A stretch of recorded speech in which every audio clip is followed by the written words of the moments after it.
Hello. I did not super plan this one that well, so I'm hoping everybody can hear me, everybody can see me. Let me know. I'm hoping that this is gonna work. Like, I'm really hoping this is gonna work. So, let's have a look-see. As always, we are here for the monthly live stream. It's June. It's June, and it's really hot in here. So I'm going to be honest and say that I might slowly start melting throughout the duration of this live stream. I've tried to minimize the light as much as I can. I still will probably look like a ghost. What is it? Where is it? Why is this bit so long? Go there. So I might start melting, so please forgive me for that, because we're going through a heat wave here in the UK, and it's a lot. It's a lot. So the microphone is set to be as loud as it can go. So I think it's one of those where sometimes it's better than others. I can try and move it. Please don't break. Please don't break. Please don't break. Please don't break. Okay. Is that any better? Let me know. I can't really move it any closer than that though, because it's currently sitting where my mouse usually sits. So, thank you very much for joining for the 76th live stream. Absolutely bonkers.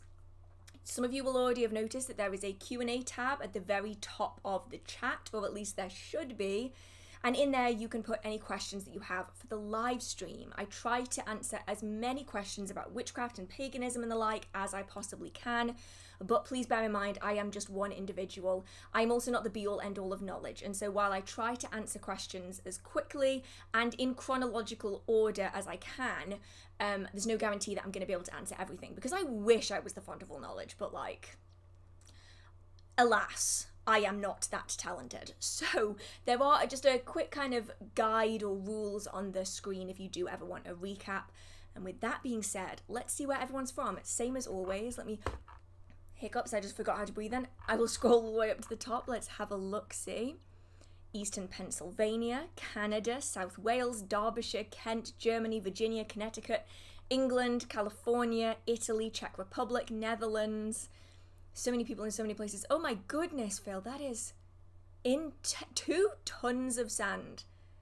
You don't get paid enough to do that. Bangalore, New York, Germany, Queensland, Australia, Tennessee, California, San Francisco, Canada, the EU, Pennsylvania, Yorkshire, India, New York, North Carolina, Atlanta, Denmark, Kansas City, Mexico. So many people from so many places.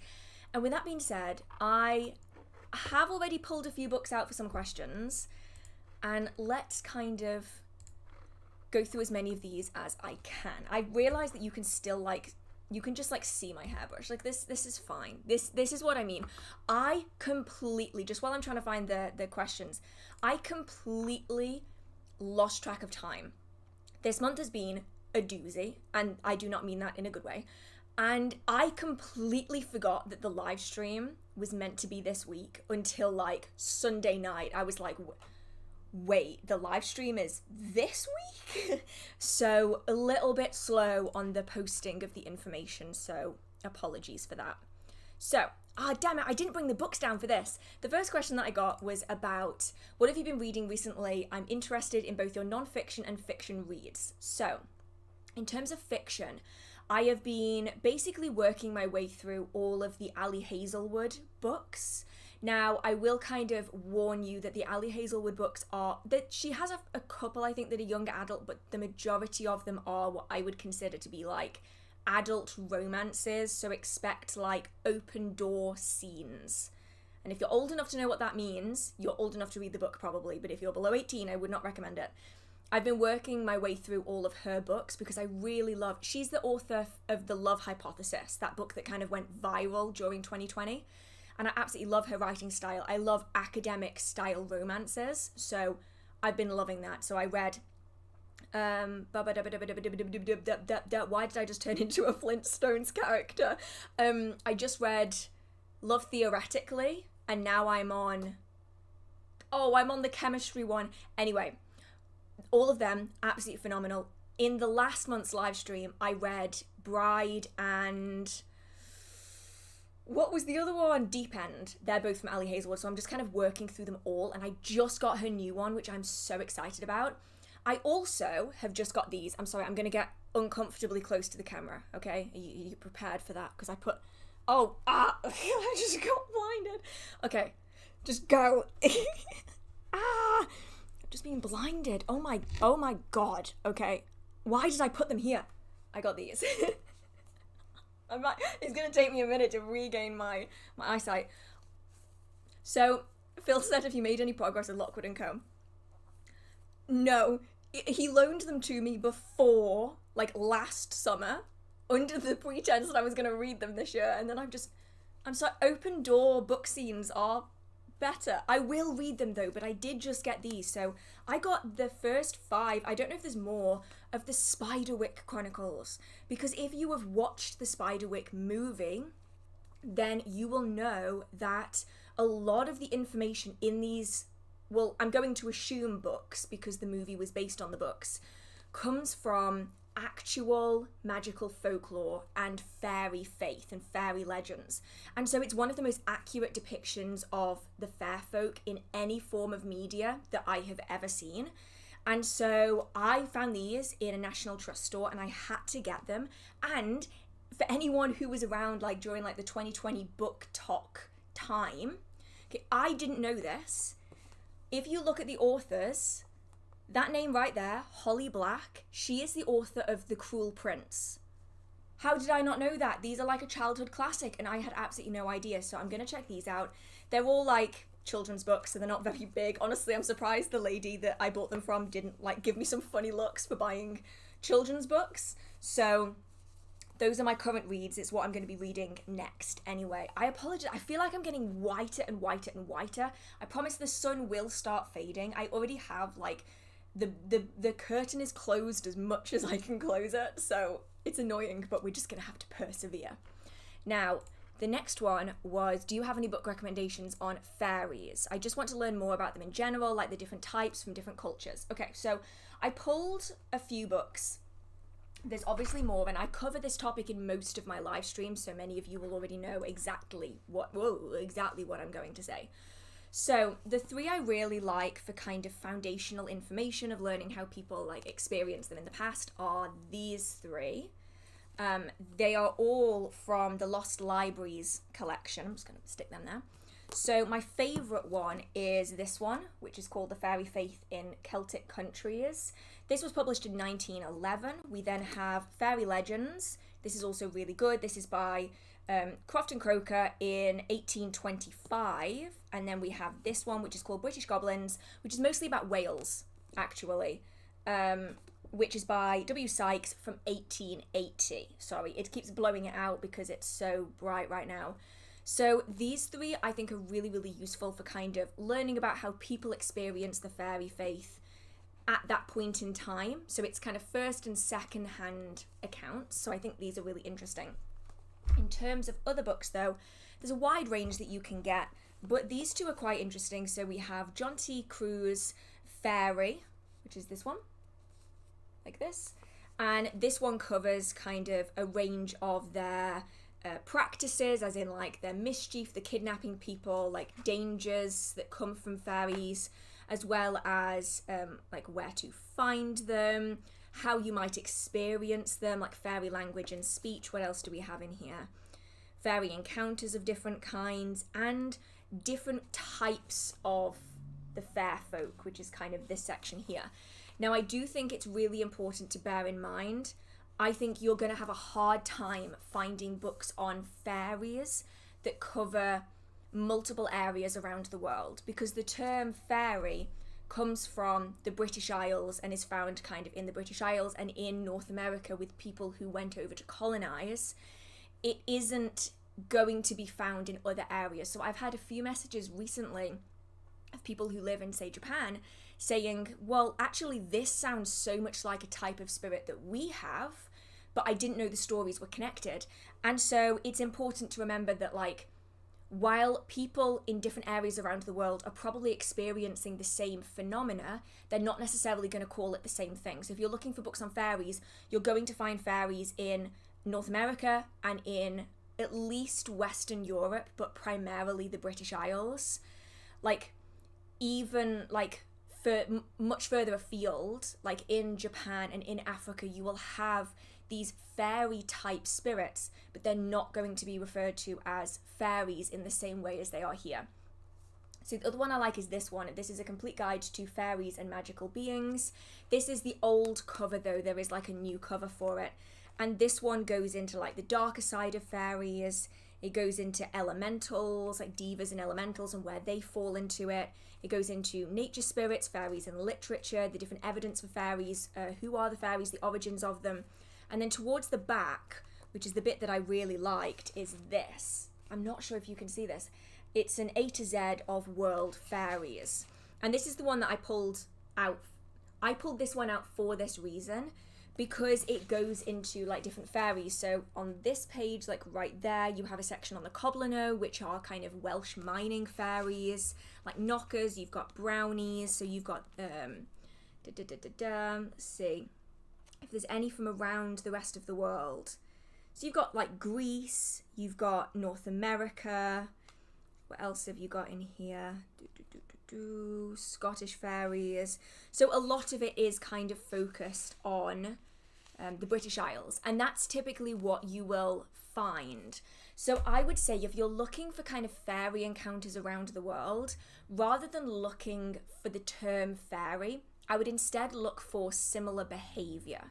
So we're talking about, say, the concept of changelings and children being switched out for other spirits, or people being taken away to a different world. It probably isn't going to be called Elfame. It probably won't be called the other world. It's very likely to be called something different. And the spirits that surround these topics are going to be called different things. But when you look into that folklore and legend, you'll find that a lot of them have similarities to what we see within the fairy faith in the British Isles. So please, if you have any other questions on that, let me know. But that's kind of the ones that I like. Be warned, there is one particular book out there which is called Fairy. I know I say this every time, but I've noticed a lot of people have got caught out by this. The book is called Fairy.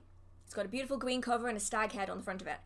It is not about fairies. It's about the fairy tradition, which is its own thing. But I know so many people who've been looking for books on fairy magic and have got caught out by that book, so just kind of bear that one in mind. Okay, let's have a look-see. If you can recommend any books on ring magic. So actually, no.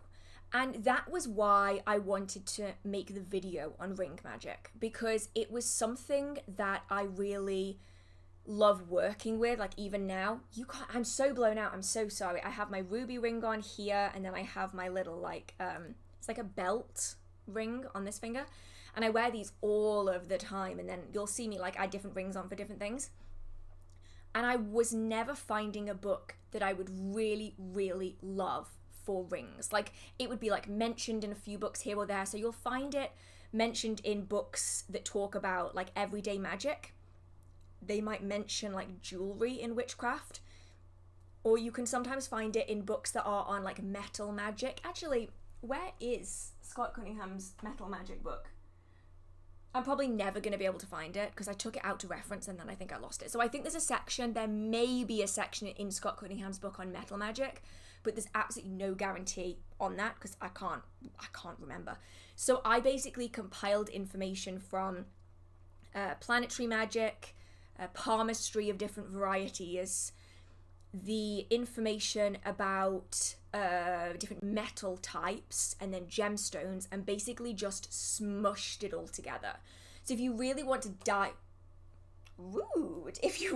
dive into the topic, I'd recommend going into the specific categories like different types of metals, metal magic, crystals, crystal magic, palmistry, and dive into it that way, because then you're going to get much more information than what I have managed to find in specific books. Let's have a look, see. Where am I? I am somewhere. I'm on the wrong page. It would help if I was on the right page. So, this is actually a really, really interesting topic. So they predicted the end of the world on December 21st, 2012. Based on the Mayan calendar, it didn't happen. Do you think that such predictions have any merit, or is time too wibbly-wobbly, timey-wimey? I absolutely love the Doctor Who reference there. So I think, well, I remember the 2012 doomsday thing really, really well. Just like I remember the whole Y2K doomsday thing that went on where, like, all technology was meant to be, like, eradicated from the world and we were all going to die. So I think the important thing that people often forget is that it's not that the Mayans necessarily said that the world was going to end. It's just that they stopped writing the calendar. At least that's from the information that I know about it. It's not that they specifically said, you know, the world is going to end on this particular date. It's just that the Mayans lived so long ago that they just didn't need a calendar that continued on for eternity. And so it just stopped. And I think it's also important to remember that we've changed our calendar. So the Gregorian calendar that we use today is not like a super duper ancient I mean, it's old. It's doing it. This side's doing it now. It's old, but it's not like super duper ancient. And there was a point in time when they switched into the Gregorian calendar where we lost like 15 days. Like they just disappeared like that because it turned out that we were losing time because the calendar wasn't quite right. And so when we put the Gregorian calendar in, we essentially changed all of the dates of the days. Like it just completely changed. And so really what the Mayans considered to be the end of their calendar is not kind of perfectly lined up with the calendars that we have today because they're just different now. And the Mayans were never going to live for as long as they had written their calendar for, and eventually they just kind of stopped. I think that prophecies are interesting. Right? I always think that they're really interesting, but there are really, really famous prophets from history where there's a lot of confirmation bias going on here, where it's like retroactively you look at an event and you go, wait, this can apply to this prediction that this person made, but by doing that they're ignoring the 100 other predictions that they made that never ever came true. I think that much like with divination, you can't really accurately predict that far in advance because any given moment something could change. And if something changes, then all of that can, like, ripple effect change the outcome of something going forwards. But I've noticed it especially with, I forget who it is. Was it Nostradamus? Nostradamus and the entire prophecies that surround him.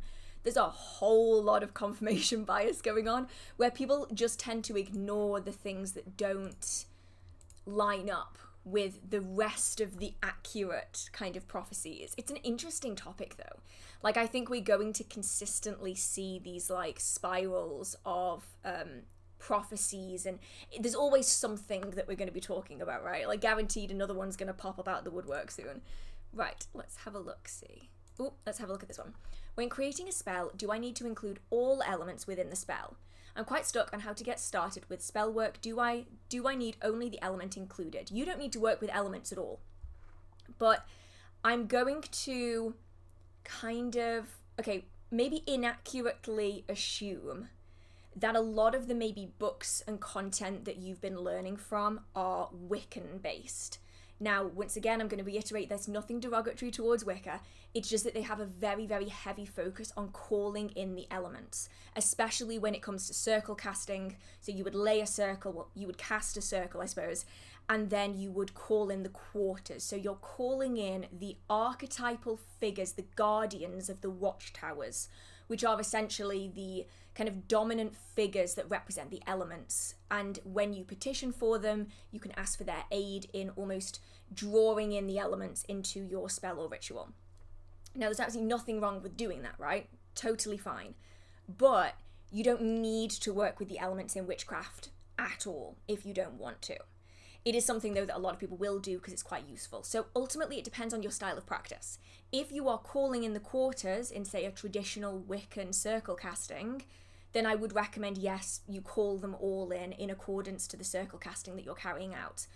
But if you're not practicing a Wiccan path that works with the elements, and you only want to work with specifically what you need in that working, that's totally fine too. So if, for instance, you want fiery passion in, say, a working that you're doing with your significant other, you would probably want to use the fire element more than anything else. Whereas if you want a healing working, you're probably going to want the water element or the earth element. If you want fast acting change, you might want to be using the air element, but you could also include the fire element because things are going to burn a lot faster when you have fire with air. So it's very much about just figuring out what's going to work in your style of practice. And some people will not work with the elements at all. They'll never call on an elemental. They will never connect with them in any way in their magical practice. And that's totally fine too, right? It's just whatever is going to work best for your circumstances.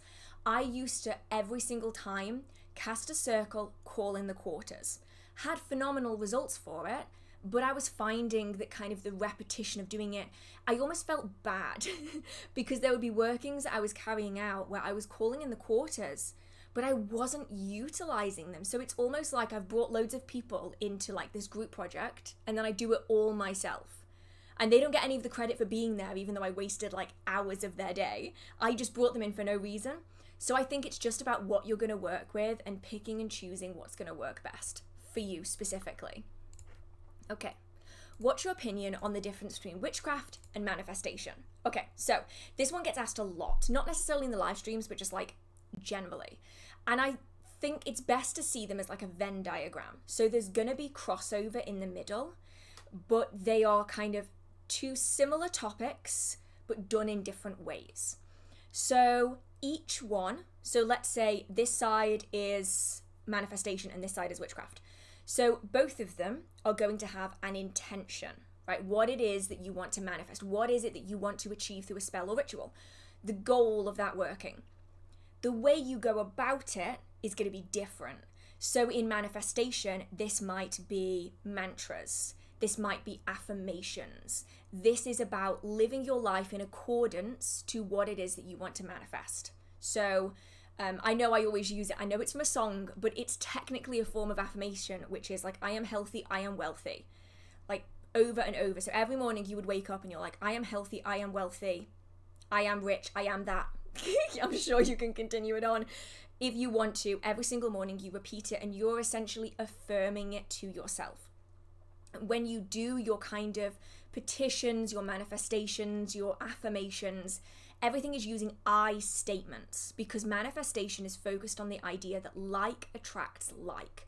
So if you behave in a certain way, that is what you're going to manifest. And this is where the idea of if you put out negativity, you receive negativity really comes from. It comes from the world of manifestation. And the same applies. If you're kind to others, others will be kind back to you again. That comes from the world of manifestation. So for instance, they would say in their manifestation, I have money, or I have this job. And it's affirming, and manifestation works like in your own energy field. So it's the idea that like attracts like. You put out what you want to get back again. So if you're stating that you have this thing, you will therefore have this thing. That's manifestation, right?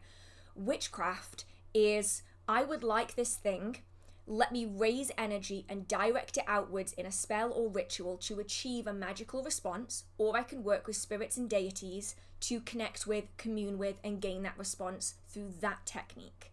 And your wording may be different. Some people, and this is why it's a Venn diagram, they combine the two together. So manifestation works in your energy field, basically like attracts like. In witchcraft, you are directing energy into objects, you are directing energy towards people, you are directing your energy towards locations as a way of influencing, I was going to say infecting, and I'm like, that sounds wrong, influencing the energy external to yourself as well as within your own energy field, right? So it's spells, rituals, spirit work, all of that kind of stuff falls into witchcraft. And you might word things differently. So manifestation is a lot of I am, I have. Whereas in witchcraft, it's more about what can I do to achieve this thing? And so your wording is probably going to be I would like, I need, I request, I require. You're not stating that you already have it Some people will, once again, there's crossover in the middle, but it's not a necessity. Whereas in manifestation, that wording is really, really important. And this is where different people are going to vary, because some people will very much sit in this middle section of that Venn diagram where they will use manifestation, they will use spells and rituals, and they use a lot of I am, I have statements. For me, in my practice, I don't, because if I were to go to one of my spirits, I know I've used this example before, if I were to go to one of my spirits and I were to say, I have this new job, they would go, okay, and why are you telling us this? Because if I already have it, why do I need to work towards it? Because my spirits think I already have it, because I've just told them I already have it. So if I already have something, why do I need to work towards it? And this is where I find the difference between manifestation and witchcraft really is that witchcraft can include the like attracts like, but that's not the entirety of it. Like, it's the spells, it's the rituals, it's the spirits, it's the deities, it's, you know, however you choose to practice it. Whereas the manifestation is very much in that like attracts like energy. I hope that explains it. And obviously, depending on the person, the crossover could be really, really big, or it could be really, really small. It entirely depends on like how you choose to practice your witchcraft or your manifestation. So, let's have a look. Which part of spells and rituals are most important to you? Like, what things do you feel like you definitely need, and what things aren't so important in your opinion? Okay, so now this might counter what loads of other people have said, right? The most important thing is intention. Now, I want to reiterate here that does not mean it is the only thing that is important, right? But your intention is the goal. It is what you want to manifest. If you have no idea what you want to manifest, you can raise all the energy in the world. You can perform the most complicated ritual imaginable. You can do spells with dozens of different spirits and deities.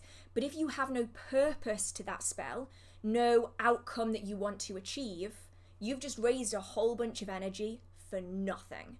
So for me, intention is the most important thing, because if you don't have a goal, everything else is kind of pointless. Now, of course, you can raise energy for other purposes, but if you're wanting to do a spell, but you don't have anything you're doing a spell for, you can do all the other things with the bells and whistles, and it's not going to manifest anything. It's not going to achieve anything, because you don't actually have anything that you're aiming that energy towards. So for me, intention is the most important thing. But the other things are also important. You need energy. You need a lot of energy to be driving that working. And that can come in so many different ways. That could be personal energy. That could be energy from the earth. That could be energy from a coven. That could be energy from dancing and ritual music. That could be energy from planetary bodies, from cosmic magic, from the elements, from trees, from spirits, from deities, from servitors, from familiars. You can get energy from all sorts of places, but you still need it. You know, no matter where you're getting it from, that energy is important, because think of this working like you think of, say, a human being. If a human being is going to run a marathon, it needs to have the right sustenance and the right energy in order to be able to achieve that. Otherwise, it's going to get like 100 yards and then just like fall flat on its face, right? So same applies when it comes to spells and rituals. You need a substantial enough energy, like energy source or energy base, to then drive it forwards. Otherwise, it's just going to run out of energy. So most important things, intention at the very top, energy. I would also say that emotion is quite important in this, but some people completely remove emotion from their spells and rituals, and if it works for you, absolutely phenomenal. Not going to doubt that in the slightest, right? But I find that my most successful workings are ones that I am highly motivated to get the result that I want. So this could be motivation through sadness, through anger, through fear, through joy. These strong emotions can add additional energy and can help push that working forwards. Besides those really two things, the intention and the energy, that's all you need. That's it.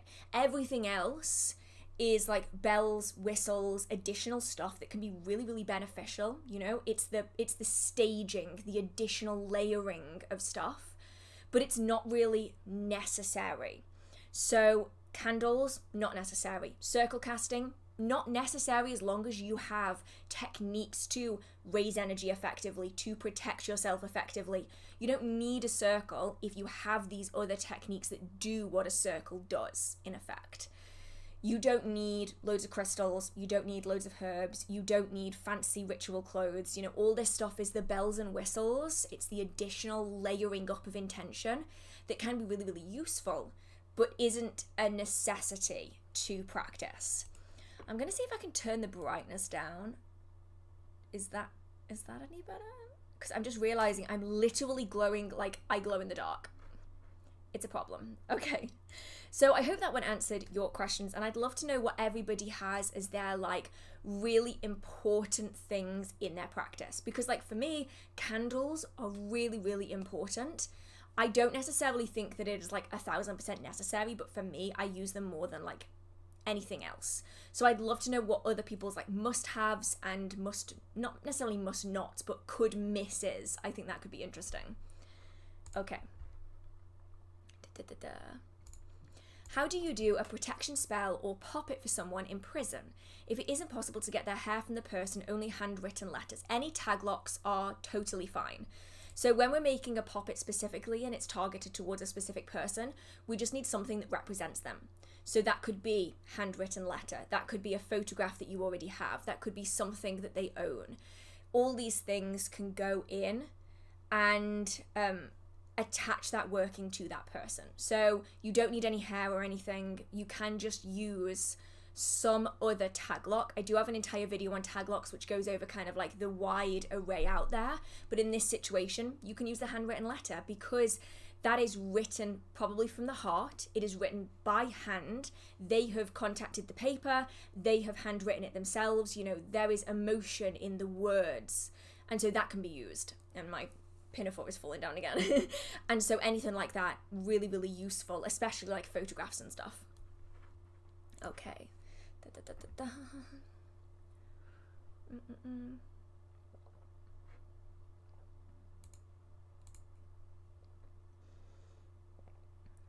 I don't even want to know what that is. Anyway.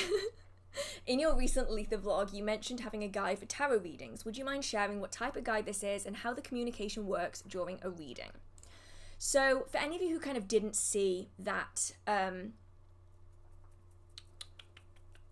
vlog, why did I just turn into a crab? What the hell just happened there? So what was I saying?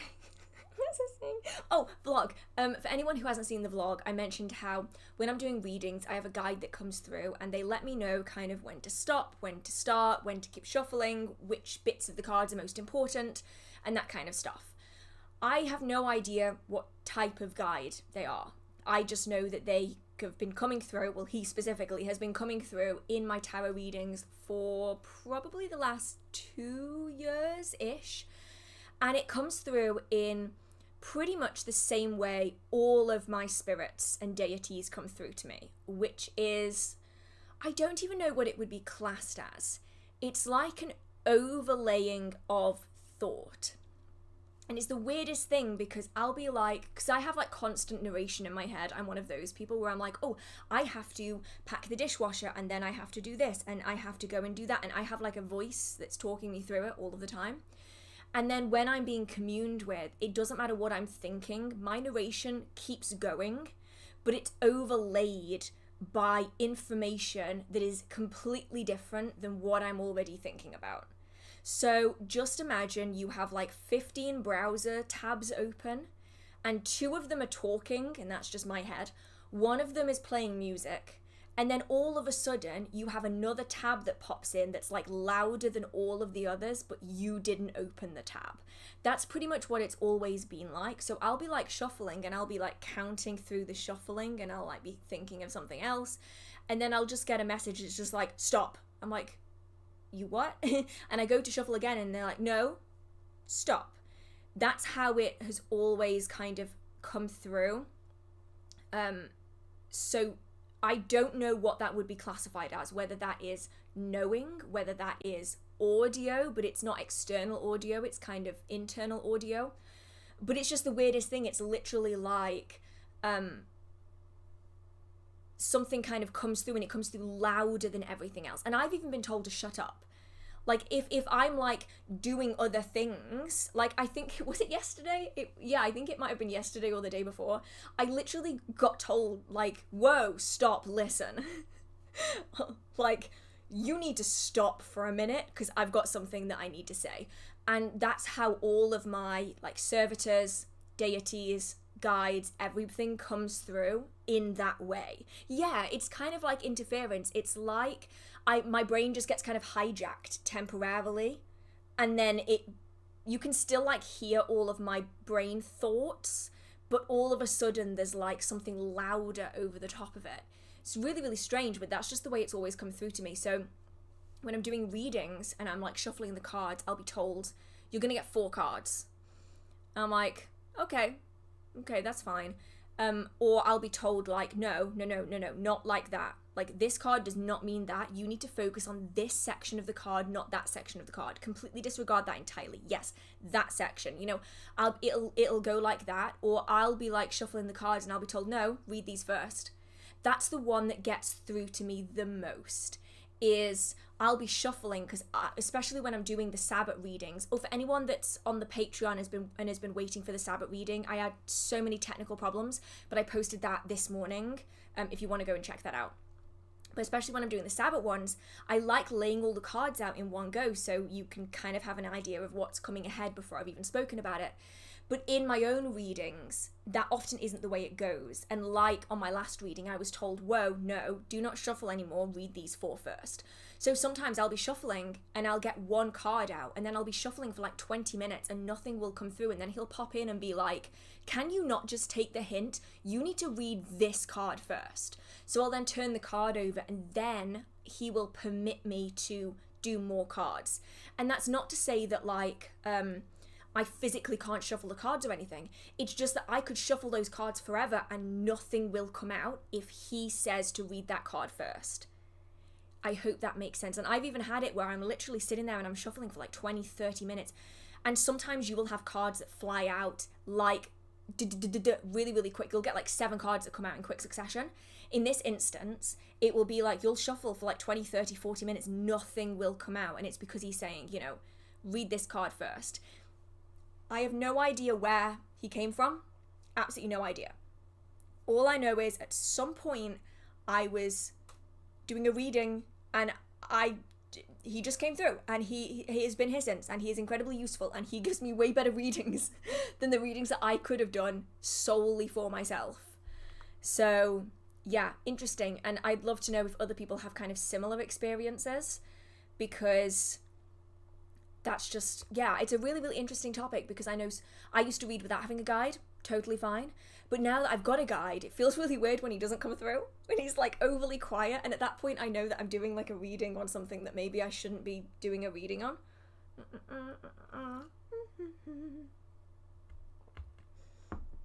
Okay, let's see where I am.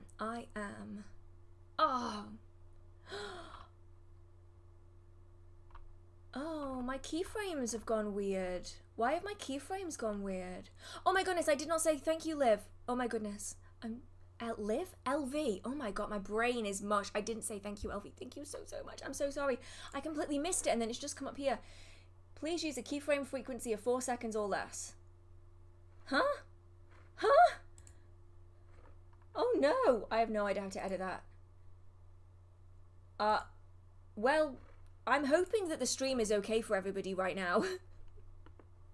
I have no idea why it's doing that, because like I've not changed any of the settings on it. I just have to hope that it's fine. Okay, I think I'm about here. Maybe? Have you been watching the National Trust series on TV? I haven't, actually. I didn't even know it existed. I'm gonna have to find that now. And what is your favorite National Trust property? Okay. So I did a bit of going through this, okay, because I love National Trust properties. You know this. You know my love of them. Please sponsor me, National Trust, because I would love that. It would be incredible. But I do have a few favorites. So some of them might be surprising. So some of them aren't properties. Boscastle. Technically not a property, right? But the actual village of Boscastle is under the protection of the National Trust. Now, Boscastle is where the Museum of Witchcraft is. You know, the really, really cool one. There in Boscastle, it is absolutely incredible. Like, it is so beautiful, and I just really love it there. And they've done such a good job of like repairing the place after the flooding. Like, I think it's just such a beautiful place. So it's not a property, but it is an incredibly beautiful location. And if you have the chance to go and look at it, it's just such a gorgeous place, like, genuinely. Yeah, I didn't know there was one either. I'm going to have to go and have a look for this because I need to. Now, the other places, I couldn't decide. So I really like St. Michael's Mount. Now, St. Michael's Mount is... I haven't been in a very, very long time, but it's a really, really cool place. It's in this very, very kind of end of Cornwall. And you have to go on like a little boat to get to it, or you can walk to it, I believe, at low tide. And there's like a causeway that you can walk along. And it's this absolutely gorgeous castle on a hill. It's absolutely gorgeous. So that one I think is just absolutely fascinating. But my two kind of top contenders, Cragside. So Cragside is up near Newcastle. Absolutely beautiful. Beautiful. It's absolutely gorgeous. Anyone who's been on like my Instagram will have seen like videos from Cragside. Absolutely incredible. It's this beautiful house on the hill, and it is a smart house essentially, which I think is just really, really cool. It's a historical smart house. Like, they had all of the mod cons, all of the features that you could possibly want in a house of its time, and it is just beautifully preserved. I then also love Tinsfield. Now, Tinsfield is another one that I've spoken about a lot. This is in Somerset, and it is just gorgeous. It is my favourite style of house. Well, okay, no, Tudor is my favourite style of house, but close second is Victorian Gothic Revival. There is something about the way that they did Gothic that I just love. It's the intricate stone masonry, it's the beautiful windows, it's the vaulted ceilings. Absolutely gorgeous. Tinsfield is just phenomenally beautiful, and they decorate it for Christmas, which is so cool. But I just love getting to visit any National Trust places. I have like a list of the ones that I really like and the ones that I don't really like, but those two are really, really, really up there. Tinsfield especially is completely blew me away. I wasn't expecting it at all to be as nice as it is. But yeah, Gothic Revival is just, there is something about it that's just so decadent. I just want to like run through the entryways in a Gothic red ball gown. You know, it's that kind of a vibe. I'm here for it every single time. The sun is slowly turning around and blinding me. So oh God, I'm going to be sitting at a bit of a funny angle. So I apologize for that, but I would preferably like to keep my eyesight today, because I'm not sure if you can tell, my eyes are like weirdly pale. And the light just like, I feel like in any other version of this world, I would have been a vampire, because I burn instantaneously and my eyes are overly sensitive to the sun. Right. Yeah, I am going to need a lot of sunscreen tomorrow. Like, Saturday is meant to be 30 degrees Celsius. I have no idea what that is in Fahrenheit, but it do be hot. And I do be pale, and I will burn. So, let's have a look-see. Where am I? Any recent book recommendations? So, I have just finished reading Psychic Witch again. Anybody who follows me on Instagram will know of the series that I'm doing. If you want to follow me on Instagram, feel free. I don't post very often, and I'm really bad at social media.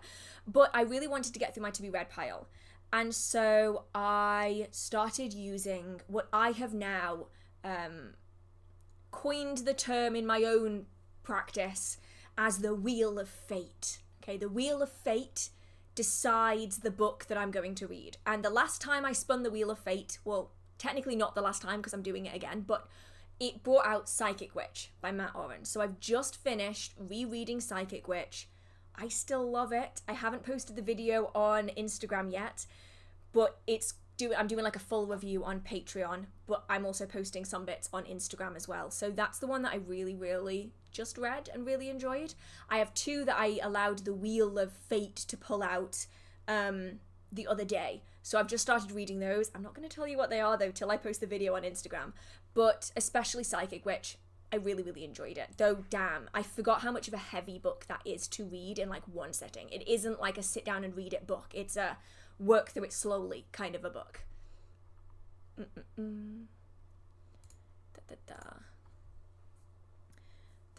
Happy almost Litha. Happy almost Litha. How important are the words of a spell versus the intention? Not very important at all. I used someone else's spell and later realised it didn't align with my intention anyways to fix it. So the words are less important than the intention, mostly because that intention is really where your energy is going to be focusing in on. It's ultimately the goal of that spell. The words are more a way of focusing your energy onto the intention. So you could kind of combine witchcraft and manifestation together in a way by repeating the same word over and over and over again. So like pick a word. Oh, okay, right. My brain just produced something. It isn't new. I'm not claiming this is new, but my brain just kind of threw something in. You could say, create a phrase that represents your intention. Take like bits of each of the words, mush it together into like a new word, and then just chant that repeatedly as like a verbal sigil, right? That kind of an idea where you can use just a word as that focal point for the working. Where as you're doing that working, you're just repeating the same word again in your head. But ultimately, the focus point of that working is still the intention. And if you have a problem with words, you don't have to include them at all. And if your energy has been focused on your intention rather than the words that you're saying, then you're still probably going to get a result that is at the very least similar to what it is that you were aiming for. If you want to alter this, you could do kind of a candle working where you're focusing on your words and your specific intention to kind of overlay the energy that you've already put out there. You know, that kind of you're layering on top of it to really hone it in on what it is that you want to do. But if you don't want to talk in your workings or you don't want to use words, you totally don't have to. I've got the hiccups again. That's fine too. Okay. Where am I am... Oh my goodness, I've got the hiccups now. Can a servitor take on the powers of their creator, such as touch healing? Yes, if they have been given access to that.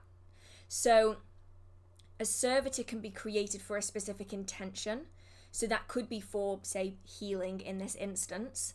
And so it will just carry out general healing. But you could have it so that they draw further on your energy if that's something that you specifically focus on. Just be prepared that that is going to drain your personal energy, and so it's important to kind of prepare for that and make sure that you reimburse that energy within yourself. But you can direct your energy out into a servitor that way to kind of link it. But generally speaking, unless you have given it access to something like that, it will just direct its energy towards like general healing, basically. Oh my god, the sun. The problem is it's getting further round, so at some point it's gonna be like right in my eyes. I just noticed that Hearth's hair is half black. Yes, I got tired of not being alternative enough. Anyone who remembers my dyed hair days will know that I typically would have like black hair or purple hair or red hair or whatnot. I didn't want to bleach it again though, so I just split dyed my hair. So this half is now black.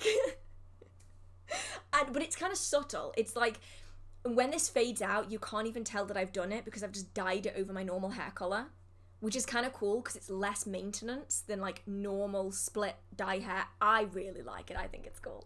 So I don't know how long I'm going to keep it for, but it just looks kind of interesting. Like it's like alternative adjacent. It makes me feel kind of like a teenager again when I used to just wear black all of the time. Right. Let's have a look. See, where am I? What is a psychopomp? When might one be in need of working with one? Could they be helpful for navigating high anxiety, or what kind of entity would you recommend for that? So psychopomps are typically, now I'm not super well versed in the topic, they are typically transporters of the recently deceased. So if anyone has watched the movie specifically, because I haven't watched the TV show, or read the books for, say, Percy Jackson, when they travel to the realm of Hades, the underworld, they are taken on a boat by a psychopomp. It is the entity that traverses between the human realm, the physical realm, and the realm of the dead and the afterlife and the other world. And so they are in between deities. Well, not just deities, but spirits. And so most people will work with psychopomps during periods of grief. They will work with them during times of end of life, where they want that kind of reassurance, that connection, to dip their toe into the water, to know what they're dealing with. Now, obviously, I am not super well versed in working with psychopomps myself. If anybody is, do let us know your thoughts on this in the chat. That applies to all of this, by the way. Like, so many people have amazing information, but they have no way of sharing it with others.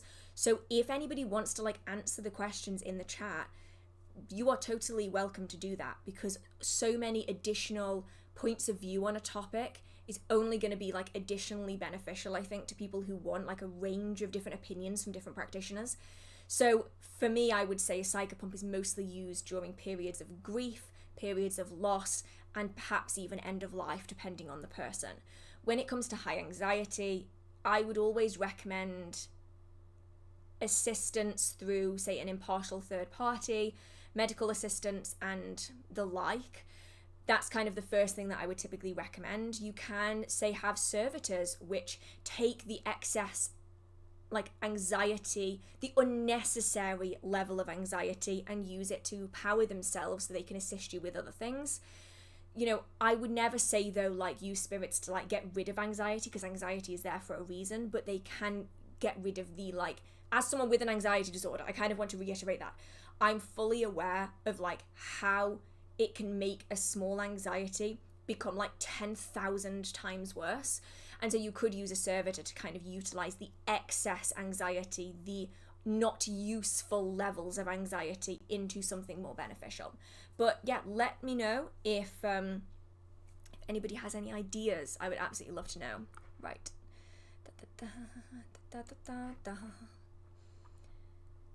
Can you give some simple ways to mark Litha?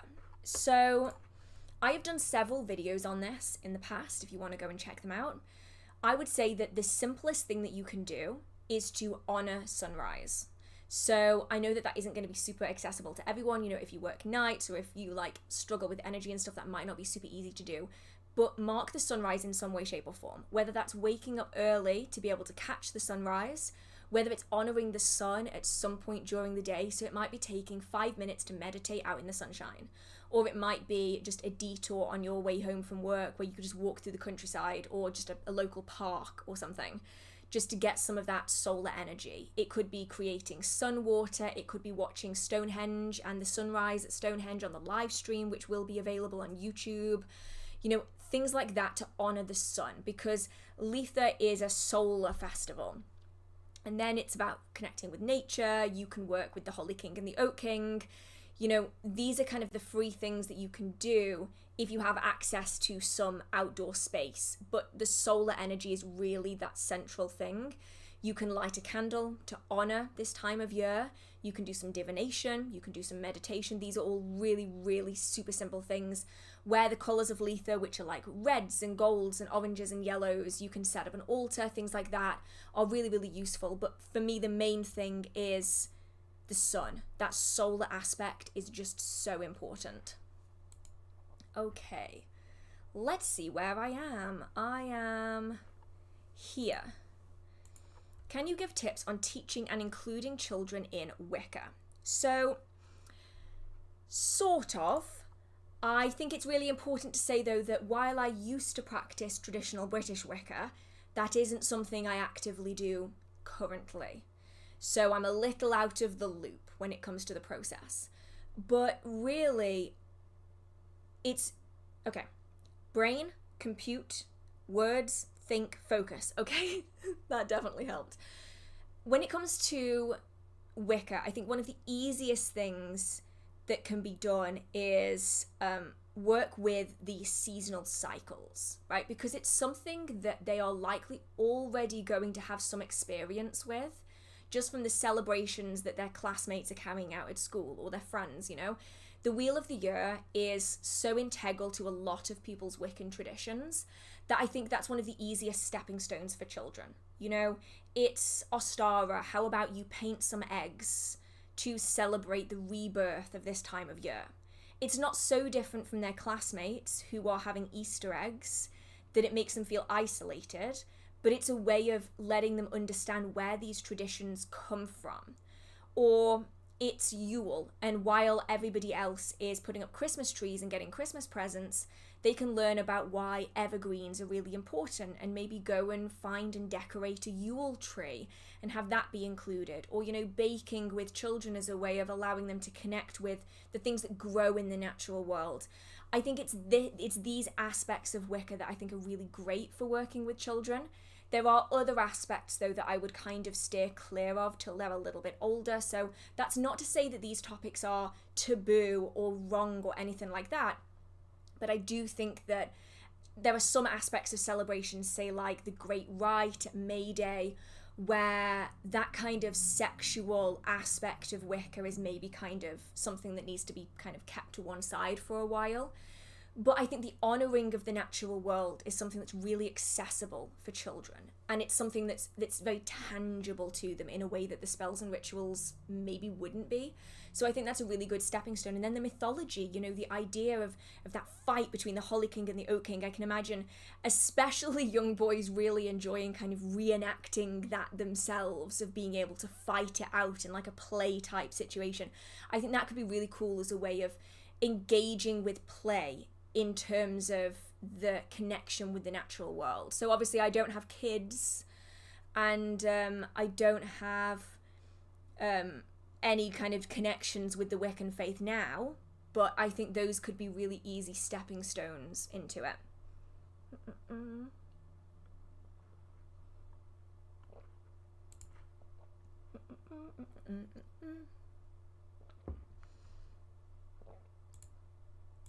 Is there such a thing as a shadow witch, or is it just shadow work? I don't necessarily know of anybody who would refer to themselves as a shadow witch, because the goal of shadow work is to not need to do it. So I always want to reiterate every time I mention shadow work as well, please be very, very, very, very careful. There are really great ways of doing shadow work. One technique that I really liked is actually in Psychic Witch by Matt Oren. He talks about kind of this conversation with self, that style of shadow work. I have seen some rather alarming content online that basically brings up some serious trauma that people might have, and they're just left alone to process it. And it can be really hazardous. So please be careful with shadow work. If you do have a lot of buried trauma and really serious difficulties, I would recommend working through it with a trained professional, because shadow work is basically therapy without the therapist. And while I totally understand not everyone can afford to go to a therapist, I would always recommend doing it if you do have a lot of deep-rooted trauma, that you work through it with a trusted person, somebody who can be there to support you, to ground you, to make sure you're okay. That could be a friend, a family member, you know, somebody that you can rely on. So shadow work, I wouldn't necessarily think that you want to be doing it forever. It's not something that I would say is going to be the entirety of your magical practice. And these titles are used to describe the majority of your magical practice at any given moment. So I suppose if what you're doing majority-wise is shadow work, then maybe for that kind of point of time in your life, you may well want to consider yourself a shadow witch. But I wouldn't necessarily say that's something to aim for long term. Like, shadow work is something that we might want to do incrementally. And yeah, it's also not necessary in everyone. Like, there's this real push at the minute. And I've even seen people say that you have to do shadow work to practice witchcraft. No, you don't. Shadow work is a really, really modern, oh my god, the sun. Shadow work is a really, really modern concept in the grand scheme of witchcraft history. And people in the 16th century weren't carrying out shadow work like we see it today in order to practice their magic successfully. They just weren't. Not everyone is going to need shadow work, and not everyone is going to want to carry shadow work out. And that's not me knocking on how good shadow work can be for people. It's just that I've noticed a real push at the minute for every single person to be carrying out shadow work. And I don't think that everybody needs it. And I think for some people, it could actually be detrimental if they aren't working with a trained professional, especially someone trained in mental health. And in some cases, like grief counseling, anxiety, these kind of topics, I think are really, really important. So yeah, just bear that all in mind. You can definitely refer to yourself as a shadow witch if that's the majority of what you're doing at this given moment. But just be prepared that like, that's going to change over time. You know, like you don't feel like you need to put yourself in a box forever. But yeah, you're right, Joe. At the minute, I do need to be working in a shadow because I feel like I'm, oh my goodness, I can't even close the curtain anymore. That's just coming in through the side of it. It's been very bright today. I'm going to be like over here. I'm going to look so uncomfortable for this entire stream, but it's not that uncomfortable, I promise. It's just the only place I can be where I'm not being blinded. Okay, let's see, where am I? Oh, okay. So this is one that I actually am not going to be able to give you my answers on. But I'm going to open it up to other people in the chat because I'm sure that other people will have. Can you share your experiences with chakra healing and yoga healing? These are two things I have never practiced for myself. And I have no intention of doing it going forwards. It's just not my style. And I've never had anything like this done on me. I've had Reiki done very, very briefly when I had a panic attack at a show. It's a long story. But besides that, I have no experience with this. So I'd love to know what other people's experiences are with these two topics, whether you have kind of performed it yourself or whether you've had it performed on you. Like, how do you feel? Like, you know, what does the experience bring to you? I'd love to know. I'm really, really curious because I've never like, oh my god, dived into this. I'm not even joking. Where are my sunglasses? I'm so tempted right now. I can see. Yeah, let's not. Because I know it's just gonna look really, really bizarre. Okay. But oh boy, is it so tempting. Right. Is there a ritual to manifest money? There are a lot of rituals to manifest money. Like a lot. Yeah, the curtains are closed. This is just the light that's coming through the very, very side of the curtain. You know, like where the curtain doesn't quite touch the wall. That is where that's coming from. When it comes to rituals for money, so many. Thousands upon thousands upon thousands, every possible way that you could imagine. I like candle magic, personally. That's kind of my vibe, as you know. But yeah, so many prosperity bowls, prosperity bags, prosperity poppets, candle spells, ritual baths, ritual showers, all manner of different things. Yeah, the sky laser it's intense today. It's very, very intense today. The sun wants the spotlight. Oh, for anyone who's wondering, they're from Boots in the UK. Boots. I don't buy expensive sunglasses because I will lose them.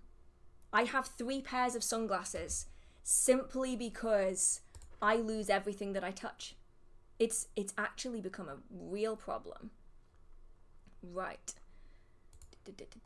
I've always wanted to work with plant spirits, but I don't have any idea how to start. Can you give me any tips? I can give you an entire video. Now, technically, I have yet to do a video specifically on plant spirits. If you would like me to do that, let me know when I can do it. But I have done a video on connecting with tree spirits. And it is essentially the same concept. You're just working with small plants instead of really, really big plants. So it's basically the exact same principle. I can do a separate video though if if everybody would like one of those. But essentially same principle. It is spending time with them, it is communing with them, sharing energy with them, it is meditating with them. You can take some of that plant, dry it and place it under your pillow so that you can gain information and insight from that plant through dreams. You can meditate on it exact same way. You would take some of that plant, you can use it fresh though or dried, hold it in your hands while you're focusing on your meditation to see what comes through that way. You can do divination that way. But really it's about spending time and connecting with the energy of that plant. But that video is one that I think will cross over quite well because the concept is still the same. It's just the trees are just a lot bigger. So the only thing that's not going to apply is the Ogham necessarily. Now it's important to remember that the Ogham, oh my goodness, the Ogham will cross over in some ways. So for instance, ivy is technically not a tree, but it falls under the tree Ogham. And so you will get some crossover there, but the majority of the time you're not going to find an Ogham that matches. But that tree spirit video should be really helpful. Should being the operative word here. I don't have a nose. Oh my goodness. There we go. This is gonna be a stream of me just like diving around the screen trying to not blind myself. Are the things we keep on windowsills constantly being charged by the moon? Do we need to do something to direct the moon's energy for the purpose of charging? You don't have to. No, no. I'm gonna backpedal. Let's go to the very, very start of the question. Yes, if you leave something constantly on a windowsill, it is going to consistently be receiving the energy of whatever is occurring at that given moment. That does, however, mean that you're going to have something that is going to be charged by everything. So the best way I can maybe describe this is if you were to just put a pebble on a windowsill on a day like today where it's really, really hot and sunny. As the day goes on, that pebble's going to get really, really hot. You've not done anything. That pebble has just been on the windowsill. The sun has heated that pebble up. That's basically how all forms of energy are going to work. Same with lunar energy. It's just you're not going to feel it in the same way as you do with the heat from solar energy. But it means that if you're leaving something on your windowsill long term, you are going to be having it charged with the sun, the new moon, the waxing moon, the full moon, the waning moon, the new moon. You're going to have it going through all of this energy, and it might just be a little bit confusing, which is why it's typically recommended if you want just solar energy, you take it in when it goes dark. If you want just the full moon energy, you put it out just during the full moon and then you take it in before it goes light again. So it has that kind of specific targeted energy rather than the cycle of energy that's going to be happening every day, every month. As mentioned here, when it comes to things like crystals, some will fade. So amethyst, really, really, really big one for this. If you leave amethyst on a windowsill, the sun will make it turn to quartz because amethyst is just a variety of quartz. It's only the pigment that's changing. Same with citrine, rose quartz, amethyst, they're all just quartz. And so if you leave it in the sun, it will just bleach it back to looking like quartz again. So do just bear that in mind, that especially like citrine and amethyst will like fade, and selenite will also turn like a yellowy colour. Don't know why. I'm not well versed in that. I did geology a very long time ago, but I don't remember very much of it. All I remember is my geology teacher used to eat sandstone, and he was epic. And I think most geology teachers are, honestly. There is nowhere to escape. So yes, it will charge. You don't need to be directing energy into it specifically. You can, if you were, say, outside and you say you're holding a crystal and you want it to charge really, really quickly in the moonlight, you would essentially lasso the energy of the moon and pull it in to that crystal to charge it like really, really quickly. So you're manually doing this with the energy rather than allowing it to like settle in. But you can just leave it out. But obviously, like, you don't need to be charging crystals in moonlight or anything. They have their own energy, and you don't need to have like supercharged everything for spells and rituals. Like, you definitely don't need to. So do with that information what you will. just be careful, because some things can like really get messed up if you leave them in the sun. Oh, and also crystal balls. I feel like I need to say this. Crystal balls, no. Crystal balls do not go on windowsills. You will burn your house down. There have been a lot of cases of people, because the crystal ball will focus that sunlight a little bit like a death ray. Have you seen the guy that like burns like everything on TikTok? He like creates like lava with his giant solar death ray. You will essentially do that to your living room. So crystal balls should always be covered with a cloth. And that is kind of two factors. The first is because they are liminal space. You are using them for divination, and so you want to make sure that that liminal space is shielded and protected unless you want to be working with it. But the most important one is that they will act like a solar death ray. And if the sun touches a crystal ball, it will burn whatever that ray touches. And people do have like burns on their floor, burns on walls. They've even set fire to things in their home. So make sure crystal balls, if you're going to put them near sunshine, always have them covered. Always. Okay, where am I? How do I create a servitor? That is an entire topic that I am going to have to cover separately. I'm sorry. It's a very, very big one because there's so many different ways of doing it. Fundamentally, the goal of a servitor is to create an entity in the likeness of what it is that you would like to achieve. So you are energetically shaping an external entity. So you are, say, you might want to be writing out your intention of what it is that you want that servitor to be for. You might want to then create the servitor's name out of that. Very, very useful. Create a sigil out of that so that you can then summon them and work with them that way. And then you are essentially shaping that energy. So you are taking your personal energy out, you are shaping it into the form, you are giving it intention, you are giving it purpose, you are giving it either an amount of time or you are giving it an energy source, sometimes both, as a way of pushing that servitor out so it is now separate from you. So it's different than a fetch. A fetch is still like linked to you, but a servitor is kind of separate from. Sending it out, you have that sigil, you have their name, you know how to work with them and bring them back again. But they are then doing their job and they're either going to run out of energy or you're going to destroy them or they're going to run out of time. You know, that kind of an idea. But it's going to take me a lot longer to go like step by step how I would do it, which is why I've written it all. I wrote it all. I just haven't done anything with it yet. So we'll see. If anybody wants that, let me know. But it's going to be in another form kind of at some point. At some point when I can pull my finger out and actually finish things that I start. Do you need to cover obsidian mirrors too then? It depends. So I'm answering this now only because it kind of relates to what I just said. Otherwise, I'm going to get confused as to what this was related to. While they are liminal space, if they are in a protected environment, you don't necessarily need to be covering them.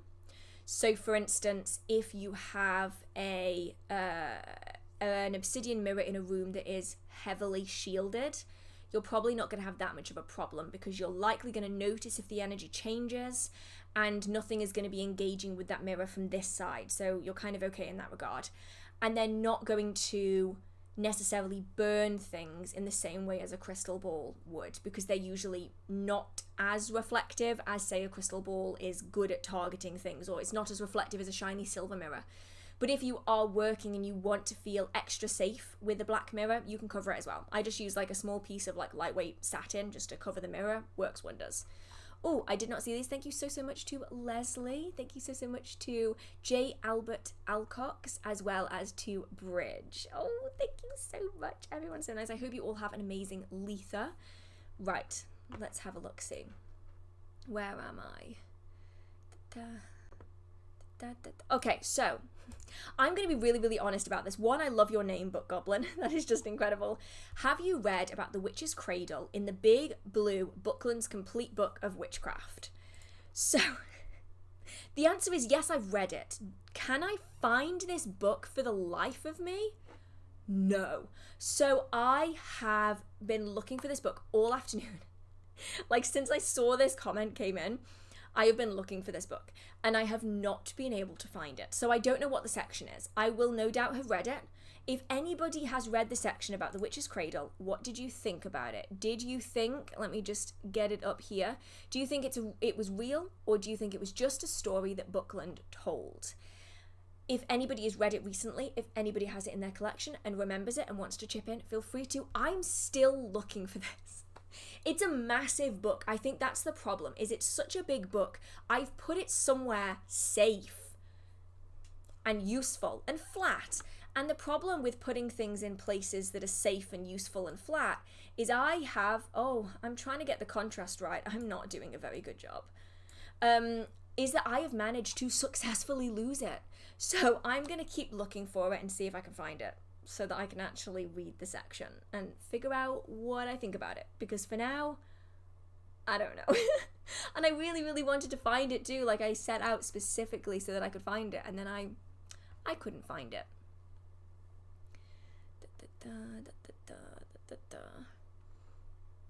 Oh, okay. Can you please explain the difference between a Book of Shadows and a Grimoire? Hee. Yes. Okay, I am going to go and grab one. Hang on. I shall be back. Una momento. I'm literally just going over here. I'm not exactly going far. So, let's grab this and let's grab this. Right? 2 books that will hopefully explain a lot. Okay, so the terms are currently being used pretty interchangeably, which I think confuses a lot of people. So, one of these is a Book of Shadows, one of these is a Grimoire. Not the same thing. So, technically, they will both contain magical information. So both of these books are going to contain magical works. However, the target audience is the big difference. So Grimoires is something like this. This is Moon Spells by Diane Alquist. Inside there are, you can't even see it because it's blown out, there are hundreds upon hundreds upon hundreds of different spells and rituals. This is a grimoire because it has been published with the intention of being read by another person. Grimoires were usually formally written.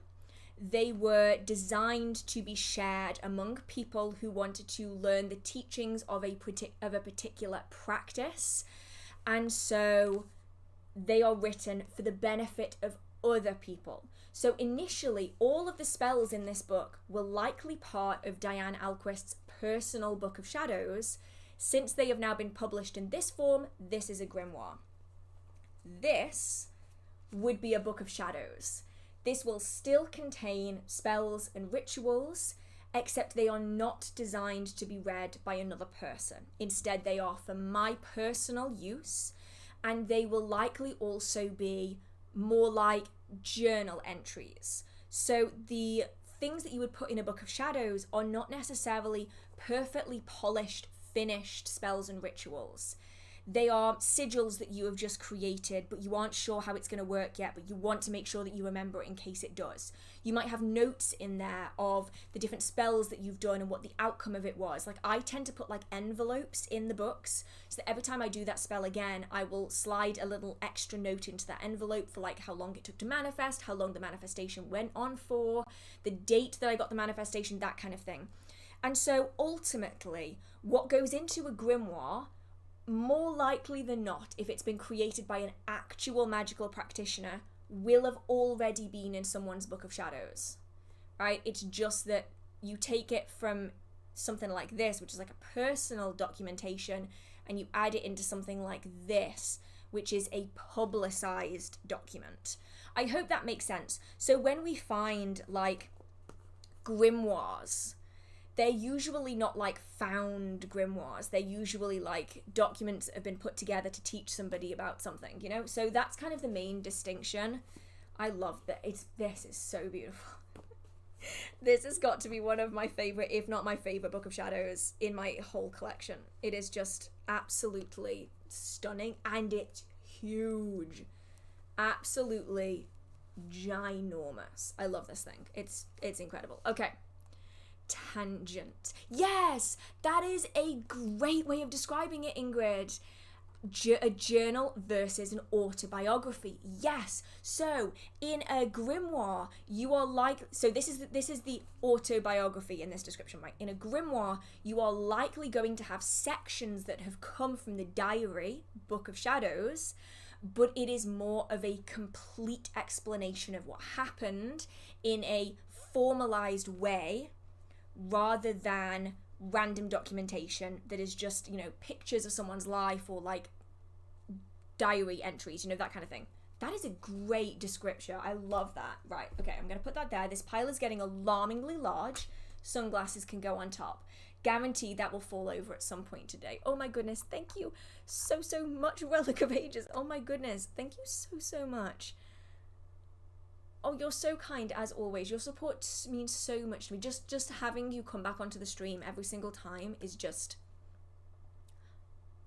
I actually don't have any words, but thank you so much for your continued support. Thank you so much for caring about the channel and enjoying the content, and yeah, it means a lot to me, so thank you so much. Okay, I don't want to cry today. Like, okay, it's fine. It's fine. Thank you again for your time and your compassion to the craft. The Magical Family is a great place for people that want a family to grow up in a pagan lifestyle for those wanting to know. Okay, so the Magical Family. I think this relates to the question earlier about how to bring like children into the crafts. The Magical Family is a great place to start for people that want a family to grow up in the pagan lifestyle. So that could be absolutely fantastic for people to know. I actually need to look that up because that looks so interesting. I was going to say so cool, but I'm realizing I use the word cool way too much. Like, way too much. It's one of those words where as soon as you start, I've noticed that because obviously I'm like editing my own voice all of the time, you don't notice the things that you say on repeat until you listen to yourself speak. And then you're like, oh, damn, I say that word so often. And for me, it is cool. I say it all the time. And that's very not cool. So I need to like improve my vocabulary. Right.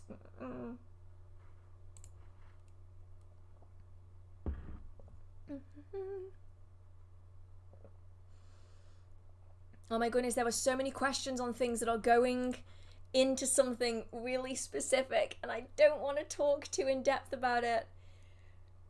Okay, do you wear jewelry for specific purposes? I do. And like protection, and how do you go about enchanting items? So there's a few ways of doing it. I'm going to cover like the very simplistic ways in this because I have like more complex, more like nuanced ways in other formats. So let's take, say, like this ring, for instance. This is a charged ring. And the way that I'm not going to tell you the working that it was charged for because this is the internet and people will do strange things with information, especially in the witchcraft community sometimes. So what I will often do with things like rings, you know me, I'm a sucker for candle magic. Take a candle, something that's small enough to go through a ring.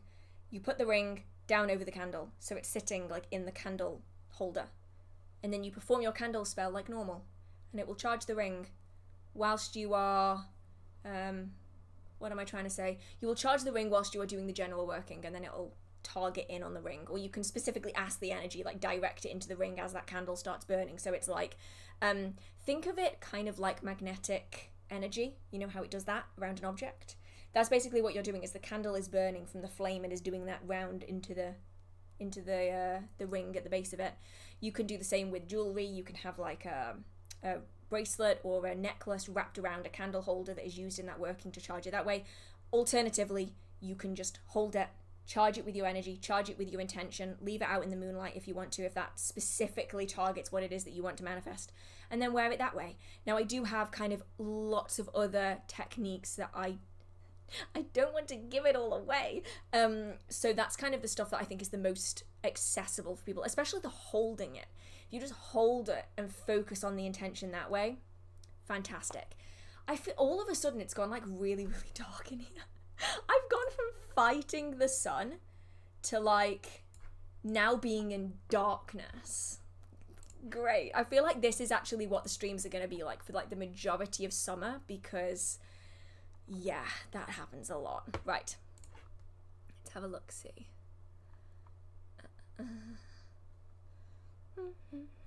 Let's go. I don't know where I am. Oh, God. Okay.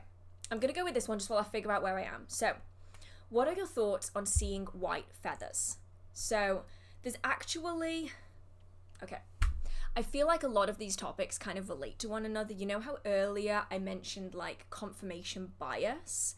Sometimes humans have a way of forcing signs. Okay, let me wind back. So the idea behind this is that different colours of feathers have different meanings, and those meanings are symbolic, and for some people they relate to angels, and for other people they relate to like passed on loved ones or spirit guides. Like different things and different people represent them as being different things.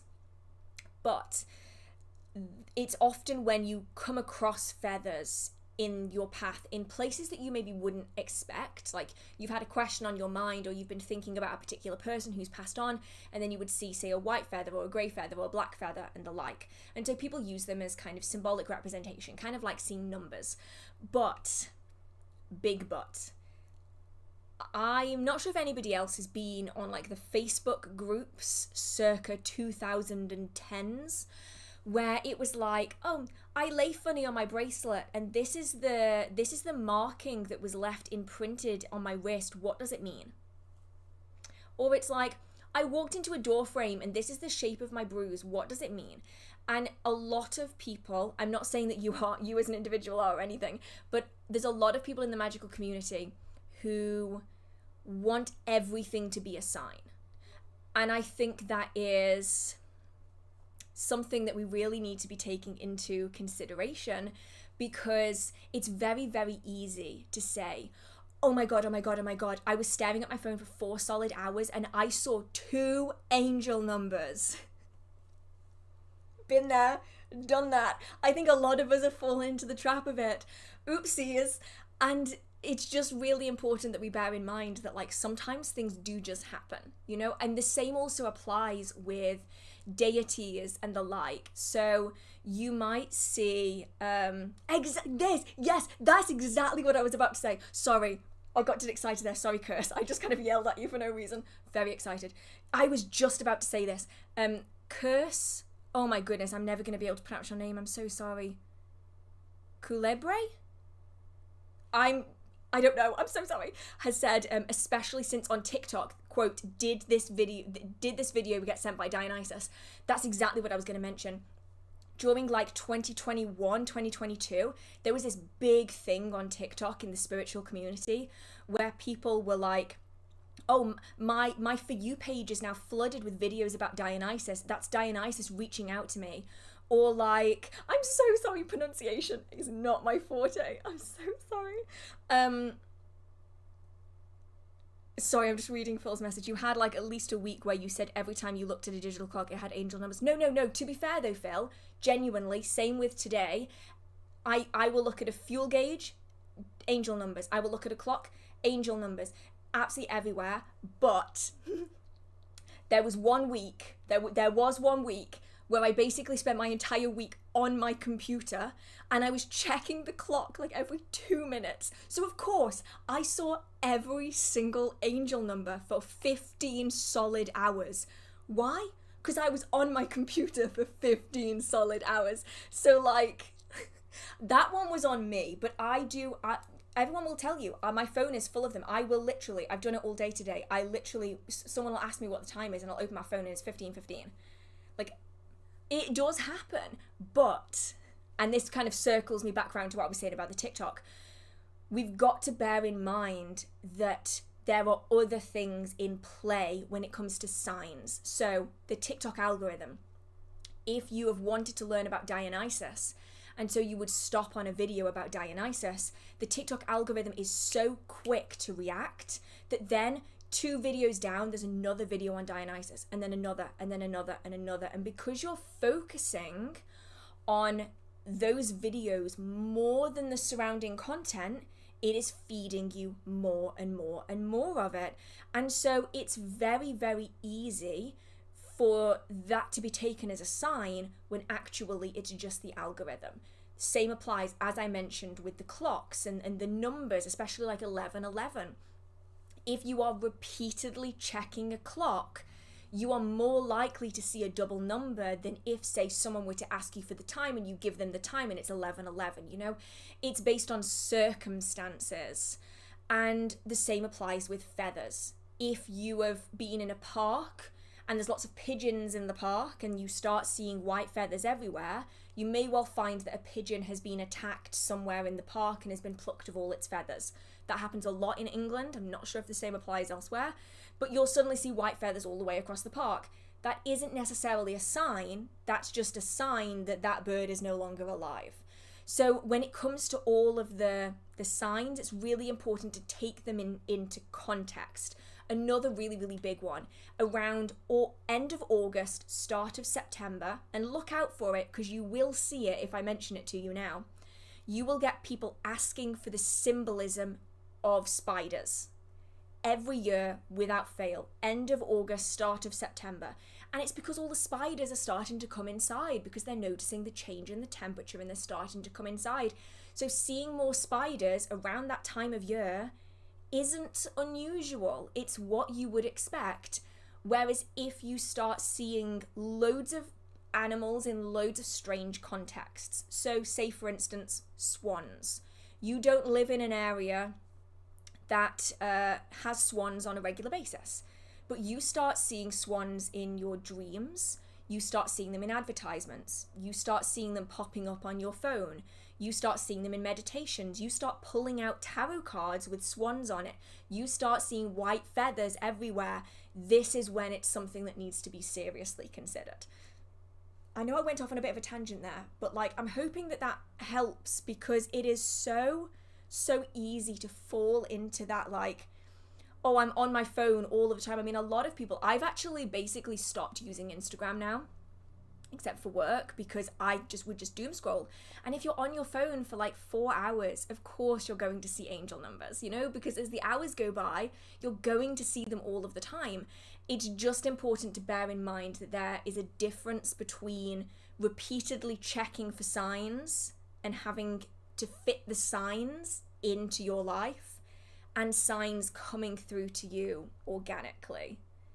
So yeah, that's not to discredit signs or anything, because like I will look for them, I will find them, but it's important not to search for them in that way. Right. Let's have a look see. Yeah, I just found like, so if anyone like tries to contact me on Instagram or anything, I promise I'm not like purposefully ignoring you. I just found that I was getting sucked in. So like instead of spending time outside, I was spending like, I'd be like, oh, I'm just going to check Instagram. And then before you know it, I've like doom scrolled through like 2,000 posts. And I've been there for like 2 hours and it's now like 4 o'clock in the morning. And it's like, what the hell just happened? I blinked and I lost like 4 hours of my life. So me and social media are not friends right now. I am just trying to just be present. Because it's so easy, and I think it can become a real problem. Obviously, for some people, you're better at controlling it. I like don't drink, really, and I don't smoke or anything because I know what I'm like. You know, like what will go from being just like a casual thing, if I were to just like, oh, I'm just gonna have a drink. No, I would make it a problem. So I don't let it be a problem. That's just me. I'm not like shaming anybody for their decisions or anything. Same with social media. I find it just becomes too addictive. It's just like dopamine hit after dopamine hit after dopamine hit, and it's just I can't. I'm too old for this shit now. I can't be dealing with like TikTok as well. Okay, what do you recommend for those who fear the unknown and anxiety? So I have an answer that some of you are not going to like. Therapy. Okay, it's not the only thing, right? But it is something that I would recommend if you are finding that your fear of the unknown, your fear of change, and your fear or the anxiety that you are experiencing is having a negative impact on your day-to-day existence and your day-to-day enjoyment. Like, I know that some people will like wait until basically they are a shell of who they were before they reach out. But actually, from my experience, if you've not been here before, hello, hi, I have an anxiety disorder and I've been in therapy a lot.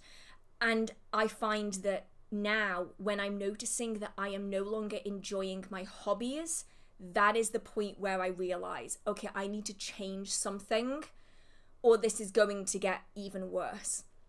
So if you can, talk to somebody that you trust. Talk to people in an online community like this. Talk to a trained professional if you are able to do that. If you aren't, then somebody like a friend, a family member, somebody that you can rely on and that you know has your back. If you can't do that, then there are books out there that can help you with anxiety, with OCD, that can be used ideally alongside a therapist, but I understand that not everybody has access to that. Journaling, that's another good one. I like voice notes. I'm a talker, right? I love, you can't shut me up most of the time. I'm a yapper all of the time. I cannot shut up. So I will often leave myself voice notes. I will just talk as though I'm talking to my therapist, but I'm just talking to myself. And I find that getting it out can actually really help just to release some of that pressure. Now, with that being said, there are other things that you can do. So, of course, if you are anxious, people often get this with like spirits, they're really anxious about the unknown. Protection spells, fantastic way of doing it. If you want something more tangible, you can also do, if you're looking for something tangible, you can also wear like sigils, you can put jewelry on, things like that to really help you feel more grounded and more secure in your magical practice. Right.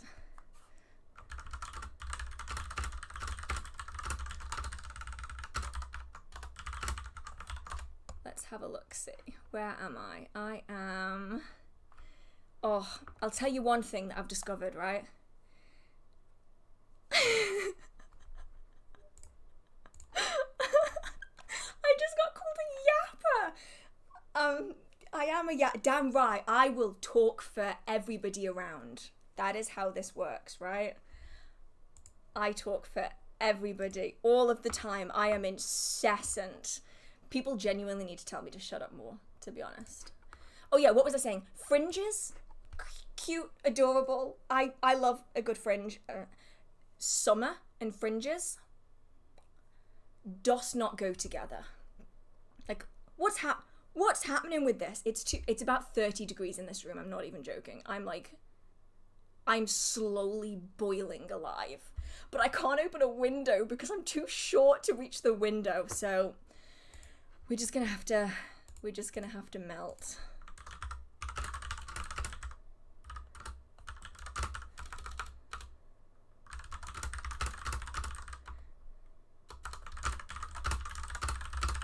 Right, I'm here. What's this one? Oh, this is, okay, whoa. My brain just went to mush for a minute.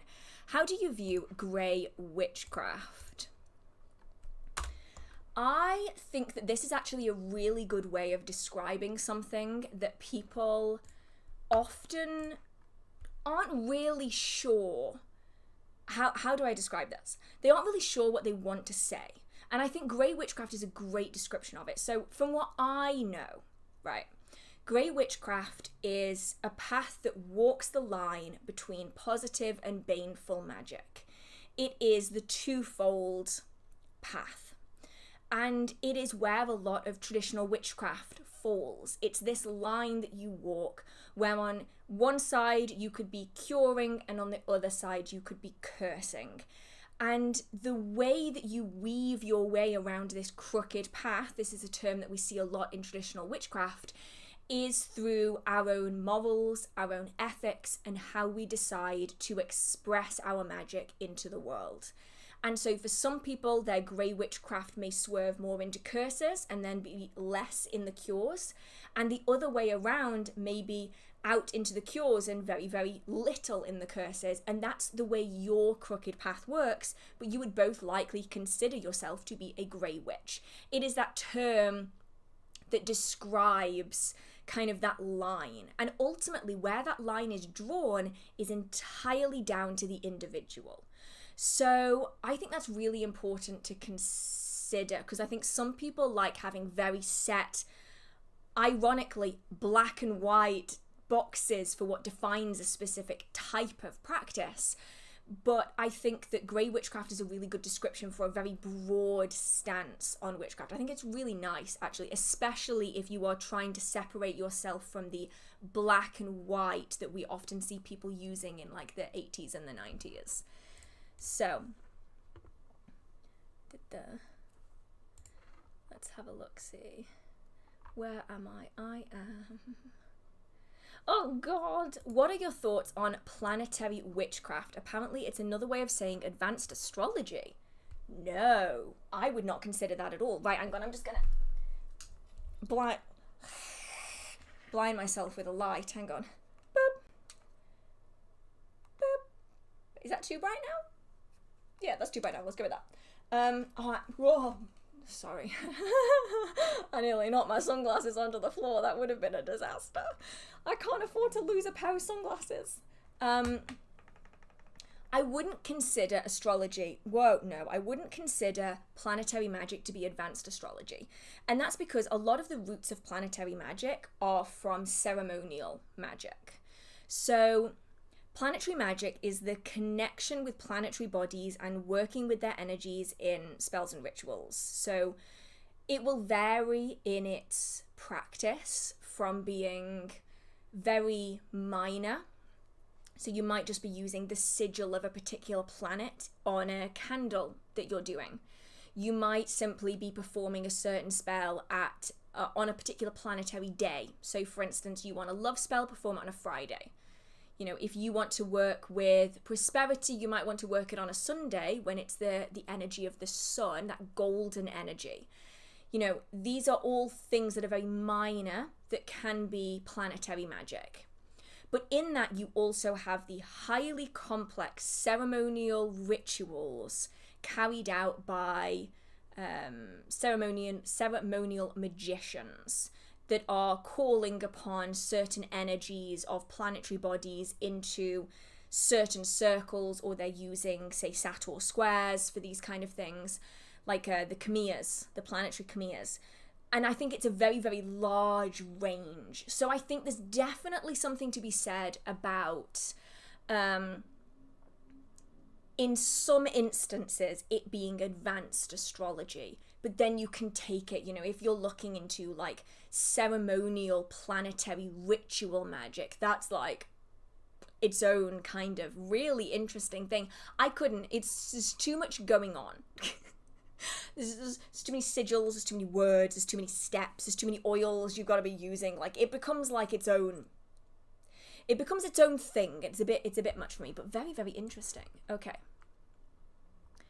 I don't know where I am. Oh god, I actually don't know where I was, and I'm slightly concerned, right? Because if you've been here for the last couple of live streams, there have been times where it like flips the chat and randomizes it, and I'm so worried that that is what is happening right now, because I don't recognize any of these. Oh, it just jumped. Oh no, does that mean that's what's happening already? Wait, I'm so sorry. If that is what's happening, I'm gonna try and like still do as many of the questions as possible, but I feel like everything is just flipped on its head. No! Don't do this to me. Oh no. Okay, let me just go from like here. I'm just gonna go from here because this is one that I don't recognize, and I'll like try and bounce around to get them all. I was wondering if you've ever done a working with railroad spikes, either in a spell or to mark someone's property. I haven't, but I do know somebody that has. So it's specifically for protection style working. You would, well, not me, but they. Let's go with they in this situation. We take a iron railroad spike. You charge it with your energy, and you're doing a protection working for a property. So around the edge of the property, you would walk clockwise in this instance, and you are essentially delineating that space. So much like you would do if you were laying a compass, you're walking in a way to create a sense of liminal space. And while you're doing this, you're then going to start raising your energy. And as you're walking around the edge of this property, you are walking that energy into the ground in a circle over and over and over and over again, right? And you are essentially building it up. So think of it like, this is going to be the most nuanced description ever. It might be super unhelpful, okay? Think of a 3D printer, right? You know how it builds up those layers? That's what you're doing every single time you're walking around the edge of this property, right? So you're walking around the property, you are laying that energy down as you are going, right? And then when that energy is raised all the way up and it's in like a dome, it's like a bubble around the property, you are going to take the railroad spike, take the last remaining tether of that energy from you that is linking to that spell. So think of it like you're releasing rope, right? As you're walking around, the energy is that rope and you're laying it in layers. And just before you reach the end of that rope, you're going to take it and energetically tie it around that railroad spike, right? So the energy is no longer attached to you. It is entirely in this object. And you sink it into the ground on your property inside the line that you have created, right? And that is then the anchor point for that working. So then if you need to recharge that working, you charge the anchor point and it will re-energize all of that energy that is coiled out from it into your dome. And if you want to remove that, you would then take the railroad spike out and then undo it that way. So that's the way that I've seen it being done before, very effectively. I'm sure there's lots and lots of other ways of doing it though. Yeah, the Q&A section, the last 2 months has, it started randomizing itself. So it would jump one too many times and then it kind of just shuffles everything. And I'll be looking at it and I'll be like, wait, I answered this one and I answered that one. Like, what is happening? That is what's happening. It is tremendously not useful. But alas, it is what it is. Right. Do you think that we can become more susceptible to hauntings, visitations, or sightings the more you read, watch, and listen to things about spiritual beings? So the W in that really threw me off. It's spiritual beings. Right. Okay. I'm trying to compile all of my thoughts together. Yes, and also no. And I think, okay, I'm going to take the time it takes me to brush my fringe to think this through. Okay. So let me go cynical first, right? This is the, it's not really a haunting side of it, right? Okay. So do not take offense at this. This is just like one side of the coin, which is very much like what we were just talking about in regard to spiritual signs, you know, like the numbers, the feathers, and the like. If we've just watched a TV show about ghosts, it has set a scene for you. So you've had the suspenseful music, perhaps, you've had maybe a few jump scares from reenactors, you've had a story being woven for you by the people on the screen, or people in your ears if you're listening to a podcast, or in the story that you're reading, like in the book that you're reading. And so all of this is tuning us in to picking up and judging everything that we hear, see, smell as being more likely to being paranormal than not. Now, I think it's important to remember here that that's not to say that the things you're seeing, sensing, hearing aren't paranormal, but it will make you hyper aware of it to the point where you might start transforming things that aren't paranormal into something that is paranormal because of what you've just watched. So the creak on the floorboard upstairs, is it actually a ghost or is it just your cat walking around? But because you've literally just watched that show, your brain is more likely to jump to the ghosty conclusion. Now, so that's the cynical side of it, right? And I think it's really important with all of witchcraft to stay grounded, right? It's really easy. Like at the minute, the idea of like spiritual psychosis is like being thrown around a lot. And I think it's why it's important that we really ground our practice. So yeah, if you watch horror movies, you're more likely to have nightmares. You know, if you watch a rom-com, you might be more likely to see things through a positive light. If you watch ghost stories, you're more likely to see things as being haunted when maybe it's just a creaking floorboard. The alternative to this, though, is if you already have activity in that property, you might then become more able to recognize it because you are almost more tuned into it because of what you're watching. And the other thing that can sometimes happen, and this actually happens not just with like ghost stories, but with horror movies as well, heightened energy attracts spirits. So if you are scared, that is fuel, that is food, energy that spirit can then be feeding on. And this is another reason why people who don't have very good control over their energy, maybe they have an aura that is literally going everywhere all of the time, are more susceptible to negative spirit encounters because they're essentially a beacon in the dark. All of this high energy, high emotion is very, very tasty and attractive. Nom, nom, nom, nom. You know, like it's something that they want, and so they're going to come into that space.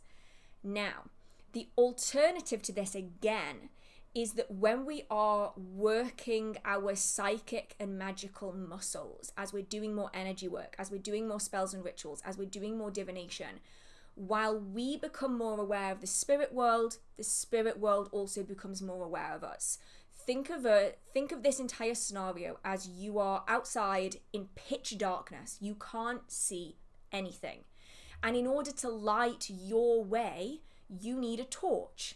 You turn on that torch, you can now see your surroundings, but your surroundings can now also see you too. That's what psychic work and what magic does. It makes you more visible to the spiritual world, and this is why protections are really useful. And so if you're learning more about the spiritual world, if you're learning more about ghosts and hauntings and the like, there is a potential that you are essentially becoming more aware and therefore are being more obvious to spirits. And I think it's quite likely that depending on the circumstance, you'll have crossovers. It's very, very likely after you've watched something that you are going to start noticing things that you didn't consider to be ghosts before.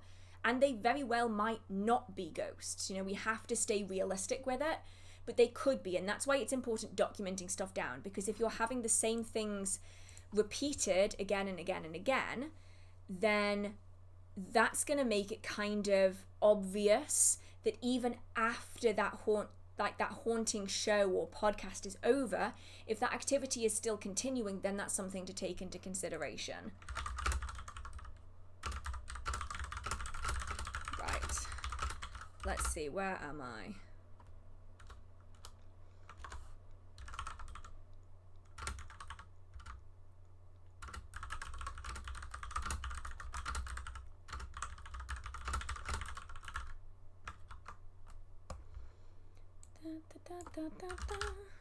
Right, I am somewhere here. Oh my goodness, I don't know. Everything's jumbled up. What are some clear signs you have a guardian angel? Now, I am probably the worst person to ask this question to, because I do not work with angels at all. But I would say that it's quite likely going to come through in multiple ways. So it's not going to be, say, like just feathers or something. It's going to be in your meditations. It's going to be in your divinations. It's going to be in your dreams. I've just realized that the reason it's so dark behind me is because I forgot to turn on the light. Genius. So all of that kind of taken into consideration, you're going to have things coming through in multiple different ways, just like you would if we're working with deities or other spirits.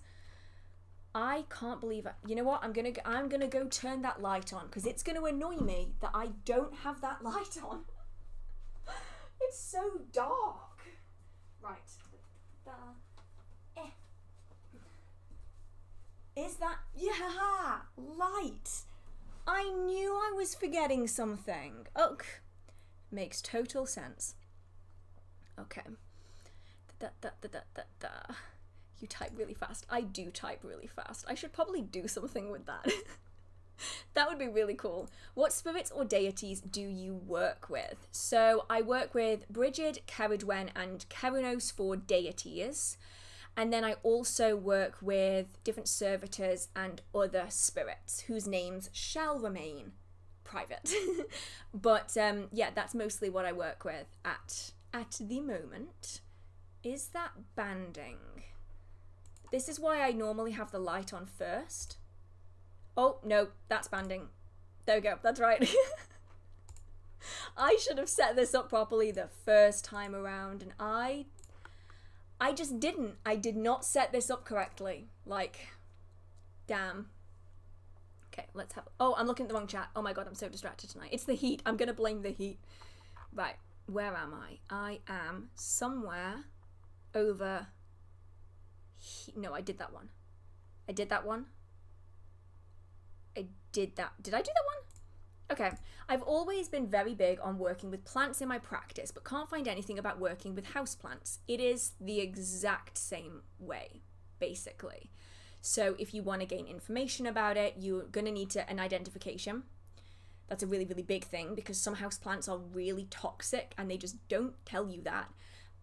So you're going to want some information on what that plant is, how dangerous or safe it is to work with, and then you're going to want to form connections with it, spend time with it, tend to it, nurture it, and the like. Ask if you can form a connection with it, start connecting with it energetically, and then take cuttings of that plant if it is permitted, dry them, place them under pillows, hold them for meditation and the like so that you can gain more insight and information from a plant that way.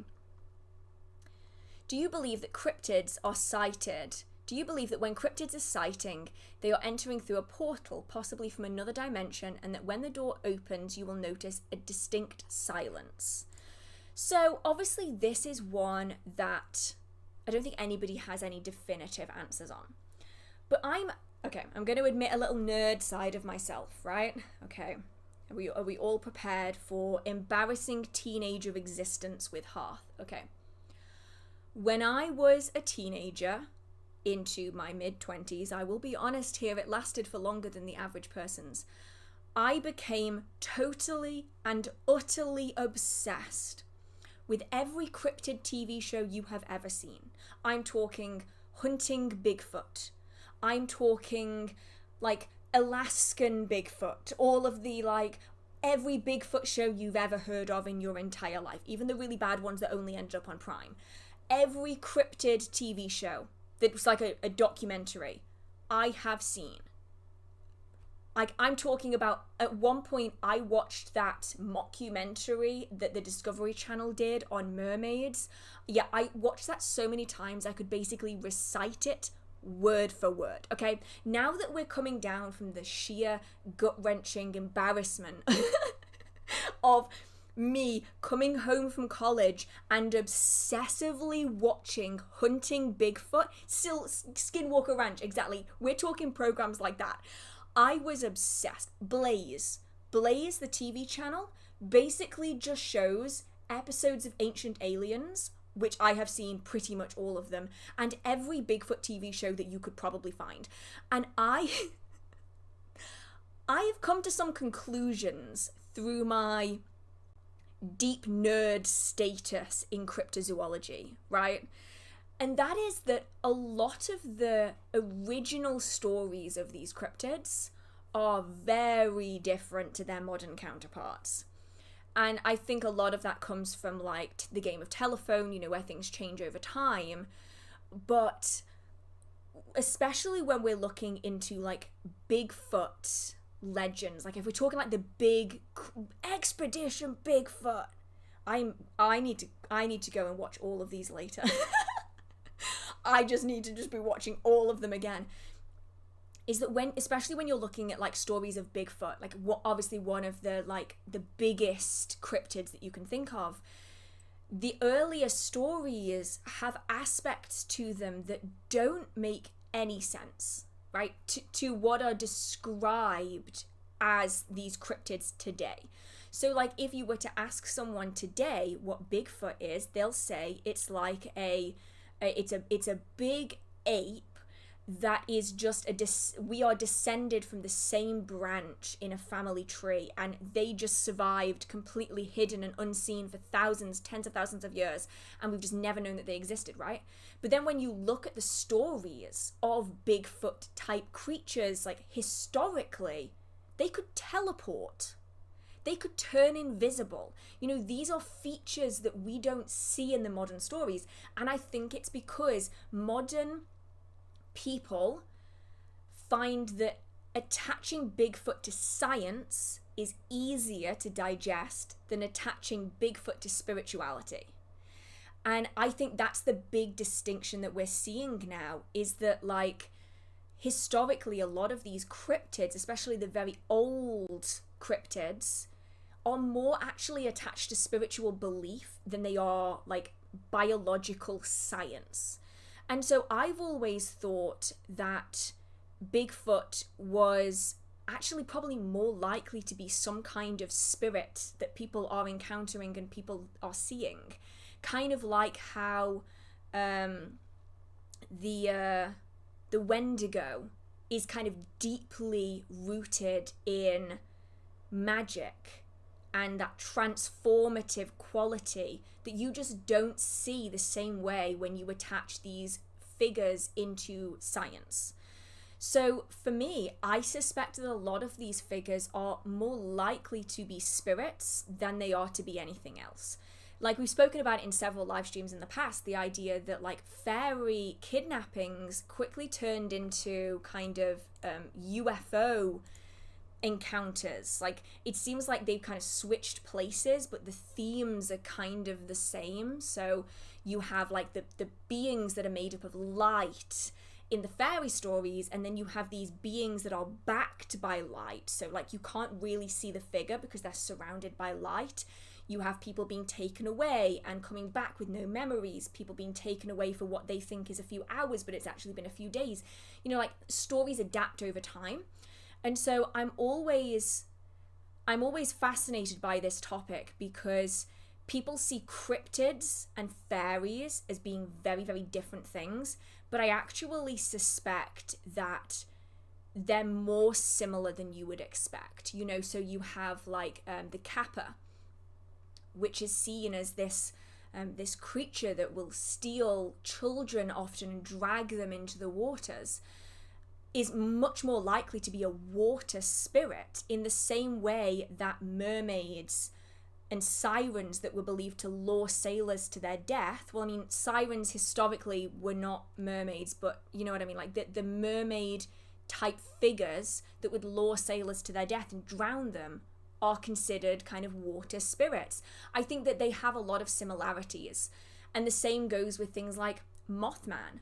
You know, is Mothman actually like a physical creature, or is Mothman a version of a figure that we've seen thousands of times before throughout history? We see them with the Banshee in Ireland, where they foretell death in the family. We see it with the Black Shuck and the Black Dogs of mythology, where in some cases they are warning of an impending death, and in some cases they are there to honour the dead at a funeral. They're also protective figures and the like. Is Mothman simply another iteration of a figure in folklore that we have seen thousands upon thousands of times before? I find this topic really, really interesting because people very often completely separate them from spiritual belief. But I think that they are probably a lot closer than you would think. You know, like people always talk about the if you were in the Appalachian Mountains and you saw something, no, you didn't. You know, it's that thing where, especially in the Appalachian Mountains, where that line gets crossed between physical and spiritual in a way that I think that in other areas of America it just isn't anymore.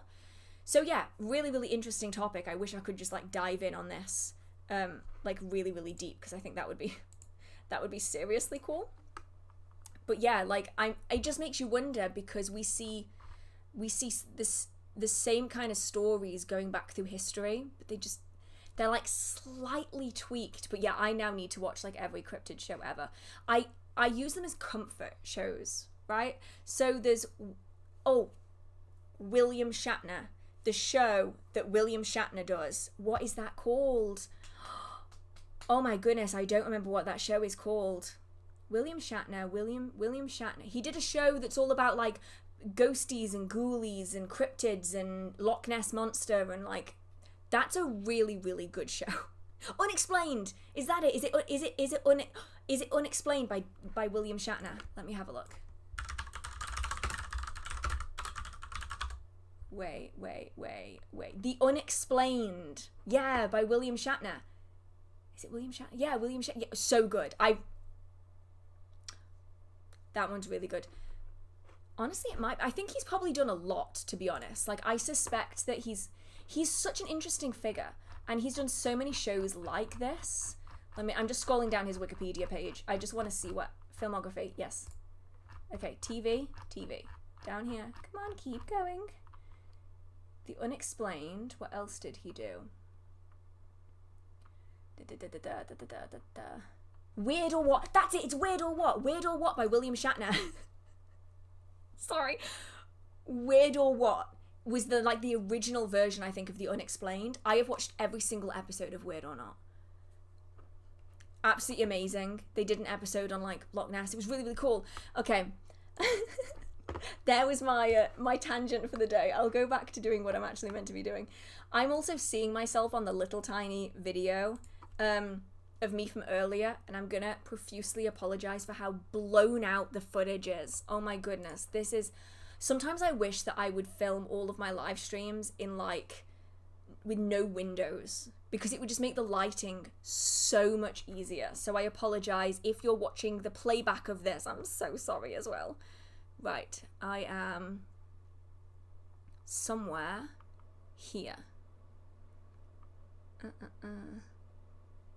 Okay, you mentioned owning tarot cards with attitude. Were you aware of it before buying? Can you use them for readings or workings? I'm curious to know more. Okay, so some of you know the story, so I'm going to make this fairly brief. I have 2 tarot decks that have their own, shall we describe it as, shit going on. They've got their own drama that is just playing out.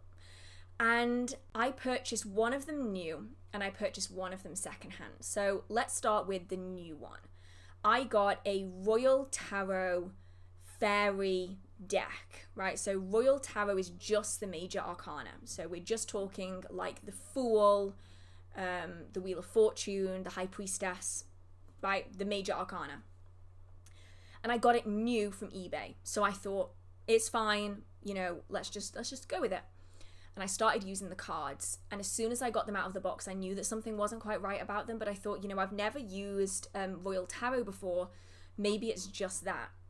Start reading the cards, and I'm noticing this feeling, here, all the way across here. And I'm continuing to read, and I'm starting to read the cards, and then my nose just starts pouring with blood. So I go and deal with that, and I clean up the cards, and I put it away. So I'm thinking, it happens sometimes. We're in the summer. It could just be allergies, it's whatever, right? It's probably nothing to do with the cards. So I get them out again, open up the cards, and the minute I open up the cards, I can feel it again. This same pain. It's not, I can't even really describe it as pain. It's like this really, really uncomfortable feeling all the way across here. If anyone has had nosebleeds in the past, when a nosebleed is stopping and you get that really uncomfortable pain up here in your nose, it was like that. And I started using the cards, laying them out, nose starts bleeding. I'm like, okay. Once was weird, twice is weirder. I'm gonna go and deal with this. Come back, finish the reading, put the cards away, leave it be. At this point, I'm thinking, okay, this is a bit weird. I'm just going to assume that I have a little bit of a sensitivity in my nose or something, and it's just being triggered. I'll leave it a little while. Towards the end of summer, I pull them out again. Now, my allergies finish much earlier in the year. So it's the end of summer, I'm pulling them out again, and I do another reading, nose starts bleeding again. And at this point, I'm thinking, there is no way this is a coincidence. So I hand those cards to my friend, who was then my boyfriend, who is a practitioner. And he held them and he said, oh, no. And quickly gave them back to me again. And that was where I discovered that it was the cards that were doing it. And I did test this even further. I think I tested the cards, maybe 10, 15 times over the course of that year. Yeah. My cards are just covered in blood splatters. Like, I'm not going to show you the evidence of it, but like the booklet inside has blood on it because it was ridiculous. And I had no idea. They were new cards. I thought nothing of it. Didn't feel anything weird until I really started like getting the cards out and getting into them. But at that point, I didn't really know what to expect. Now, if I get those cards out, I just have to touch the box and I can feel it. The exact same way. There's pressure along the bridge of my nose, and I know that if I don't put them down, my nose will start bleeding. I still don't know what's in those cards. It is perfectly content, though, being in those cards. I always get this question. This is a follow-up one I always get, which is, why don't you just burn them? Why don't you just banish it? Why don't you just throw them out? All of this stuff, right? But if I give those cards to someone else, somebody else, probably with less experience dealing with them, is going to have to deal with that. If I remove that spirit from those cards, that spirit is still going to be around my space. It could very easily reattach onto something that I don't want to banish it from, that I don't want to get rid of in my house. And that spirit seems perfectly content in that object. If I burn those cards, same principle applies. Because I am just releasing that spirit into that space, it can then latch onto something else. And that spirit is ultimately perfectly content in those cards.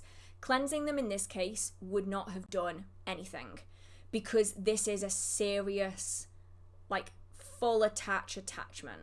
I would have to banish them from those cards to get them to do anything, basically, to get them to budge. And because they don't cause any negativity if they aren't being used, like they are not disruptive in any way, shape, or form. They are not like lashing out in any way. They are completely neutral if that deck of cards isn't being used. I am just leaving them well alone. It's not the cards in general. Like I feel like I need to emphasize this, that like it won't be that specific art or something. It is that particular deck. I don't understand where it was kept. I don't know what happened to it beforehand. I know that I was religiously cleansing all of my objects when it came in at this point in time, and it didn't do anything. So I just leave it to it. I still have them. They're in a drawer. They just keep themselves to themselves. The other cards that I have, I got secondhand. So I'm walking around this secondhand like fair, and I immediately get called, like it's a witchcraft fair, I immediately get called to this table that contains, I mean, to be fair, this happened like 15 years ago, so I don't even think the seller is still on eBay. And then I was pulled towards this table that had secondhand books and a handful of decks along the front. And I saw this one deck and I immediately was just called to it. And it is the Magic Manga, the original Magic Manga Tarot. And it's got a picture of a Joker on the front of it. And I immediately felt, like I do with all of the spirits that commune with me now, this like pull, this like draw to come and get it. And so I did, and the box was battered and basically destroyed, but the cards inside are in perfect condition. They're great quality. And as soon as I got the cards at home, I mean, I already knew that there was a spirit attached to it. I already knew there was something going on there. As I started working with the cards, I noticed more and more that this is not just like activity. This isn't just like leftover energy. This is a full-blown spirit attachment in this deck. And he really likes one particular card. He really likes the Joker card, which is the card that's on the cover.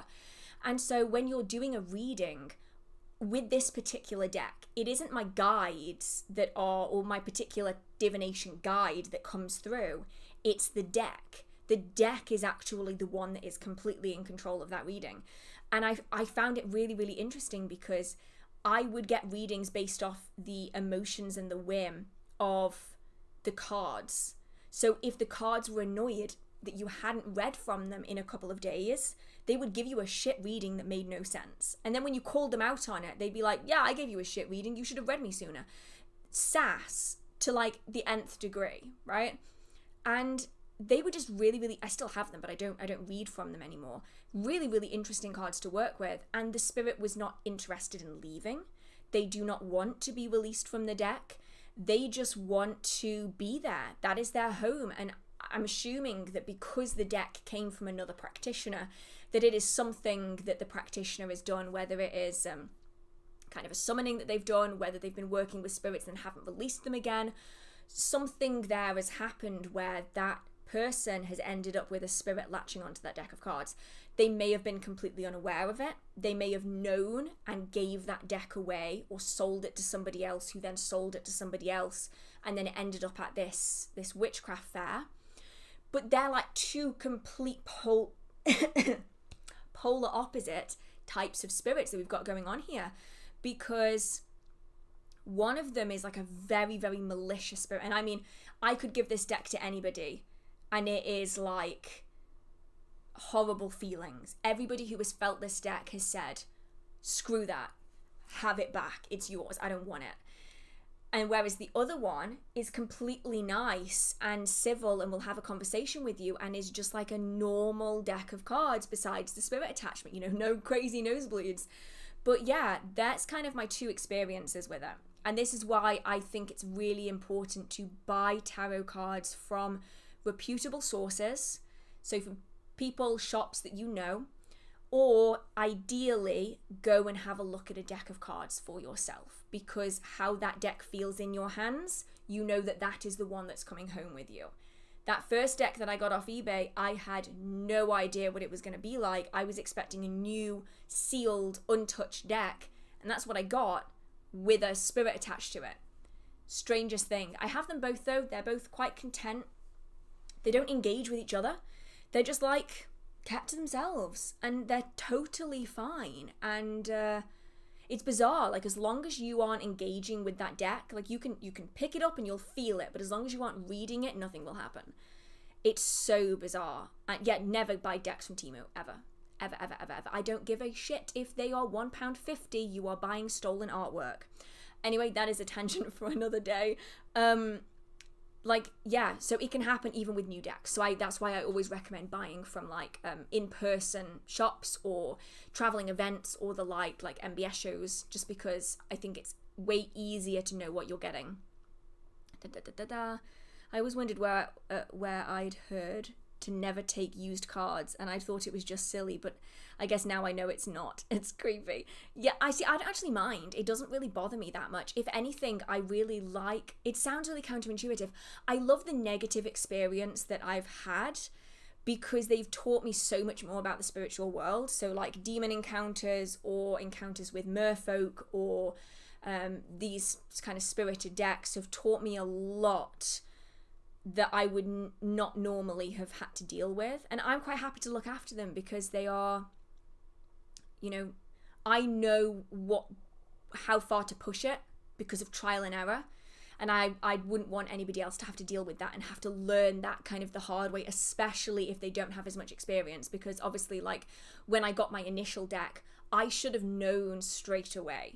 But, I mean, it was a long time ago when this happened, but I still didn't know enough when it happened. Whereas now, if I'd have picked up that deck today, I'd have gone, no, I'm not reading from that. Instead, I persevered and ended up with like a dozen nosebleeds. It was ridiculous. Okay. Oh yes, you do. There's some in Edinburgh. Sorry, I didn't even answer the question. I wonder if there's any witchcraft fairs in Scotland. Yes, there are. All around the UK, there are hundreds of different witchcraft fairs that go on. Just seeing if there's anything else here. Just before I go back to the rest of the questions again. Oh yeah, counterfeit decks are terrible and unethical. So yeah, I feel like this is just kind of a PSA. And while I totally understand that people often can't afford expensive, you know, custom decks and the like, I do think it's really important to note that you don't need tarot for your magical practice to be successful. You do not need crazy fancy decks.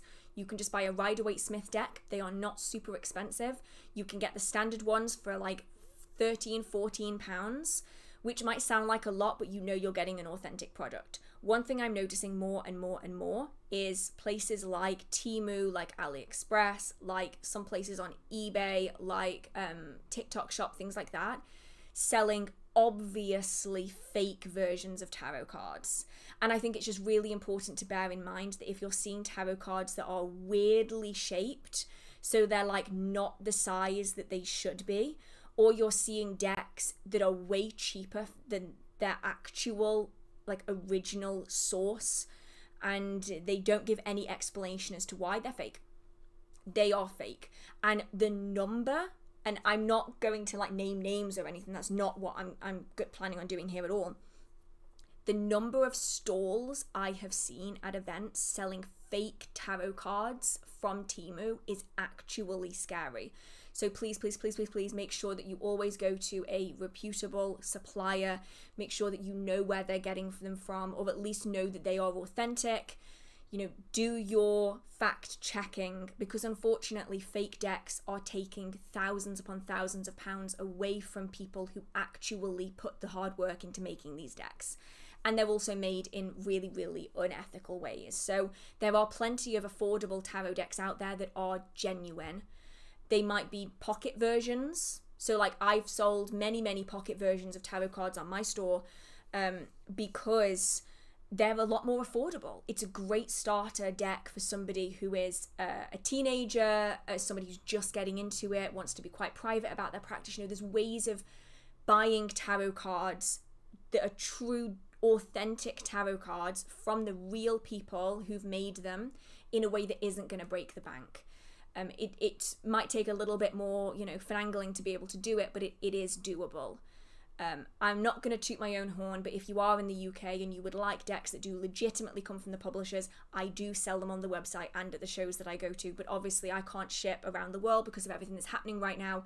So wherever you are, you're likely going to be able to find a supplier who is really genuine, a witchcraft shop, where they will be really really honest about, like, you know, well, you'd hope that they would be honest. The people who sell real decks are going to be very upfront about the fact that they sell genuine decks.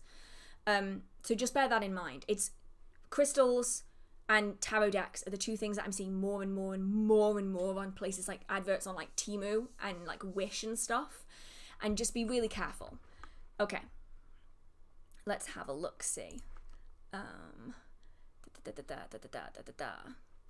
Oh, here we go. I keep drawing the same oracle card daily. It can pop up 3 to 5 days in a row. Do you think I'm not listening to them enough? Yes. Or is it just a strong message for me at the minute? I suspect it's probably a bit of both. So here's what my tarot cards will do, and I can only obviously go off like my experience. So I'm doing my readings. Now I'm using tarot rather than oracle, but same kind of principle, right? Doing my readings, doing my readings. The Emperor. Okay, that's cool. I've got the Emperor card. That's fine. I'm just going to pick a few just at random, right? The Emperor, the Two of Cups, and the Nine of Swords, right? Just 3 cards I've just pulled out of thin air. So you're like, oh, okay, well, it's not great. It's not great, but it's fine. Okay, I'll put it back in the deck. I'll shuffle it all up. And then 2 days later, I will do another reading. And in a larger reading, I will get those 3 same cards in the same order again. Now, this is based off my own experience. The cards are not the same as the ones that I got, but the same thing happened, right? So I'm thinking, okay, that's really weird, but maybe I just didn't shuffle them enough, right? You know, it happens. Sometimes we get a bit lazy with the shuffling. You know, it's fine. So I put them back in the deck, and I make sure I put them back in the deck in 3 distinctly different places, okay? And now I split shuffle. So anybody who's seen the videos of me shuffling, I will shuffle them sideways. I will halve them, split them, I flick them together like this, shuffle them some more, split them, shuffle them, right? So there's no reason that these 3 cards should be next to one another. A week goes by, I do another reading. What do I pull? The same 3 goddamn cards again, in the exact same order. And at this point, I know that this message is something that I am not listening to. And so I make sure to take a note of it. I then assess, you know, what it is that I'm doing, what could it relate to, ask for further clarifying questions and the like to try to get the bottom of it. And so for me, it was because I wasn't listening to the damn cards. You know, that whole thing of if you don't learn your lesson, it will keep repeating again. I just didn't learn my lesson. I didn't learn from the cards. It can also be, though, that you aren't necessarily past the thing that you are doing, like that you are working for. And so because of that, it's still showing up in that reading, which is why I don't recommend doing readings frequently, because what you're essentially doing is, unless something has changed, you're just going to be getting the same information over and over and over again. Yeah, so just back onto the tarot card things for a minute here, is you can often buy them in regular bookstores. Waterstone sell them. I will just put like a PSA out there. Now, I understand that not everybody, I'm going to do the same caveat again. You know what I'm like? I over talk. Not everybody is able to afford really expensive cards, right? Totally get that. And so people often rely on places like Amazon for their books and their decks. Okay. As somebody who purchases things wholesale from publishers, right, for their tarot decks and the books as well, so I do sell books on my website as well from publishers, I can tell you that Amazon is not only undercutting genuine small businesses, but they are offering books at a loss. They are offering tarot cards at a loss, and they are doing it, allegedly, in my personal opinion, gotta cover my own arse here, purposefully to monopolize the industry. They want to make it so that small businesses do not exist, allegedly, in my opinion, because there are decks available on Amazon that are considerably cheaper than anybody is able to get wholesale. They're actually cheaper than it costs to print the deck, right? Logistically, financially, that doesn't make any sense, right? And we see this a lot. We see this with TikTok Shop, we see this with Temu, we see this with Amazon, is places like this tend to, they take a hit so they can monopolize the market, and then afterwards they can raise their prices slightly because they've already taken out all of their competition. We see this happening, and allegedly, in my opinion, I think this is what Amazon is doing with tarot cards. So with like books and stuff, it's an accessible way for people to get books, but it's why I always recommend that you go to independent sellers. You go to your in-person bookshops because they really, really need support. And with tarot decks especially, I see this happening. Also, people can say on Amazon that a tarot deck is from the original publisher, but there's no guarantee that it actually is. So don't even just trust Amazon's word for it, is basically what I'm saying. Make sure that you always do your research on decks, because like I've seen it. I have people doing it at the stall. This is just like I understand why people do it, but like I get it at the stall where people will pick up a tarot deck from my stall. They'll look at it, and then I can see them on Amazon looking up the price of that deck, and then they'll walk away, and I know that they have just bought that deck off Amazon. And it's really, really hard sometimes, because I totally understand that not everybody can afford to pay the price that it actually is when you have it wholesale and then it gets sent to retail, right? I only ever sell decks and stuff at recommended retail price. I'm not one of those people that's going to whack like a massive great price tag on it just because of scarcity, you know. But equally, it is so harmful to small businesses, because I don't even think Amazon is making a profit on these things. I think that even Amazon is making a loss, because they're selling it for cheaper than it is wholesale, which they must be making a loss on it. So it's just something to consider if you do have the ability.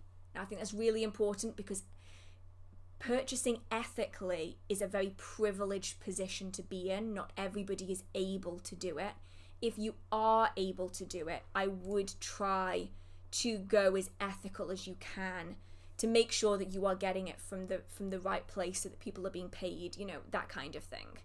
Okay, soapbox, I'm off now. I just think that's something to note, because I think a lot of people maybe don't realize that is something that can happen. Okay, I have just one simple question. How are you? I have been better, but I will be fine. It's one of those months, I think. Let's have a look. See, do you consider cats spiritual? So, I consider cats to be associated with spirituality, right? Because like cats, bats, rats, toads are all deeply associated with witchcraft through history. I will ban you for myself if I have to. Please, the mods do such a good job of just being nice. I can't with people. Please, everyone, massive round of applause for the mods as well, because they do this of their own free will, of their own volition, right? They choose to be here for hours on end doing this. So thank you so much to all of the mods for helping to keep the chat running smoothly.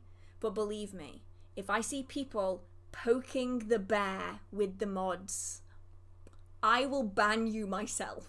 Okay, nobody touches the mods because they're here of their own volition and they do a great job and I appreciate them. Okay, so cats being spiritual, right? So they are deeply associated with magic, right? With superstition. And so because of that, I do feel that they are innately connected with spirituality in some way. But I think animals and children in general are so closely associated with spirits that they become spiritual themselves. I think a lot of us will have seen it. A cat that will just stare at something and you're like, what are you looking at, small furry animal? Like, what are you seeing? You know, where there's like, they're just staring down a dark hallway and you can't see anything and you turn the light on and the cat is still staring down this hallway. Children do it too. You know, the whole idea of there's a monster under the bed. You know, this doesn't necessarily always come from imagination. Sometimes this comes from things that they are genuinely seeing. I mean, I have seen spirits my entire life since I was really small.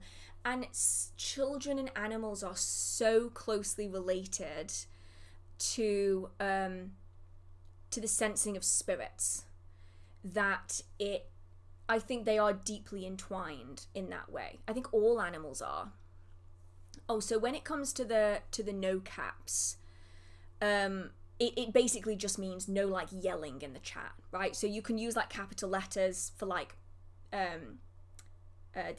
like first letters, like the capitalization of things, totally fine. You're never gonna get banned or anything when you do it the first time or anything, right?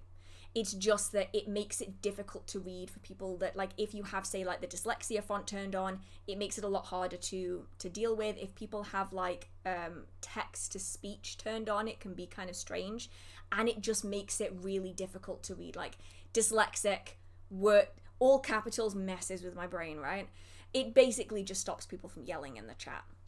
Basically, it just makes it a nicer, calmer, chiller environment, but no one is going to be like instantly kicked for anything like that. It's mostly just kind of like a if you repeatedly do it kind of a thing.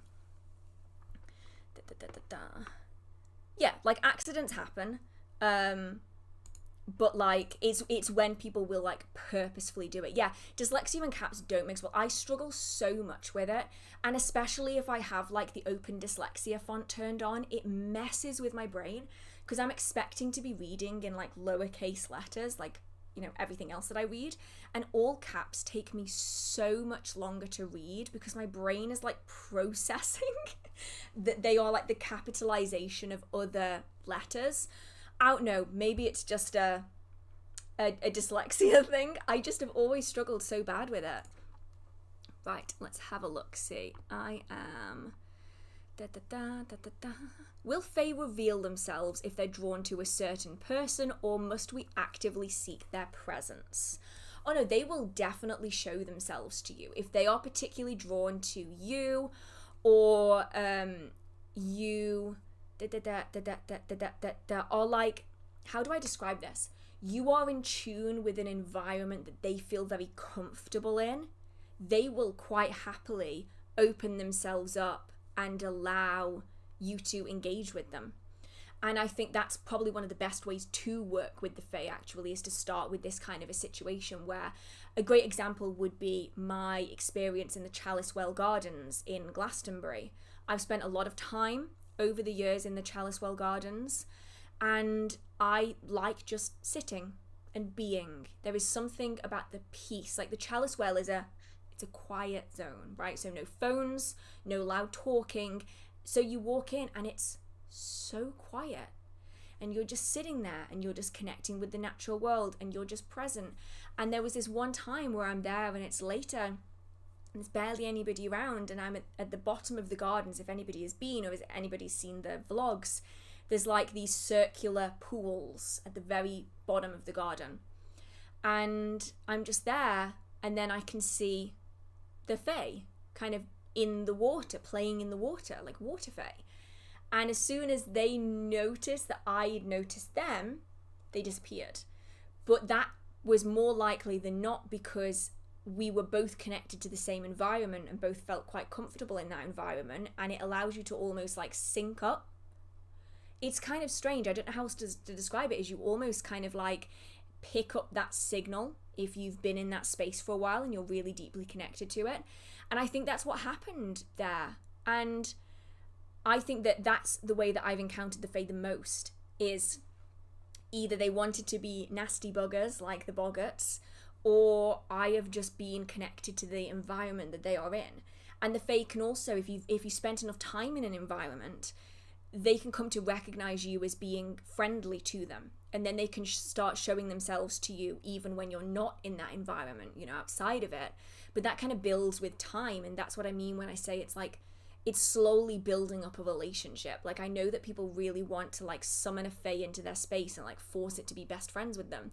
But the reality is that building relationships like this are slow and they're very gradual. And usually the encounters that you get are going to come from you opening up a little bit more, but not forcing that situation. So it kind of is going to take time. Oh yeah, Lorraine, I've got some incredible decks from Kickstarter. Like, it's a really good place to get decks from if you're willing to spend like a little bit more, because obviously like they're often independently published, but there are some incredible decks.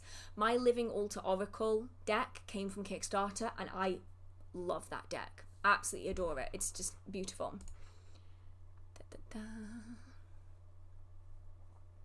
Okay, let's have a look. As a new witch who is mostly out of the broom closet but does not have an altar or otherworldly things, I am not drawn to these other high days. Is spending energy valid instead of the typical idea? Yeah. You don't need like any of the random things. And I think that is something that often gets pushed really, really heavily in books now and on social media, is this like item heavy approach. You don't need it at all. Like, if you are like focusing your energy towards a particular target, that's all you need. You don't need to be doing kind of anything else unless you choose to. And that kind of comes and goes and ebbs and flows through, oh, that rhymed, in your magical practice as you like pick up items and get rid of them and change styles and the like. Like, it's going to adapt over time. Right. Where am I? Okay. Ooh, there's two very interesting ones back to back. Okay. So let's start with this one. I'm new to witchcraft, but would love to be able to communicate with my mum, who I lost when I was only 9. Oh, I'm so sorry. Would love to be able to communicate with her now that I'm much older. Okay, so with this, okay, I'm going to try and formulate, because there's a lot going on inside my brain. So you have kind of like two routes that you can take with this, and one can then lead to the other, right? So you could start by finding a really useful's the wrong word, well recommended psychic or tarot reader to be able to start the process, right? So this is one way of doing it. So you find somebody that is very well regarded, somebody that you maybe have been recommended by somebody else. Word of mouth is usually really, really good, but you can also go to like mind, body and spirit shows and have lots of encounters with psychics there. And that can help kickstart the process, because you're having someone who's very experienced with the spiritual world, if they're good, who is starting to form that connection, right? It's kind of like jumper cables, like you're kickstarting the process. The alternative to this, and something that you can do like alongside it, you can do afterwards, you can do it instead of, is to do your own readings. And there's a couple of ways that you can go about doing this, but, and this is a big but, and I don't want to be scaring anybody, I just want to be practical and realistic here. If you are inexperienced with reading, you might not be able to know who is actually coming through to you. And it can be a little bit tricky to discern whether the person that you are communing with is the person that you want to be engaging with. So you can do tarot, you can do a spirit board. They go by different names: Ouija boards, spirit boards, angel boards. You can do a pendulum with a pendulum board, similar principle. You can do meditation, you can do scrying and the like, and have things come through that way. Ideally, you would want to have photographs, things that connect, that you can visually touch and engage with to really help build that connection. And then you might find that nothing comes through. You might find that things start coming through gradually. But it's just important to be careful and mindful of knowing that you might not be getting through the person that you would like to be getting through. And so while I don't think that going to a psychic or a medium is necessary all of the time, I think if you aren't certain on how to properly protect yourself, how to discern one spirit from the next, I think starting with a reputable psychic, a medium, a reader, could be beneficial, just to give you an idea of the process, so that then when you start doing it yourself, you know more of what you're looking for. But I hope that you manage to have success with this. I really do. If you can find a good reader, so it's a really, really good place to start, because you have that kind of, that jumping off point, that now you know what to expect. You can kind of build up on that. And also it helps to kind of form that connection, because at first, especially because it's been, by the sounds of it, quite a number of years, she might not be expecting you to be reaching out. And so she might not be aware of the signs when they come to her. Whereas if a reader is reaching out, they're more able to get spirit's attention. And so it's easier to kind of start that connection when you have somebody who can knock on that door and be heard.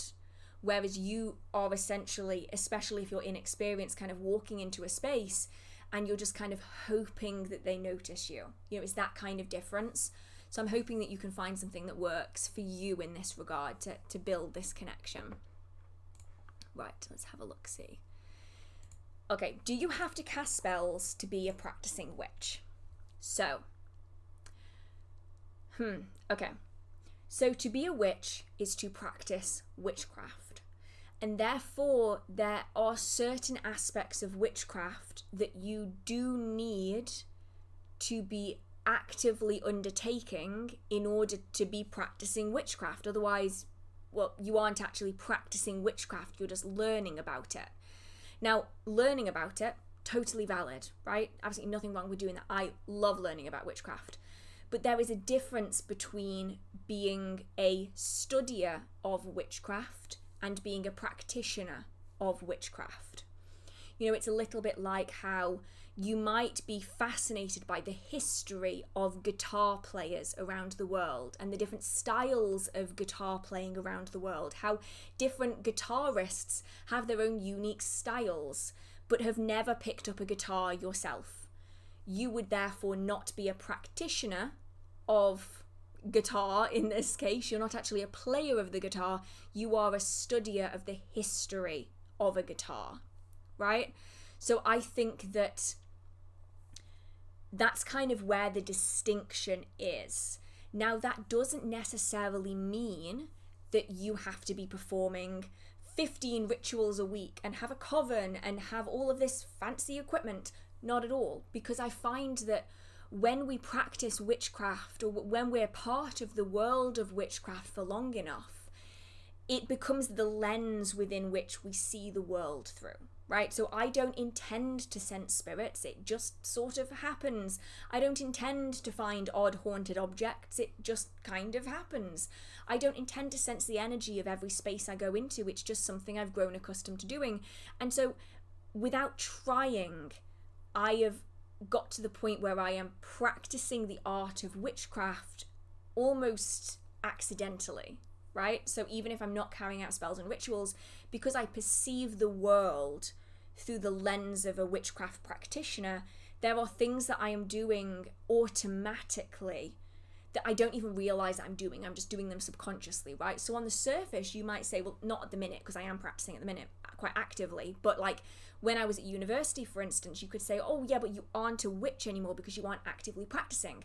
But while I wasn't actively doing spells and rituals, I was still working with spirits, I was still sensing energies, I was still working with my deities, etc. You know, like all of the stuff that you would do if you were practicing witchcraft. And so I think it's where the line gets a little blurred, because at the very start, you're not going to be doing all of these things innately. They're going to be very purposeful actions.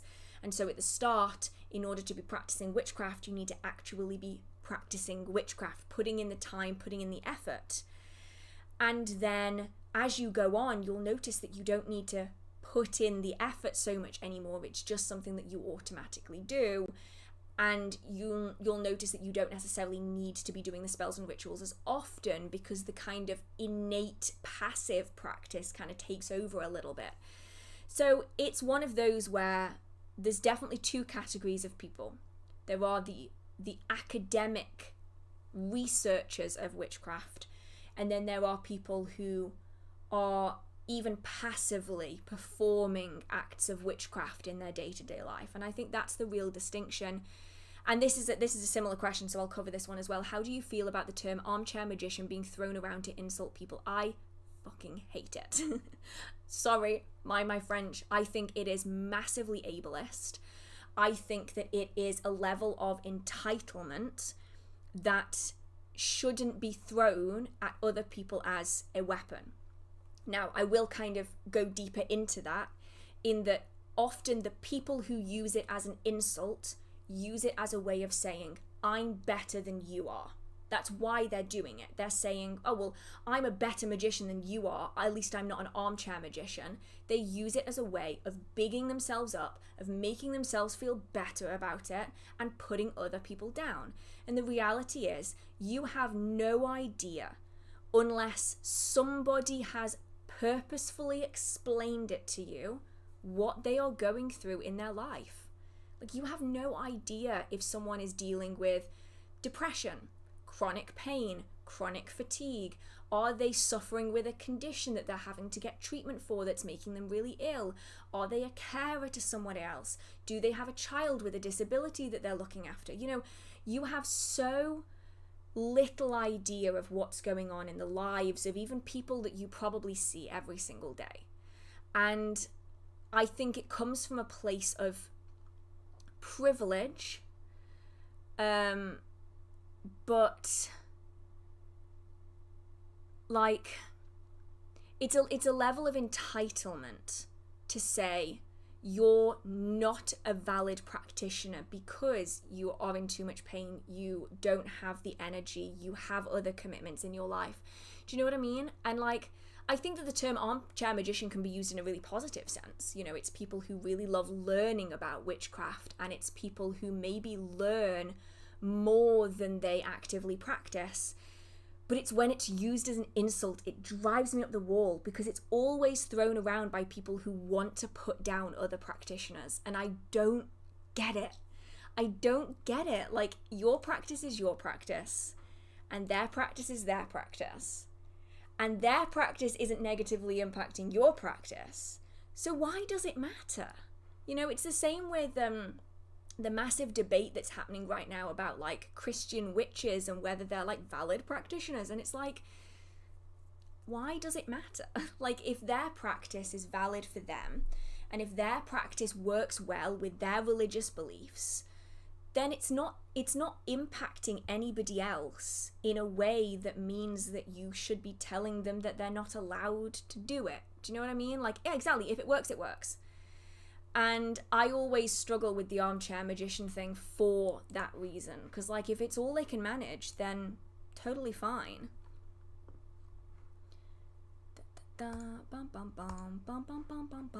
Where am I? I am somewhere. Oh, no. It jumped. Oh, right. I'm going to scroll up and see where I am. I think I'm, like, over here somewhere. When you face burnout in your craft, how do you recommend you reconnect with your magic? So I personally take a total step back. Literally, I will just completely pull back and be like, okay, I think I need to reconnect because there's something here that is not, how do I describe it?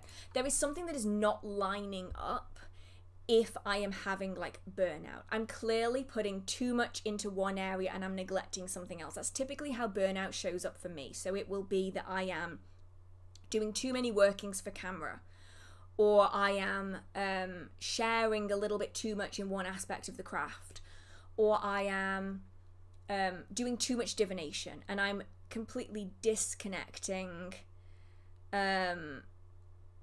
myself from the craft. Do you know what I mean? And so for me at that point, I go, okay, well, you know what I'm going to do? I'm just going to cut back on everything that I'm doing. I'm just going to take a real hard step back. And I'm just going to say, okay, you know what I'm going to do? I'm going to reconnect with nature again. I'm going to find where I found joy from initially. And for me, that is going out into nature. That is meditating more. That is grounding and centering. That is sensing the energy that's all around me. It's going back to those foundational practices and like reconnecting with the world, with the earth, with grounding, with centering, with all of the basic practices, and then I build up from there. And it probably isn't going to work for everyone. You know, everyone's going to have a different way of doing it. But for me, I find that it's usually because I'm pouring too much energy into something and I'm neglecting like all of the core things that were really important to me. And so I peel it all back. And then once I feel like I'm in a good place again with it, I'll try and find something different that I have never learned before, or something that I haven't like dived into deeply enough, you know. And then before you know it, you're 5 books deep into a topic you've never thought of before, and all you want to do is kind of practice. And because you've got those foundations solid again, it then makes it easier to build up on. But usually I can spot the warning signs before it happens now, because I'll start feeling like out of balance, like energetically. Before it kicks in, it'll be like, oh yeah, something is not quite balancing out like energetically, so I think I need to like rein it back in again. And it's one of the reasons why I do less tarot now, is because I was burning myself out, but I was also using it as a crutch. And so I kind of took a step back and kind of reduced it down to like the bare minimum to then build it back up again. I just find that to be useful. But for some people, you might want to just skip that entirely and just go, you know what, I just want to dive into something different.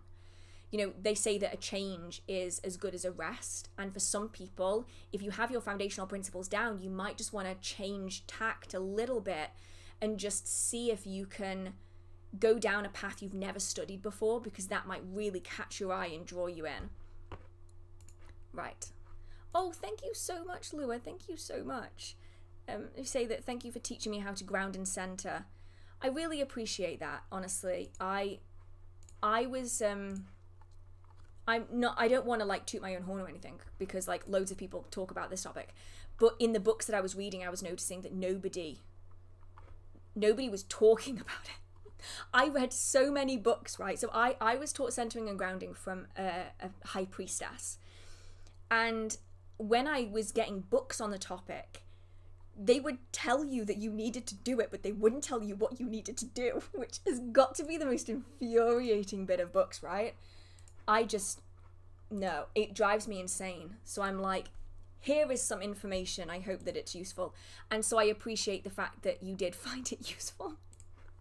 Because I found it so useful. I have no idea where I would have been in my magical practice if I hadn't learned centering and grounding from this incredible woman.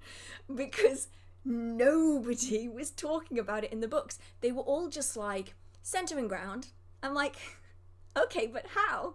And then this high priestess came along and she's like, okay, well, here's how I do it. And I'm like, yes, give me all of the information, please. I need it. Because like sometimes books just kind of skip over that. There's like this level of lore that they just kind of expect that you should know. But then you get to the point where no book actually tells you, which is why I really like Psychic Witch by Matt Oren. I really like that book because it goes over all of those things that a lot of books don't actually cover, which I think is great. Oh my goodness, thank you so much, Emily. Do you think that a psychic that isn't capable of giving a good reading is capable of cursing you? Yes. I've had terrible dreams since and nothing has changed and nothing else has changed. Yes.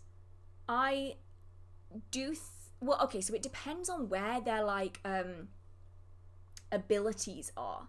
Because you can be a bad psychic and a good witch, or you can be a bad witch and a good psychic. And I mean, like, some people are, not that they are incapable, because everyone is capable. It's more that maybe they are more skilled at one than the other. And so I'm not gonna like ask for any details on this or anything. I'm just gonna give like kind of vague overarching advice, and hopefully shit will stick is what I'm trying to say. Is that obviously depending on what happened in this reading, if I would recommend doing so you've had terrible dreams since, I would recommend documenting the dreams. It's really, really useful, because if you're finding repeated things in the dreams, that's going to give you information as to what has happened and why. So if you have, say, like the same event happening over and over and over again, or you're getting like the same person in your dreams over and over and over again, like the same figure, then this is something that I would say is a possibility that they may have done something. Now, I don't know why they would. I'm not going to ask you why they would. Don't worry. That's entirely, your business. But in this regard, I would say return to sender is a potential option, or just return out. So more of like a mirror type spell, a mirror protection spell that is designed to bounce things away from you. You don't necessarily want to return it to sender. I mean, you might, but you do run the risk of then having an energetic back and forth where you're just ricocheting spells backwards and forwards to one another, which isn't always super useful. So you might just want a spell that's going to just like release it up and out. So a mirror style protection working could be really good, as well as a really good cleansing, personal cleansing, and a house cleansing, ideally. And hopefully you can get this kind of resolved. But yeah, sometimes you'll get witches who are completely dead psychically. Like they just don't know how to even get started. Like it's just like a blank wall. And then you have psychics who they try to do spells and rituals and just nothing works for them. And sometimes it's a block. Sometimes it's like something that's happened in their life and it's kind of blocking it. And sometimes it is that it's just something that they're not quite as developed in as they are with, say, their psychic abilities. No, why the hell did I just start humming Jingle Bells? What is happening? Have we skipped past Winnie the Pooh and went straight to Jingle Bells? Yes, it was oh my goodness, it was Jingle Bells as well. Is there a book that you recommend to learn about how to work with fairies? So I did already kind of talk about this earlier, but I will grab kind of two that are sort of useful. There are more. I mean, Morgan Dharma has written several good books on the topic. There are loads of good books on the topic, but they will only take you so far. right? So like I will always recommend like the Fairy Faith in Celtic Countries. It's at the bottom of the stack, unfortunately. Can I get it out without destroying the entire pile? So like I really enjoy this, the Fairy Faith in Celtic Countries. It gives you an idea of kind of first and second hand accounts of how people experience the fair folk. Useful, right? But the books that are talking about fair folk, I am a chaos goblin. Do you want to know the bookmark in this book? What is this actually marking? Like what did I put this in for? Divas and Elementals was apparently the chapter I really wanted to go back to, and I bookmark it with a mint wrapper. As you do, you know. Why use bookmarks when you can just use mint wrappers? They cover a wide range of different things, from like different powerful fairies through mythology, the Arthurian tradition, and A to Z of world fairies. And they have like further reading, divas, nature spirits, and the like. Like this kind of covers like a vague history of them. This is a complete guide to fairies and magical beings. You then have this one by John T. Cruz, which is Fairy. I spoke about this one earlier as well, which covers like the dangers and the like, friendly contacts, fairy culture, fairy society, like all of this kind of stuff. But books like this will rarely teach you the ins and outs of working with the fair folk. And that is because the fair folk are such a varied group of spirits that the morals, the social statuses, the social dynamics, the communication techniques between even groups of the fair folk are so unique that I don't think that any book is going to be able to like fully cover the ins and outs of working with the fae. And I know that that's like a really, really frustrating answer for me to give, because like I would love for there to be a book that I could say like 100% this is like the book that you need to read. But I have found that these books are really good for kind of starting to build an understanding of the fae, starting to work with them and the like. But it's very, very difficult to find one that covers like wide range. Right? I hope that makes sense. Yeah. So I haven't read that one yet, but I'm looking forward to getting the Mara Starling book on Welsh fairies. That one will be really interesting. I think it's going to focus a little bit more on like fairies through Welsh mythology, which is missed out on a lot. Though I will say, for anybody who wants more information on that topic in particular, let me just move my entire pile of books off. This one, which is British Goblins. I'm trying to not catch it in the light. This one is contains unique material and has fascinating sections on Welsh fairies. Mystic wells, warts, magic stones, basilisks, dwarves, invisibility stones, water fairies, mountain fairies, elves, fairy music, exorcisms, colour in fairy attire, laws of the spirit world, ghost habits, spectral animals, goblin veils, the serious significance of seemingly trivial customs, bells, ghosts, rocking stones, dragons, treasure hills, and much more. British Goblins covers mostly Welsh fairy stories. If you want more, so if you've read like Mara's book or you're wanting to read it and you want more, this one is also about Welsh fairies as well. This was published in 1880. And actually, of the 3 books by the Lost Library, this has got the biggest font, which is really, really useful. And I love this font. I don't understand why, will that focus? Why books don't get published in this font anymore. This font is so easy to read as a dyslexic because the letters are already weighted. Like, why did they take away weighted letters? These books are so much easier. So yeah, no one book kind of really covers it. I think it's one of those things where you can have like some good primer books, but I think that you need something a little bit more like you need the nitty-gritty hands-on that you only get from trial and error carefully, which is why those books are useful, because they give you like the ways of protecting, the things to look out for, the warning signs, and the like. Okay, where am I? I'm here somewhere. Any ideas for a spell to end a work strike and to get a good, fair work contract? Ooh, okay, so immediately I have kind of like a working coming into mind, right? Where is it? Is it here somewhere?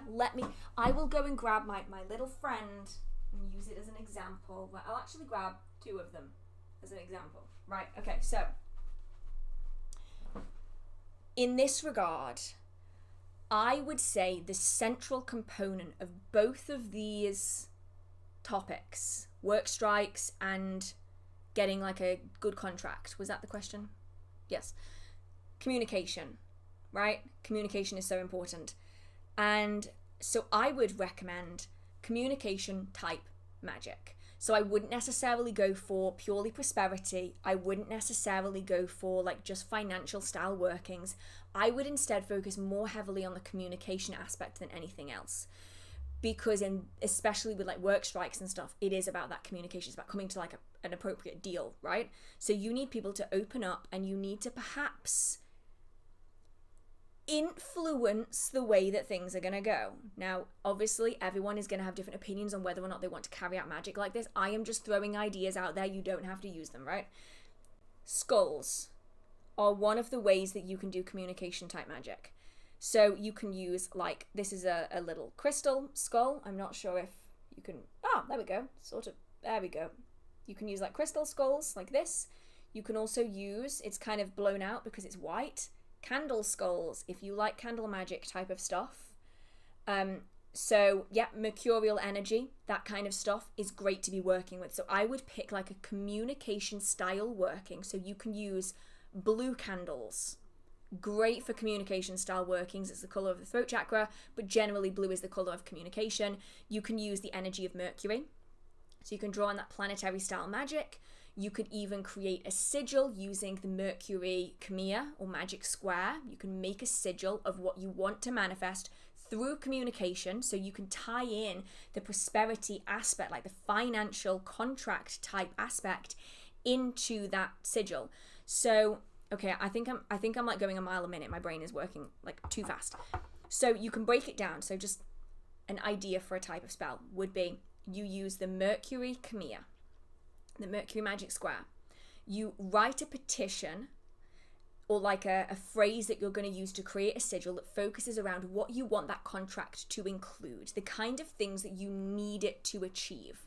Like, I would like this for this purpose through these means, right? You turn it into a sigil using the Mercury Magic Square. When you're done with that, you can then wear that. You can burn that sigil. You can also carve it onto something like a blue candle for additional communication, a skull candle for additional communication. You can have it sitting under a crystal type skull or a skull of any kind for communication. You can do this during Mercury hours and Mercury days as a way of linking it even further with that communication. Any letter that you send, any email that you send, before you send it, you can kind of over that letter or over that screen be creating that sigil and charging it that way. Send it off with it. And that way you're working more with the communication type energy. Because I think when we're coming to things like work strikes, I think it's less about the finances, because obviously the finances are usually what's causing the work strike, because it's like either finances or it's conditions or it's hours or something like that. But the most important thing is being able to get that in, right? You need them to be willing to communicate with you, because if they're not willing to communicate with you, you could be there for a long time. So communication style magic essentially opens up the doorway for communication. So you focus on a communication type spell and then you add other things into it. So if you're using like a skull, for instance, you could have it be like a blue skull, but you could also have it be like a yellow skull or a green skull or a gold skull for the thing you want to manifest through communication, and have like these 2 layers on top of one another. I have no idea if any of that word vomit made any sense. I hope that it did. The inside of my brain is a very fast place, and I don't like the fact that I can't slow it down. So I'm hoping that was even remotely helpful. But yeah, communication style magic is so interesting, and I don't think people talk about it that much. Right. Where am I? Any tips for writing spells? Like more formal language, but I feel self-conscious reciting them aloud as they don't seem to measure up with pre-written ones with an important tone. So, I am going to throw a few questions out there. You don't have to answer them. I'm actually expecting you to not answer them. You can just like answer them in your head. And this applies to like anyone as well. Why do you feel like verbal words are important for your spells? Right. Do you feel like you'll ever feel comfortable with verbal spells? Are you maybe more comfortable doing them in your own head? Or perhaps are you more drawn to workings that don't require a verbal aspect at all? Now, you really don't need to answer any of them to me, but I think it's just useful when we're coming to terms with the style of practice that we want to be carrying out. So if you're only using verbal spells because you feel like you should, you don't have to if you don't feel comfortable doing that. It's not a requirement. It can be useful, so it can be useful for focusing energy. You can repeat a phrase several times over. It can help you focus on your particular working. If you find that you are a little bit scatterbrained and you find that you get distracted quite easily, you can use it as a way of bringing your attention to what it is that you want to manifest. So these are the words I'm going to use. This is what I'm going to do. You might want it to rhyme. You might want it to sound really formal. You might want to just speak what you want. I tend to just word vomit. I just speak from the heart when I do my spells and rituals. But you also don't have to speak out loud at all. You can speak internally. Because if you're working with guides or ancestors or familiars or servitors, they're going to be able to get a gauge of what you want based off the energy that you're putting out.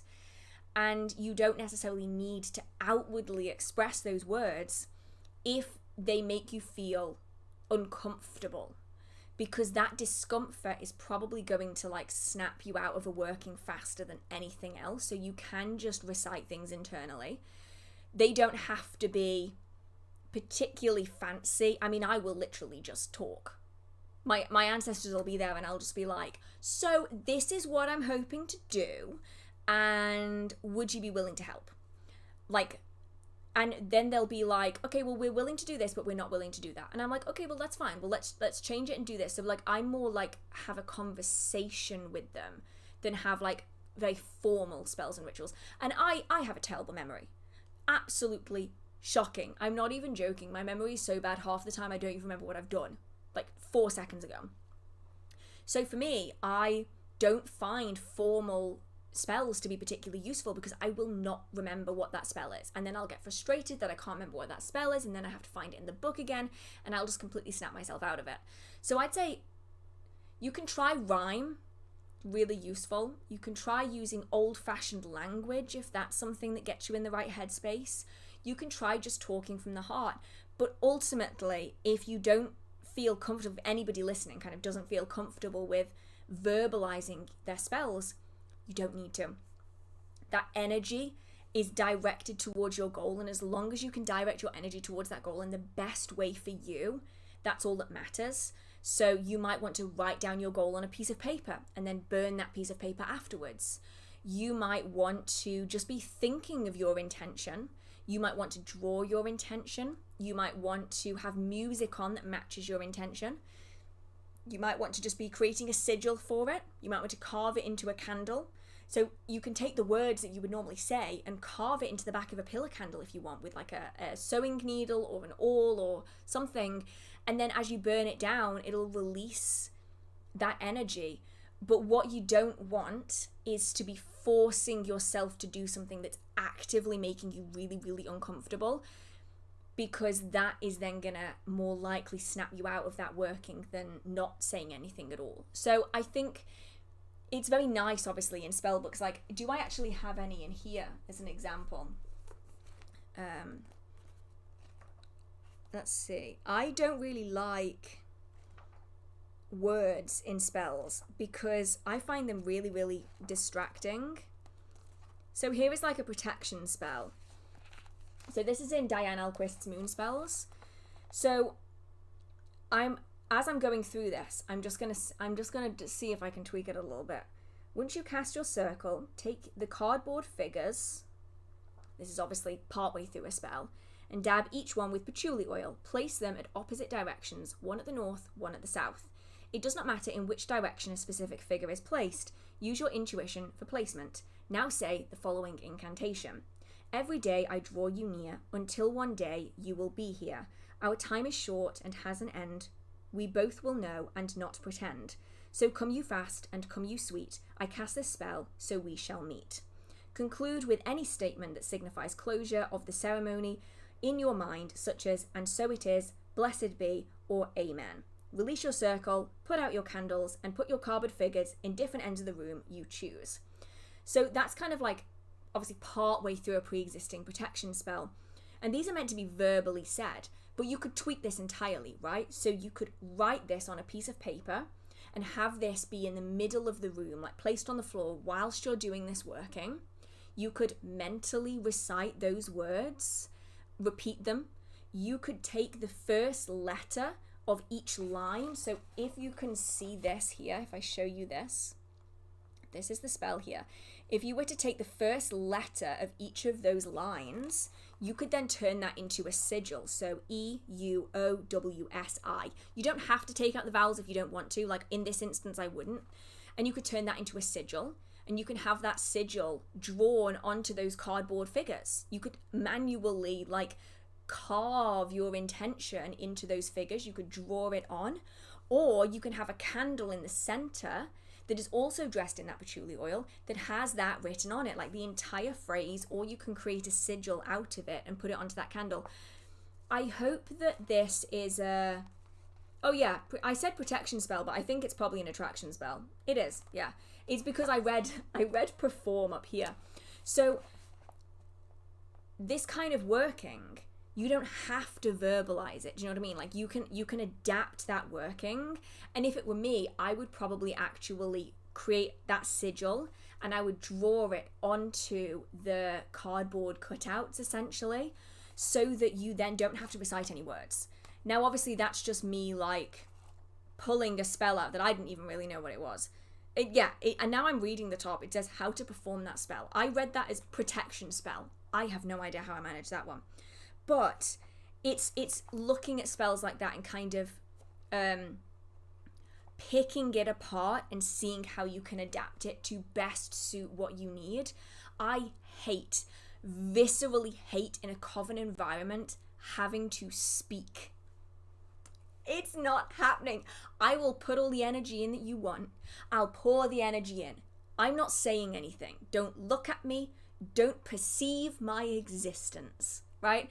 So all of my workings, if I'm in a coven environment, are done inside my head. I am not saying anything. Whereas some people are very, very theatrical with it and they really enjoy the show of it. For me, not happening. So I adapt all of my workings.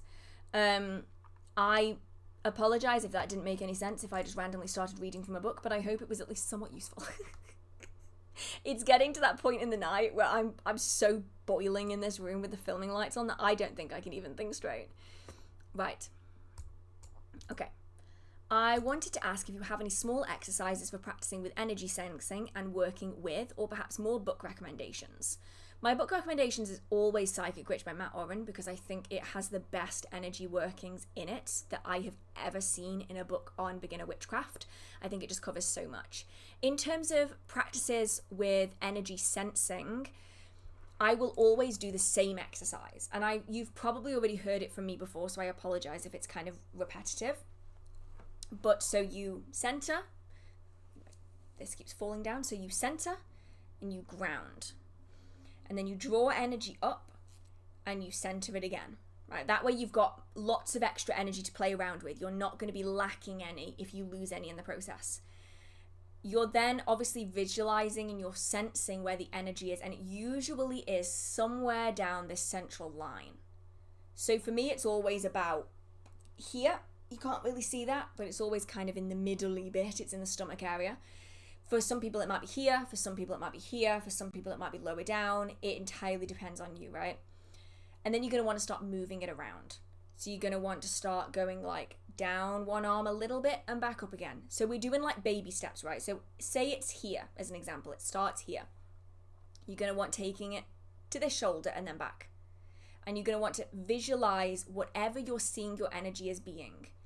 And feeling it as it moves, as you're pushing it around, right? So you go up to one shoulder and back, and then you go up to the other shoulder and back, and this way, and then that one, and then you want to go down to your elbow and back up again. And you're essentially going to be flexing those muscles, right? So we're starting small with small movements and then getting bigger and bigger and bigger. And then when you get to your hands and you get to your toes, you get to your hands and you get to your fingers, you're then going to want to start pushing that energy out a little bit and then pulling it back in again. Pushing it out a little bit and pulling it back in again. And as you're doing this, you're slowly reaching out into that environment, right, with your energy. You're essentially extending your field of perception out into the environment around you. And as you're doing this, you may well start noticing that you are sensing things coming back in that energy that you didn't notice before. And as you start being able to push it further and further and further and further out, what you're drawing back in is also going to contain the energy that you are sensing from the world around you. And this is how we can kind of build a taste picture. Essentially, we're tasting the energy around us in our own energy to get a feel of what presences are in that space along with us. And obviously, you don't have to do this all in one go. You would do it like baby steps to expand over time. But it just allows you to then be able to sense energy external of yourself, as well as practicing your own what am I trying to say? Energy manipulation. That's what I was trying to say, but just failed miserably. Okay. There. Oh, my fringe just isn't going to cooperate today. Oh, what is it? What is that? What are you doing? That's better. Okay. Oh my goodness. Thank you so much. Oh my goodness. I am not going to be able to say this, am I? Oh my god, it's ADH reads. I made that way much more, too much, no, way more complicated. Wow. I can't read, apparently. I can't speak tonight, apparently. Thank you so much. I'm drawn to go on I just say I'm drawn to grow on witchcraft. Oh my god, okay. I'm drawn to green witchcraft, and I feel like I need to grow my own plants in order to feel the energy to be right. If plant care doesn't come naturally to me, does that mean I'm not meant to be a green witch? Oh, no, not at all. Like, I don't mean that you aren't meant to be a green witch. I mean, like, no, that doesn't apply the same. So I'm really, really bad at plants, right? I forget to water things. I forget to water myself. That reminds me, I should probably have a drink. But it doesn't mean that you can't. So not all green witches will grow their own plants. Like, some people won't even know if they're good at growing their own plants or not. It simply means that you are utilizing plants in your witchcraft more often than not. So it would be the majority of your magical practice is incorporating plants into your spells and rituals. And so, generally speaking, as long as you are forming a connection and trying, I think that you can still very easily have a connection with and a practice of green witchcraft without having to be good at growing things yourself. Right. Where am I? I'm here. Okay. So this actually kind of ties into what the question a couple of minutes ago. Hello, do you know of any ways to regulate one's energy? I find myself having many problems with electronic devices, draining batteries, etc. So, I often find that this is because people have very little control over their energy. And that's not like something that you've like done, it's something that just sometimes is. So everyone has an energy field. And this is what a lot of people would refer to as, say, an aura. And everyone is putting out energy all of the time. You know, we're putting out heat energy, we have kinetic energy, you know, all of this stuff we're pumping out all the time. And it also applies to like magical energy as well, our personal energy. And what will often happen is some people have energy that is very, very erratic, and it goes far beyond the normal expanse of a personal aura.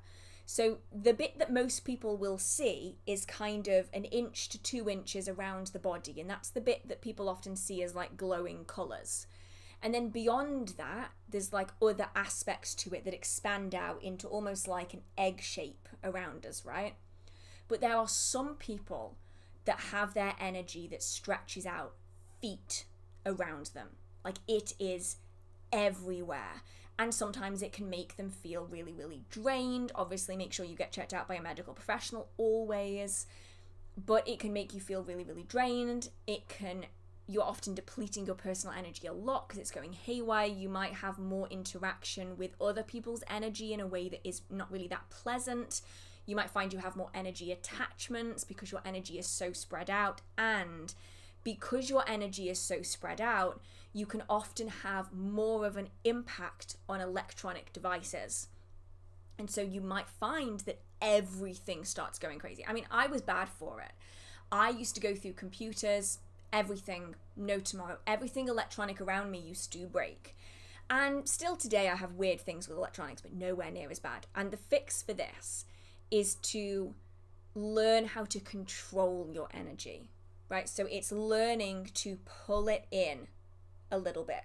So you don't want to like pull your energy completely in so you don't have an aura at all, but it needs to be it needs to be drawn closer to you, right? Because what's happening is that the energy is kind of doing this. It's like it'll like go out like suddenly. Think of like a solar flare. So there's energy all around, like you can see it, and then all of a sudden there'll be like this pop and something will go really far in a different direction. It's about controlling it so that instead of doing this, your energy being like really high, really low, really high, really low, you're kind of leveling it out. And that's where the energy work comes into play, the practicing, the centering, and the practicing the grounding, but especially the centering. It's being able to pull the energy closer to you. And the closer it is to you, the less it's going to have an impact on the electronic devices, in my experience. Now, obviously, everything on this channel, I know I don't think I've mentioned it yet, everything on this channel is always my experience.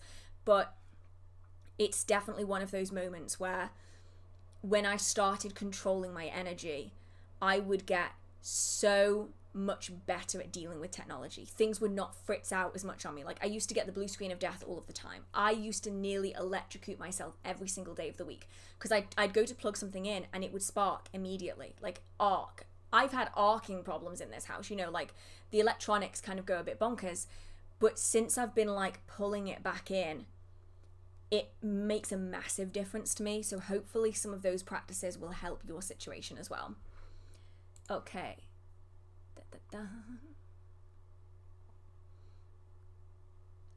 So this is one where I don't actually really have much of an opinion.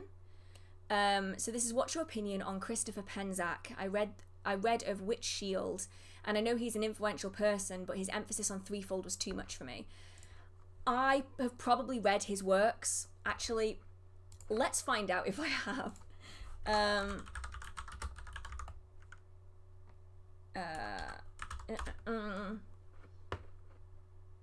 I can't spell, apparently, at all. Oh, yes. Okay, I have read some of his works before. Let's have a look-see. So I'm just having a really quick look through his website just to get a gauge of, like, his magical background. Because I think that often... bingo, found it. Okay, so here's why. Okay, so I have no strong opinions on this, right? And it's because we always perceive witchcraft books through the lens of our own tradition, right? And witchcraft books are written through the lens of somebody's tradition as well. Now, I'm reading through, like, okay, backpedal a little bit. Sorry, my brain's moving too fast again. A lot of authors will talk about the threefold law, a lot. And it's usually because they were trained themselves during a time when Wicca and witchcraft were considered synonymous. They aren't synonymous, they are different. But if you have been trained under the guise that they are the same, then therefore the rules that apply to certain versions of Wicca would therefore also apply to witchcraft because you were taught that they were one and the same. And so you'll find a lot of authors will discuss it as though the threefold law applies to all aspects of witchcraft, which it simply doesn't. And there are many different laws that go around the law of equal exchange, karma, the threefold law, but they apply to significant traditions rather than witchcraft as a whole, because it's just it's a very, very large topic. Not everyone is going to fall under the same belief system, the same tradition or anything.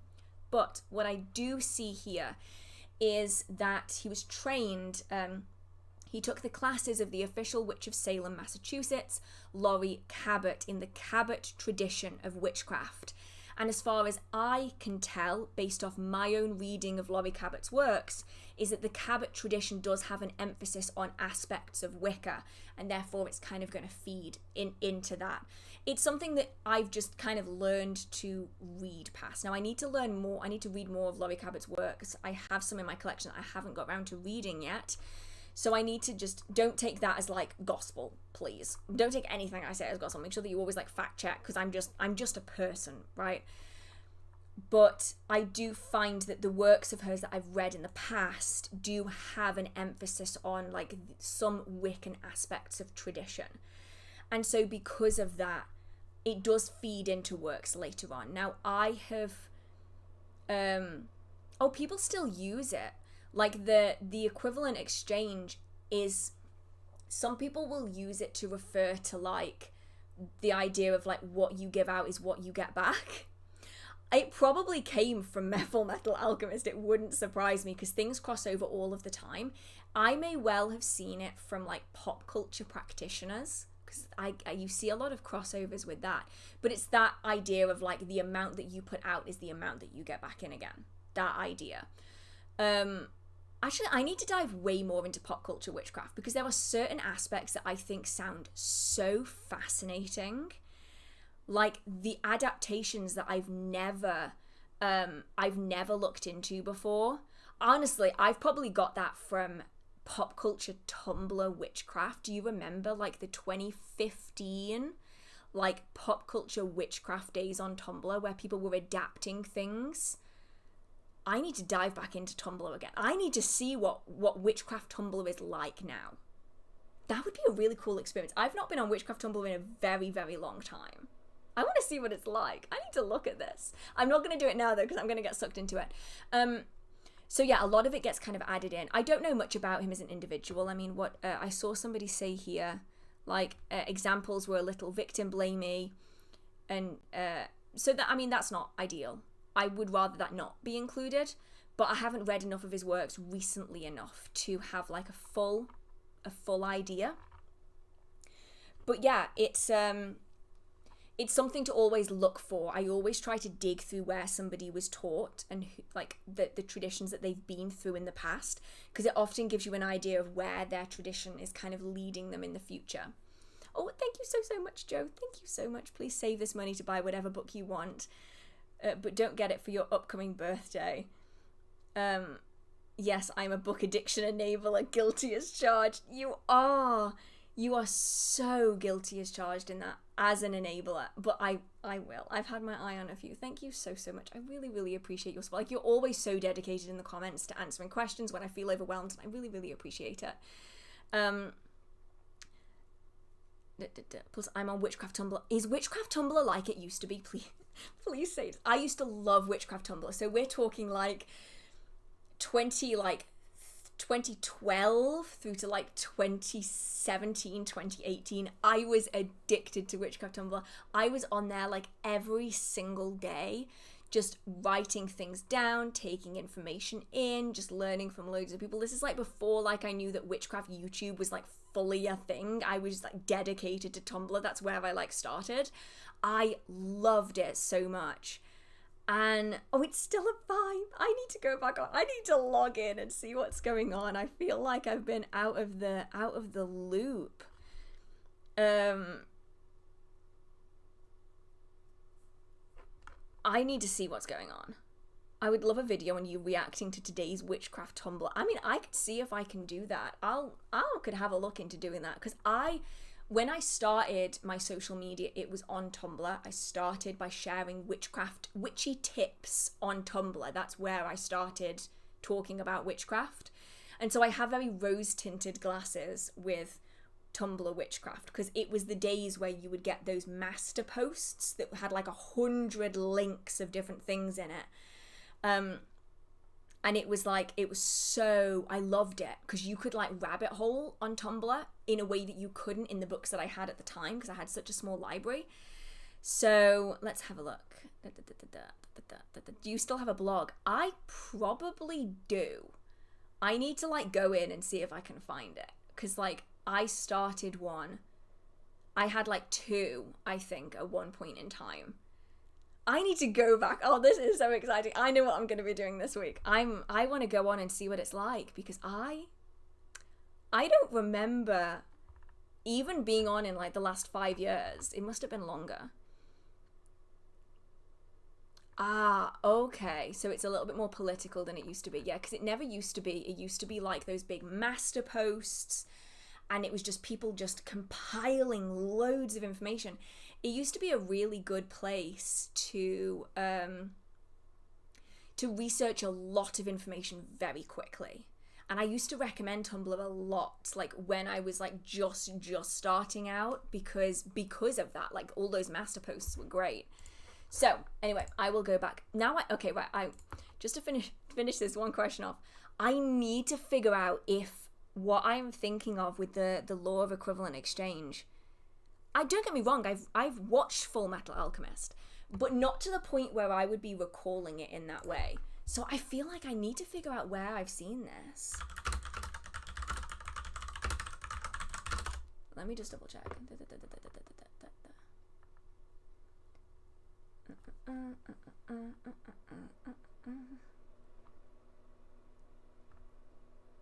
I need to dive into this so bad. I'm gonna get sucked into it. I just know. What is this? What is this? Laws of Magic. Ah. Sorry, I'm diving in. On here, there's like a... It's on a list that I found. I'm gonna deep dive into this. I'm so excited. I love it when I get to see like something that I really just want to dive into and learn more about. But I will get back on topic before I get like sucked into it.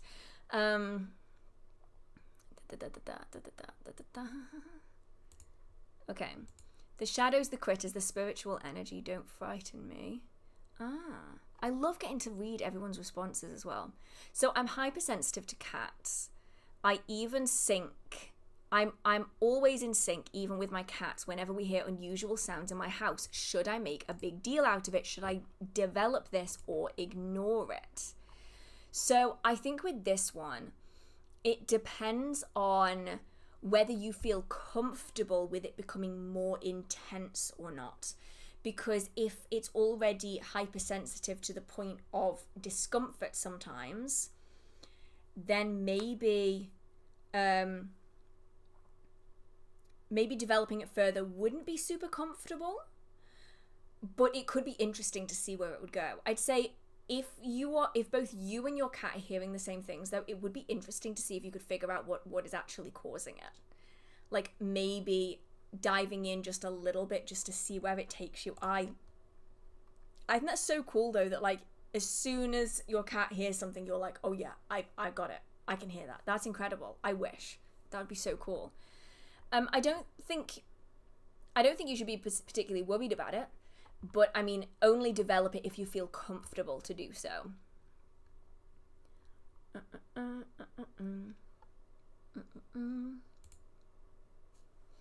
Is it best to get new Oracle and Tarot cards?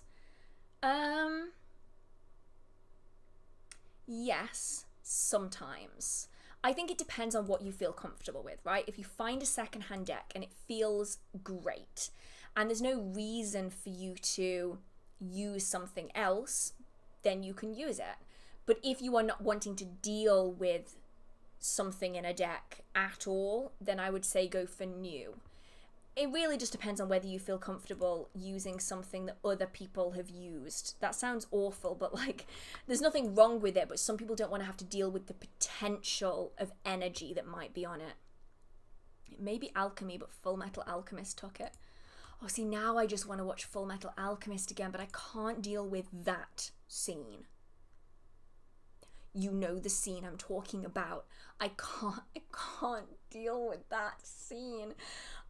I've seen it twice now and I can't do it again. I just want to watch.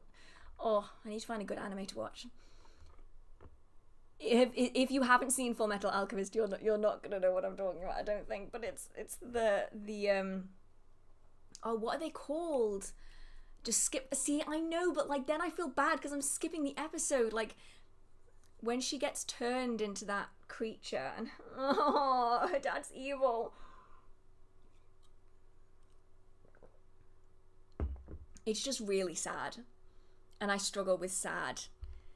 I think it's a chimera. Is it a chimera? That kind of rings a bell. And like, I started watching it and I'm like, this is just a really cool. And then I get to that episode and I'm like, absolutely bawling. Oh my god, I can't. I struggle with anything sad. It's like, right, bit of a tangent, I know, but just like a light-hearted pause for a second. The Vampire Diaries, right? You know, I love it. I'm a die-hard fan of The Vampire Diaries. Absolutely addicted to it. Have watched it dozens of times. I have to be in the right headspace to deal with season 7. Like, I'm sorry. All of that emotional baggage is happening in season 7. I can't. I can't. It's particularly with anything to do with Liz. I can't. Is that season 7 or is that season 6? Is that before Elena leaves?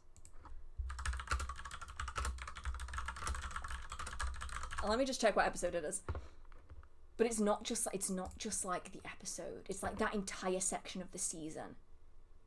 Oh, it's season 6. It's season 6. I can't watch season 6. It's so depressing. I can't. Anything like that, I just bawl. It's just not. It's not a good look. Right, you spoke in one of your earlier videos about working with the energy of the sun as opposed to the moon. Do you have any books that you recommend? No. And that's mostly because I've never found any that are that decent. You can basically apply the same principles of the moon to the sun. So a few examples of this, let's say, would be different times of the day are going to be broken up into the different moon phases, right? So dawn, as the day grows, that's the waxing moon phase. So you would be working with things like new beginnings, with growth, with progress, with abundance, with new projects, with developing things. The high noon time of day, like the midday time of day, would be the full moon. So this is for bringing things to fruition, workings of like harmony and love and passion and prosperity and good luck and like the things that you want like big punchy energy with. And then as the sun starts to wane, as the sun starts to fade towards the horizon, you get to kind of dusk kind of time. You're talking about that, the waning energy of the moon. So the releasing of things, the finishing up of things, the tidying everything away, sorting out all the loose ends kind of energy. And then the sunset and the sunrise are the very liminal times. So this would be that time of potential that you get during that dark moon phase, where it's about introspection before the light of the sun returns, or introspection before the light of the sun fades. And so those times are almost the ends of the new moon kind of phase. And so you're essentially able to work with large arrays of energy. I didn't intend that to sound like a pun, but anyway, large arrays of energy with the sun like you would with the moon, but over such a short amount of time. And then you can tie in kind of planetary hours to that. So particular days, particular planetary hours can then be timed in with the rise and set of the sun as a way of working that way. So essentially, instead of working on like a 28, 29 day cycle, you're getting that energy in a different format in a 24, well, not quite 24, but single day cycle from sunrise to sunset.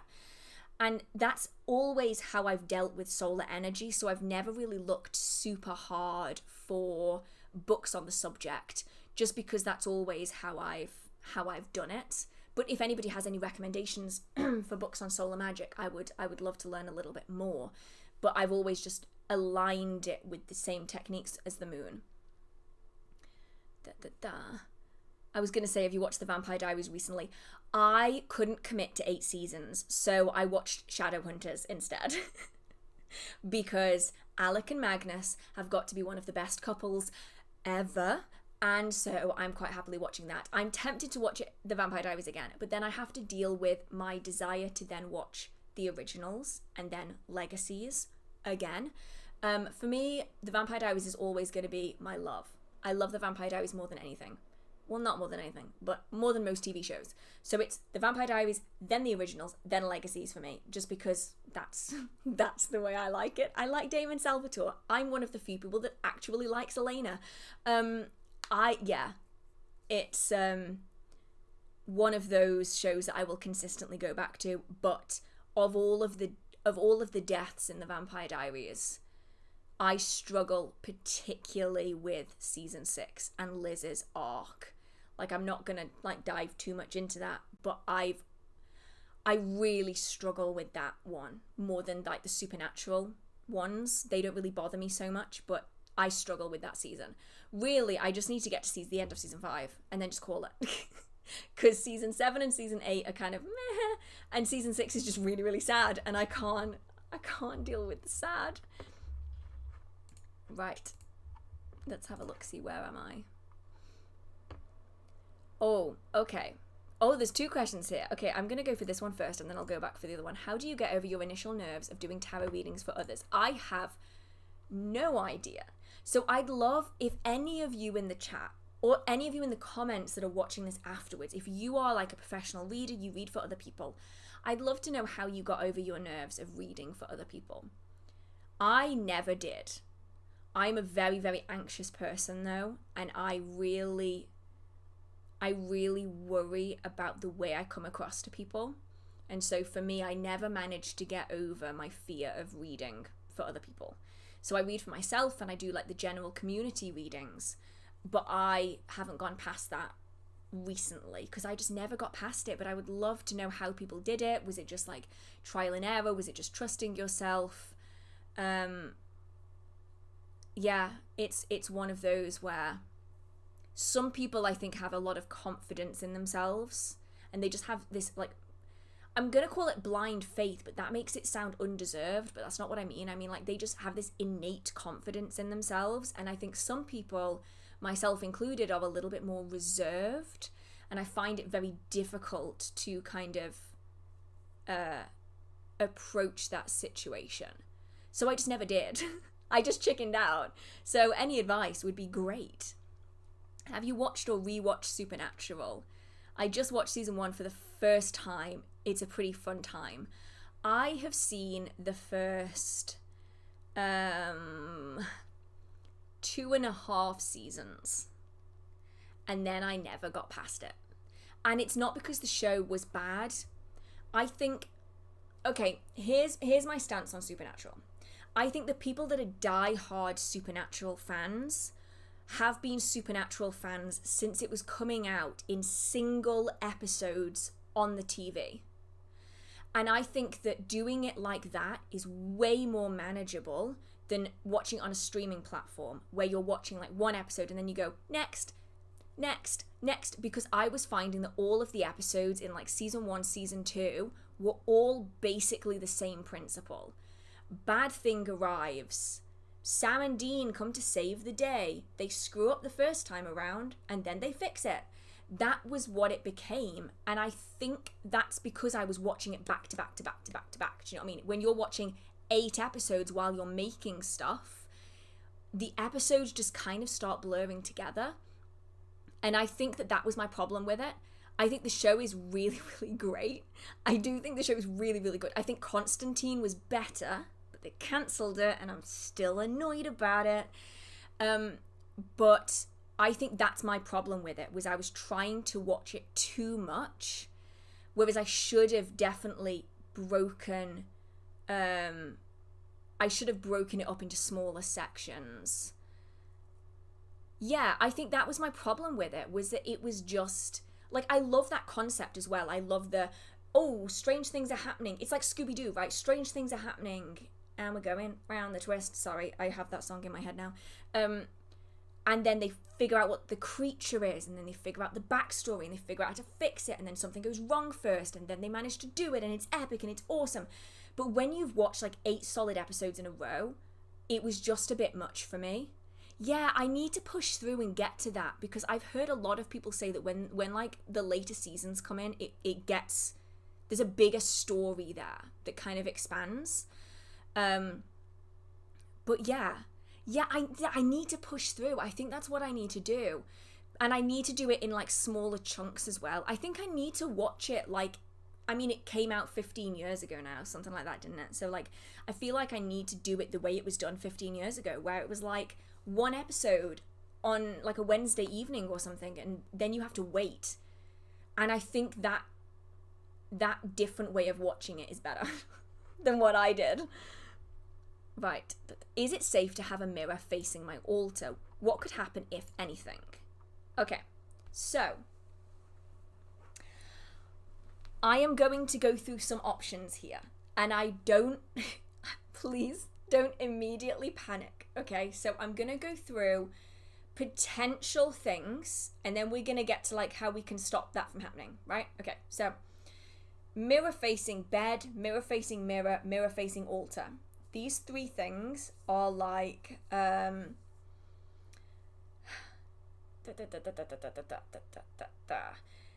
moments where you might experience strange things, and there are reasons for it. So mirrors are liminal space, so they are in between. Some people would consider them to be like portals, and because of that, when you have liminal space in liminal space, it can lead to an amplification of the spiritual side effects of mirrors. So if you have a mirror facing a mirror, that's liminal space facing liminal space. That's going to create a dynamic there that could lead to some strange symptoms, some strange experiences, spirit encounters and the like.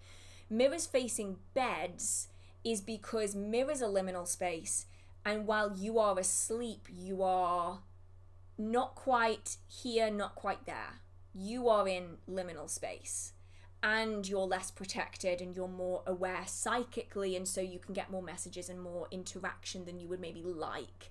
Mirrors facing altars, same principle. You are creating like a liminal space in your altar environment, and then you're having a liminal space facing it. So you could have spirits coming through. You could have spirit engagement, spirits being seen in the mirror, spirits literally coming through the mirror, strange experiences, strange smells, shadows, the like, odd things, strange energy and the like. But this doesn't have to be the case. So you can lock a mirror. I have an entire video on doing that if you'd like to. This is going to stop it from being liminal space. It becomes just a mirror. But you can use mirrors in magic. You can use them in glamour magic, locked and unlocked. You can use them in scrying, locked and unlocked. You can use it in spirit work, in spirit communication, ideally unlocked. Otherwise, it's just a mirror. So they can be very useful in magic. You can use them in protection workings, return to sender workings, that kind of thing. But you can just lock a mirror if it's making you feel uncomfortable. So I went through like all of the potentials, but like you can just lock it if you do feel uncomfortable. Yeah, I know I'm bouncing through conversations here. Constantine was so much better than Supernatural. And they cancelled it before the end of the first season because it was too similar to Supernatural. But Constantine has arguably some of the best mythology, the most authentic mythology of any of the Supernatural style shows. They had, like, you could tell that they'd seriously researched it, which is different, I think, than some of the shows that are out there. So another one that really researched the mythology was actually Lost Girl. The earlier seasons of Lost Girl really researched their mythology. It wasn't as good as Constantine, but it was still pretty good. And that's kind of a similar concept, you know. Oh no, what's happening? Let's find out. Oh no, it's this creature. Let's fix it. Same principle, right? I love the concept. They did a better job at their folklore than Supernatural did, and then Constantine did really, really good. But then they cancelled it, and I was so frustrated by it because the show had so much potential, and the casting choice phenomenal. I'm sorry. Constantine, played by Keanu Reeves, makes no sense. Why is he American? Constantine isn't American. Whereas the casting for the TV show was absolutely phenomenal. I know he also appeared in other things. I think he's still the voice actor for Constantine, even if he's not like... No, Keanu Reeves was not amazing. I'm sorry. Call it something else. It is not Constantine. Is it Matt Ryan? Is it Matt Ryan that plays Constantine now? Well, did play Constantine. I just feel like it's Matt something. Yeah, Matt Ryan. Ooh, my memory isn't that terrible today. Matt Ryan was Constantine, and it was such a phenomenal choice. From the mannerisms to the accent to the way that he looked. It was the best adaptation of Constantine that I have ever seen. Well, technically, yes, it is the same. It's the same base character, but the TV show was far superior to the movie. Why they felt the need to make Constantine American when Constantine was not American, and also didn't look like Keanu Reeves, I was never convinced. I liked the film, I just didn't think it was Constantine. Like, they could have just given it a different name and it would have been fine. Wait. You know what he actually does in this picture? Sorry, Phil's just said that he bears a striking resemblance to Jack O'Neill in the Stargate SG-1 series. He actually... Are we talking movie or are we talking the series? Because they changed actors. Because in the movie, it was... who's Ego in the... Oh my goodness, Star-Lord. What is Star-Lord in? Star-Lord is in a Marvel movie. And he has a father called Ego. And Guardians of the Galaxy. Wow, I got there eventually. Whoever the actor is that plays Ego in the second Guardian of the Galaxy movie plays Jack O'Neill in the movie, and then they recast him in the TV series.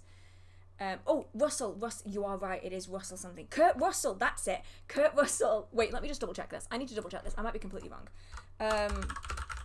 Kurt Russell, SG-1. I think he's Jack O'Neill in the original. He is. Okay. My memory's not so terrible today. Yeah, Kurt Russell is in... So, Stargate has... I mean, it's got multiple iterations. But Stargate SG-1 has a different Jack O'Neill. And also a different...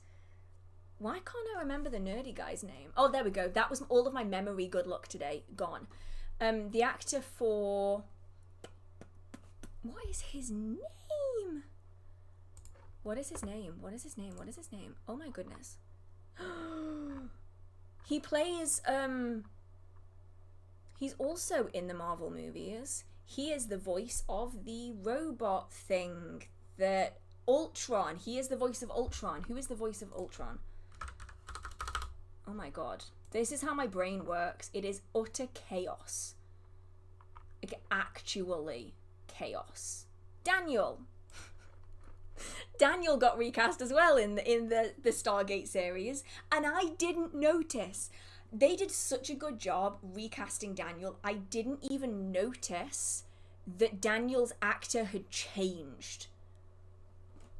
Yeah, I know, right? I was shocked as well. I went down a full rabbit hole. I love Stargate, by the way. I'm obsessed with Stargate, always have been. Stargate Atlantis is better than SG-1. Sorry, not sorry. In my opinion, I prefer Stargate Atlantis. But I went fully down, like, the rabbit hole when it came to that. And I found all of these, like, rabbit holes. I already said that. I found all these little holes to go down. And then I was like, wait, the original Daniel is Ultron in the Age of Ultron movie. He's mostly done voice acting, apparently. I didn't know that. Anyway. Oh, Grimm. Sorry, somebody mentioned Grimm. Grimm also has really good lore for, like, the first couple of seasons. Then it starts going a little bit rogue. But, like, when you go into like the folklore, obviously it's based off like Grimm's fairy tales, which is then based off like actual mythology. So I thought that was pretty cool. I do love Grimm as well. Grimm's good. I miss shows like that. Why don't they make really good supernatural shows anymore? I feel like they just stopped. Like Teen Wolf was good. The Vampire Diaries, the originals, even Legacies was, it was okay. They cancelled The Secret Circle, which is really annoying. Merlin was phenomenal. They just kind of stopped doing like really, really good supernatural shows. Like, I think it's a shame. They should bring them back. Yeah, Jack's change was way more noticeable. It was so wow, words. It was so noticeable, but I much prefer Jack in the series to in the movie. Don't get me wrong, I appreciate Kurt Russell's Jack, but it just didn't hit for me the same. I much prefer him in the TV series. But there's something about, I think it's maybe because I watched Stargate Atlantis first, like I just randomly started watching it on TV. I always have a soft spot for it, and yeah, Jason Momoa is also in it, which does help. But at the time I had no idea who Jason Momoa was because I was like a little kid. I just loved like sci-fi and fantasy, so I started watching it. What do you think about Charmed? I never finished watching all of Charmed. I got a substantial of the way through it, and then I just sort of stopped. I've not bothered to watch the new one. I'm not going to, because every remake of something is usually worse than the original. I actually really liked Prue. Like, I know that a lot of people really didn't like her, but I quite liked her. If anything, I started to get really annoyed with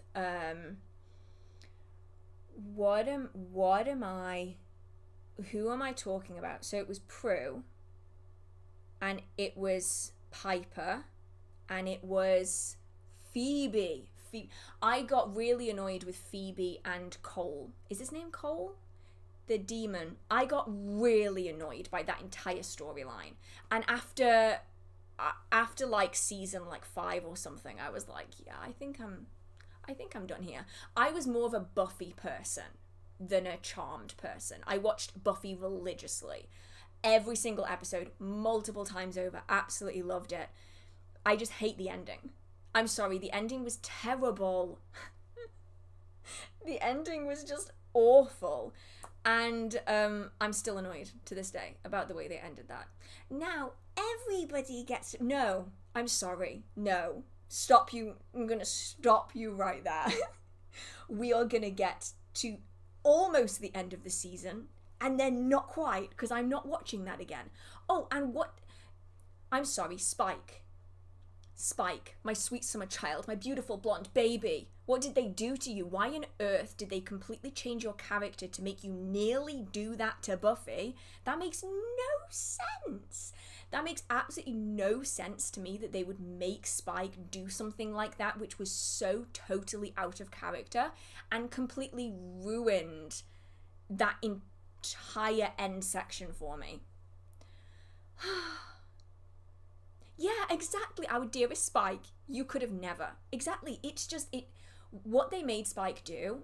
If you haven't watched it, I can't tell you on here. I apologize. It is not liked by YouTube for obvious reasons. But what they did to Spike's character was an absolute destruction, and it made no sense. Absolutely no sense. It would be like if Damon Salvatore, out of nowhere, just decided to kill every single person that he has been fighting to save the entire time.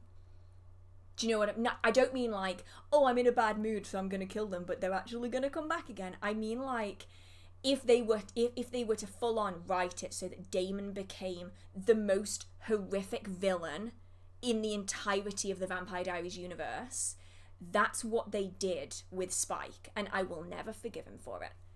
Wait, behind the scenes, the creator of the show did not like Spike. So that sabotage!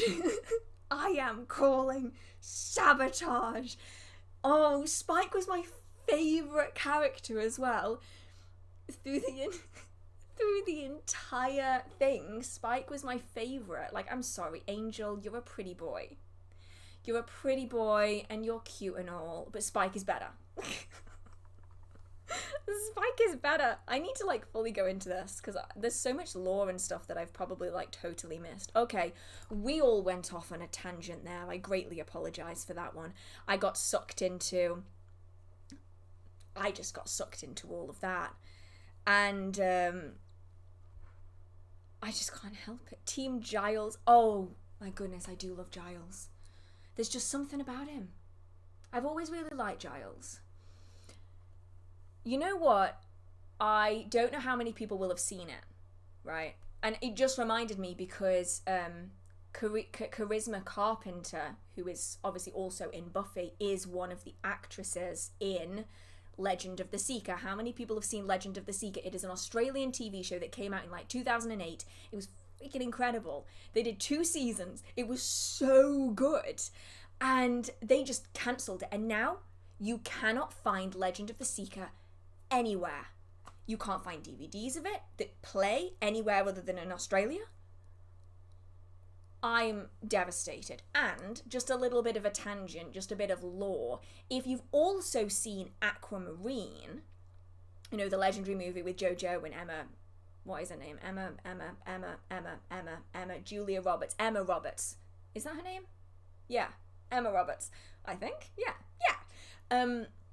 The cleaner, was it the cleaner? Like the caretaker, the really, really tall guy, is the wizard in Legend of the Seeker. I thought that was just so cool.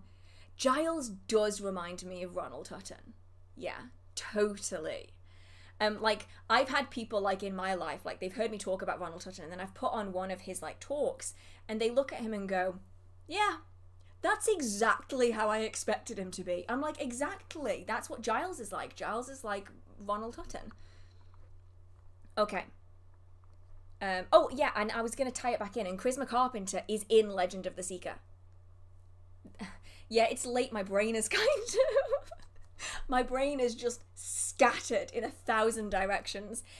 I need to get back to the questions before I end up down an even deeper rabbit hole, because I will end up down a deeper rabbit hole, and that will not be good. Right. Where am I? Oh, it jumped to the bottom. Okay. Oh, no. The last question is a rabbit hole. The last question is a rabbit hole. Okay, we're going to do this now because we're already down a rabbit hole, okay? We're already there. You might have no opinions on this, but do you think Marvel or DC do the magic side of things better? Like Constantine, I'm not going to be able to say all this. Dr. Fate versus Doctor Strange, Scarlet Witch. I guess Agatha now. Okay, so I have opinions on this, okay? And people are not going to like my opinions. So brace yourself, because I know that everybody loves Marvel, right? I prefer DC, and I always have. That's not me saying that I don't like Marvel, because I like them both, right? I enjoy them both. It's just all of my favourite superheroes have always been DC since I grew up watching Superman as a kid.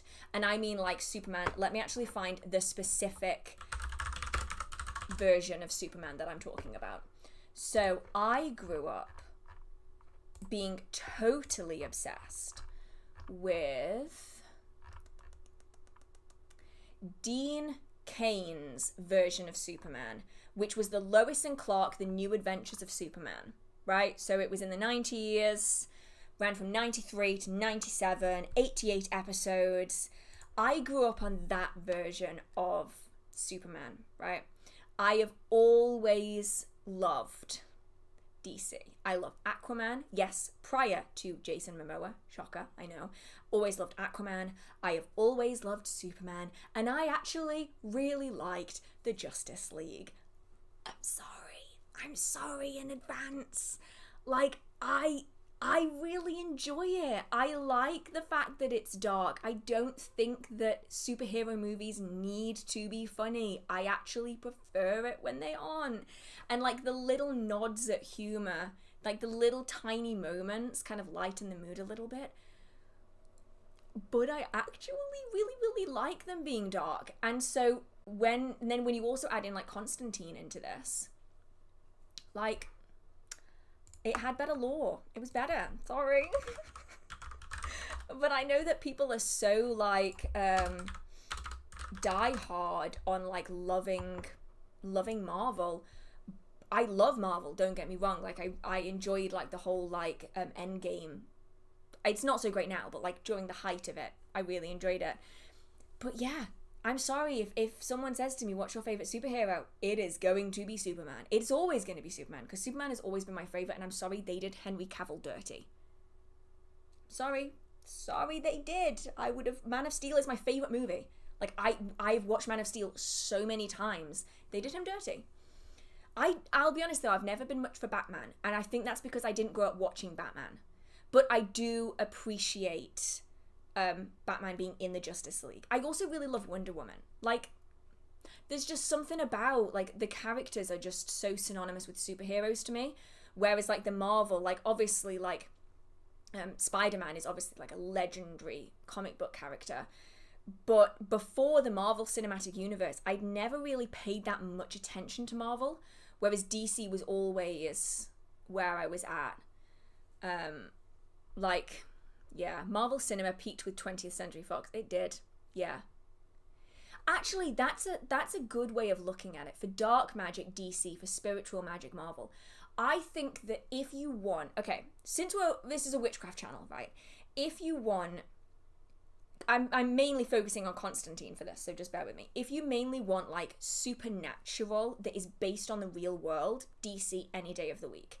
If you want fun magic, if you want like showy Scarlet Witch-esque magic, then Marvel. And like, I don't think that anyone is necessarily better than the other. It just depends on what you prefer.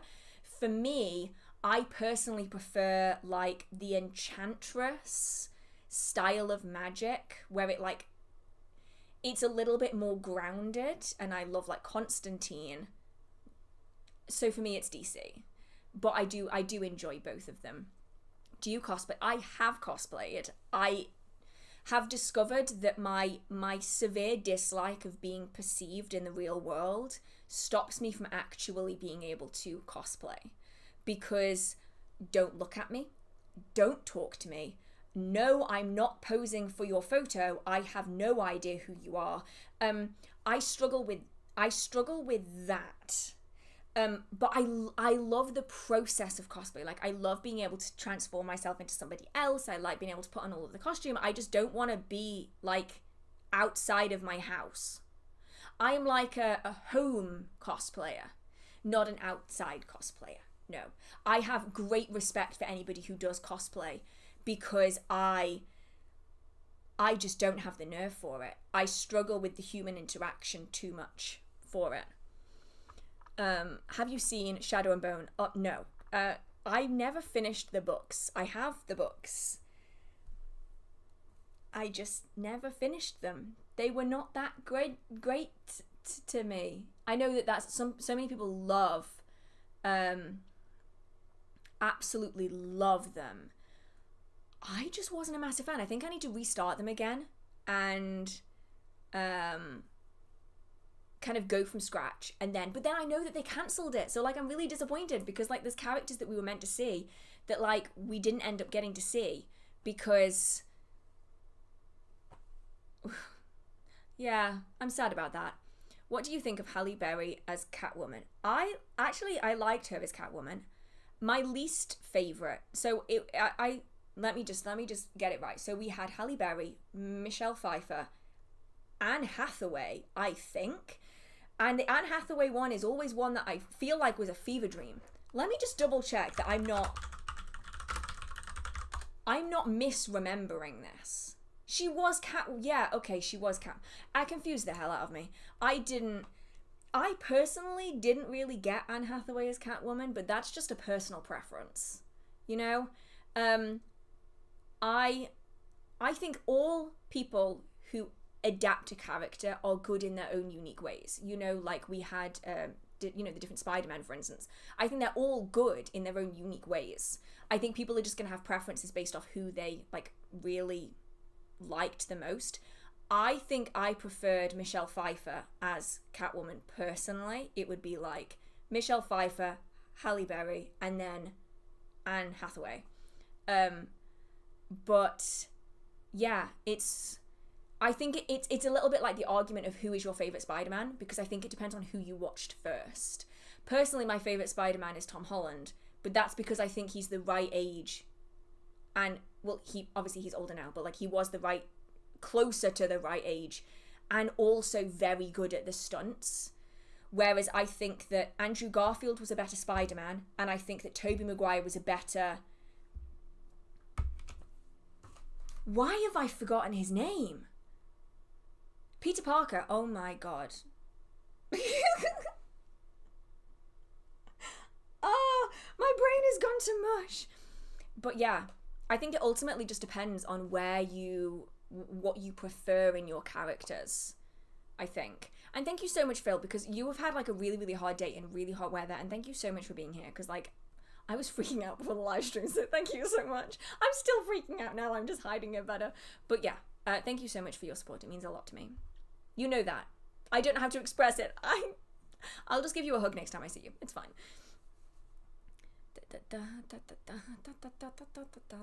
Right, I feel like I need to get back into the actual questions again before we start losing the plot. I think I've already lost the plot though, to be honest. I think I've already gone off the deep end in tonight's stream. You know when it gets to that point in the night when you're like, you go a little bit kind of bonkers for a while. That's where I'm at. Tobey will always be my favourite Spider-Man though. Yeah, that's the thing, like people definitely have like nostalgia with it. Definitely. Right, I'm gonna see where I am. I'm so sorry if you're watching this on the replay and you're like, oh my god, will you stop talking about TV shows? I'm really sorry. I just like having a vibe with people. I think it looks fun. Have you checked out the Publishing Goblin Oracle dice? I haven't, but I feel like I should now. Let's have a look at this. I always love a new form of divination. Ooh, interesting. So they really are dice with loads of different symbols on them, so that you can cast them. And they have a board type grid. Oh, that's cool. So you've got mind, body, spirit, material, spring, summer, autumn, winter, within, woe, without, wheel. Oh, I like it. Ooh, see, that's interesting. I like systems like this. If you want to check it out as well, they are called the Publishing Goblins the Publishing Goblins Oracle dice. They look really interesting on Kickstarter. Okay, I like that style because it gives a lot of variety. So, I mean, dice divination has been around for a long time, but all of these dice, if you obviously can't get on to have a look at what they look like, there's a set of dice where all of the sides have different images on them, and each dice is like a different colour. So you have an action dice, an obstacle dice, an element, relation, suits, mages, winter, spring, summer, autumn, and they all have 6 symbols on them that mean different things. So the colour represents something, like each of the dice sets represents something by the looks of it, and then each symbol represents something further. That's really interesting. Oh, I like that. Okay, I'm definitely going to have to look more into that because that looks super interesting. Okay, I'll get back to where I was, which is somewhere I'm kind of going from the bottom up, and then I'll drop back down again just because I kind of lost where I was in the chat.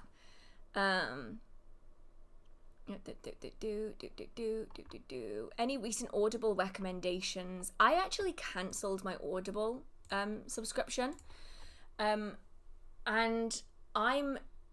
now I'm actually realising I think I'm quite glad for it. Let me just double check, see if they're still doing it. So I cancelled because I had way too many books that I hadn't finished reading yet. At the minute, I'm listening to the Vampire Academy series, which I'm frustrated by, I'll be honest. It's the problem when you read young adults or like teen fantasy, is that the characters are teenagers, and Rosa has to be one of the most infuriating characters I have ever had the misfortune of reading about. She is insufferable. Like, that's not me saying like the book is bad or anything. That's just me saying that like the character is like really, really annoying. And she's like a really well-written, shitty teenager. And that's like simultaneously really good, but also like really bad. So that's kind of annoying. But she's also just like a really interesting character. So what is going on here? I've just noticed, is my screen... What is my screen... Do you have a black bar at the bottom of the screen? Oh no, it's me. It's on my end. Okay, that really confused me for a minute. So I've been reading all of that. But then in May, they announced that they're going to be having AI voices read their audiobooks. Now, I don't know the full in and out of it. By that point, I'd cancel my subscription to get through all the books that I needed to read, because there's no point in like continuing to get tokens if you're not going to read them. But like, I don't want a robot to be reading a book to me. Like, I want you to pay like actual like narrators and voice actors. Like, why? I don't want a robot reading my book. Like, I just don't. Like, I've had the misfortune of listening to one AI generated audiobook. I didn't realize it was AI generated when I started reading it. It was one of their like free books. And I'm listening to it and I'm thinking, why does this sound so weird? And then I listened a bit more and I'm like, no, this actually really sounds weird. And then I went in and realized it's an AI generated voice. And I'm like, no, I'm not doing it. I'm not doing it. I want you to actually be paying voice actors who work really, really damn hard to be good at what they do. Like, books to me have a soul to them, right? So someone has poured their soul into writing that book. They've poured months, probably years of their life into writing that book so that you can have AI generate the audio for it so that you can make more money. No, not happening. I'm not doing it. I would rather read the book myself. Yeah, exactly. I'd like some actual emotions in my audiobooks. Same. That's what it was. I think the audiobook that I read, it just sounded flat.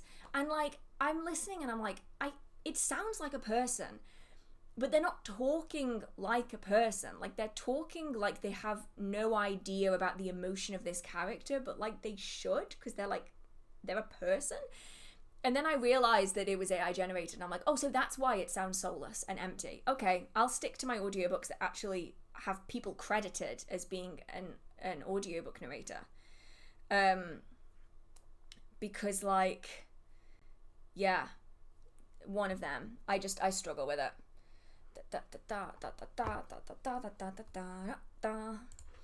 Right, let's see where I am. I am...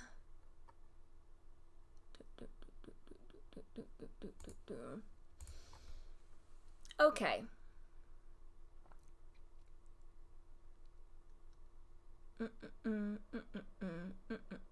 So this is kind of an interesting one. It's a two-part one. So my mate did a ritual on an amulet, and he said there was some type of entity. This entity was a female that was completely made up of fire and tried to attack him. What do you think it is?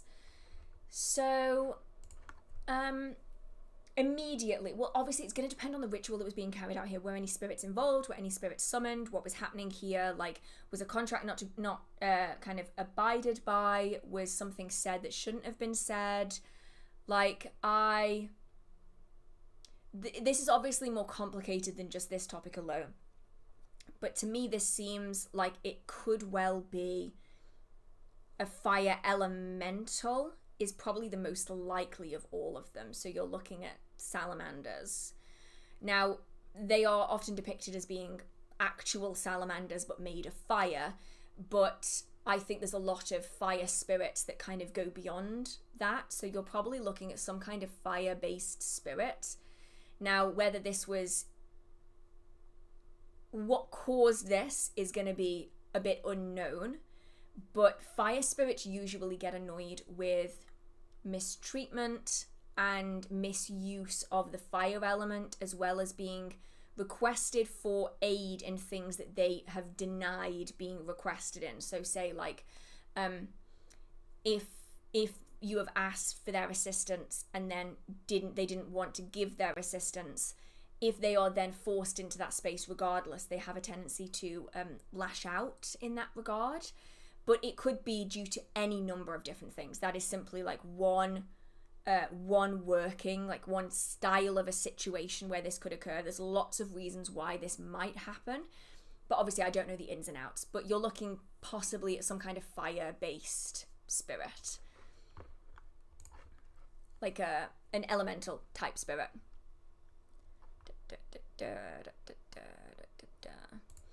What is your belief regarding that if you think negative things will happen to you? Have you ever seen this to be true? If so, how and in what way? This is more of a manifestation mindset. And I just want to... Okay.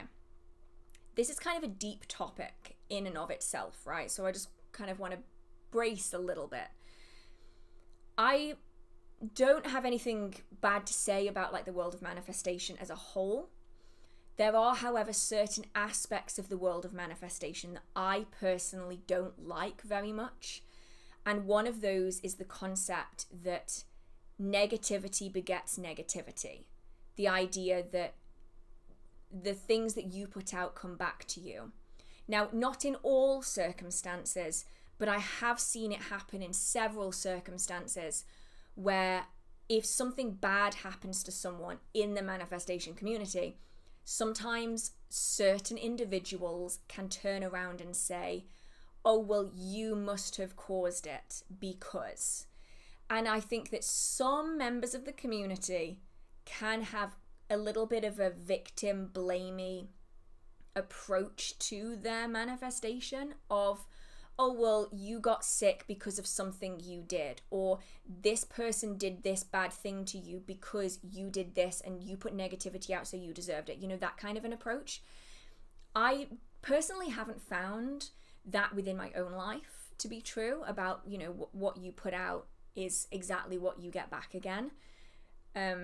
I think that sometimes it can apply simply in the way that we're thinking about things. So if you are in a really negative headspace, I think it can have a way of tinting everything else that's happening in your life.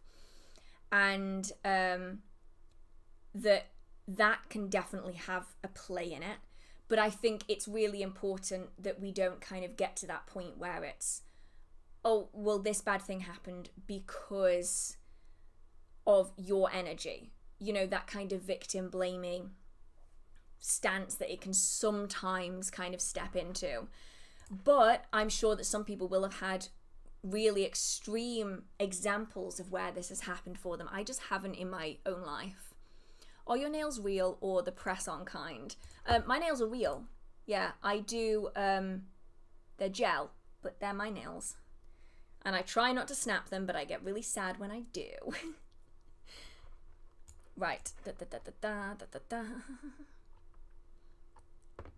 Do you have any Spanish or Native American books you or chat recommend? So I'm going to put this one out to the chat and anyone in the comment section. Do you have any books on, I'm assuming in this case it will be like Spanish, Native American, spirituality and magical practices, that kind of a book that you recommend? I don't have any personally because it's not something that I practice myself, but I'm sure that people in the chat probably will. And do you see ancestors and spirit guides as one and the same? I think that ancestors can be spirit guides, but I don't think that all spirit guides are necessarily going to be ancestors. I think they can be for certain people, but maybe not for everybody. What are your favourite offerings to Brigid? Fire. Candles every single time. Candles dressed in oil. And also incense, but mostly the candles. I primarily focus on the fire element kind of eternal flame, blacksmith, healer energy of Brigid. And so for me, the fire is really the point in there that I focus on the most.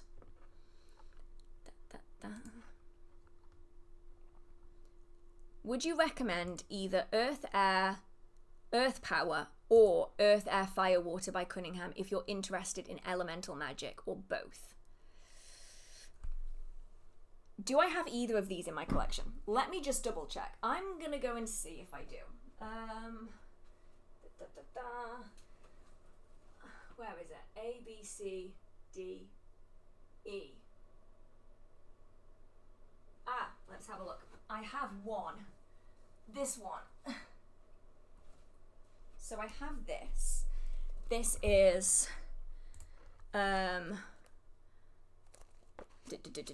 this one.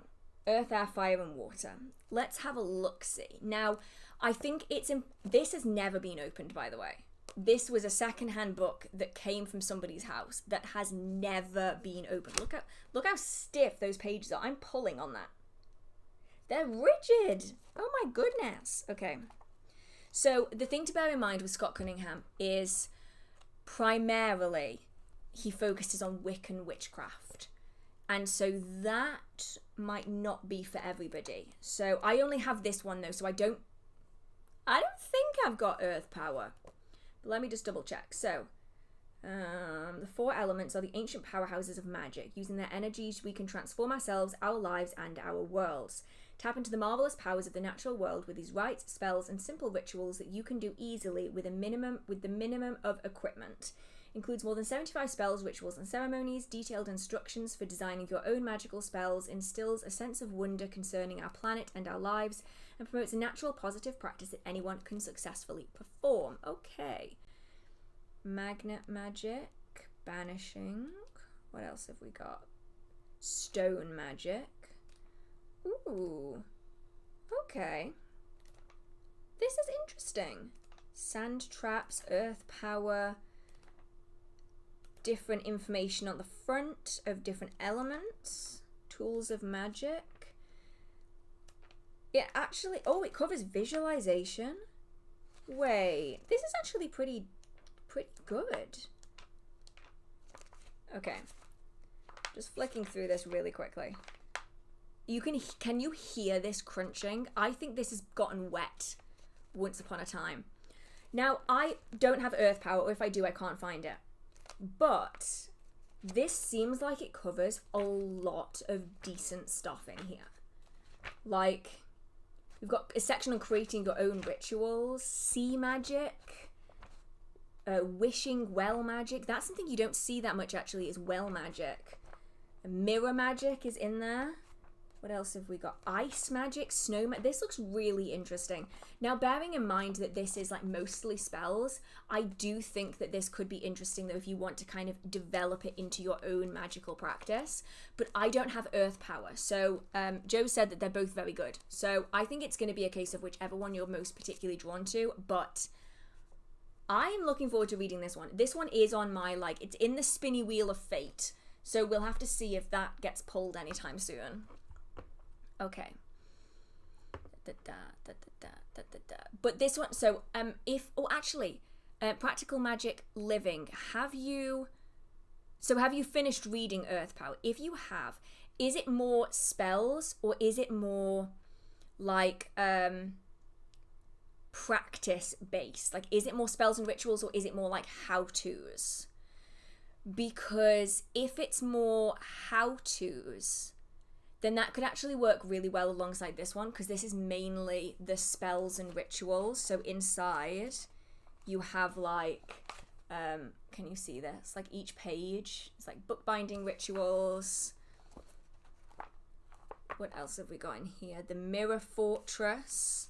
And it's like sheets and sheets and sheets of spells. Ooh, how to. So yeah, that could definitely work well, together. They could be good, to work with as a collective, because that one is, yeah, a lot of Scott Cunningham's books do work really well together. Actually, he created a system that allowed you to go from one book to the next, and it had a seamless transition between them. It's really, really good actually. If using mirrors to make a mirror box, used to put working spells in to amplify the energy, do you think I should lock the mirrors or not? Ooh, interesting.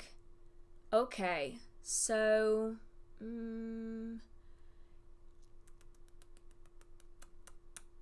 I would probably say yes, but other people might disagree. My reasoning for yes is unlocked mirrors in a mirror box will allow other energies to enter into that box.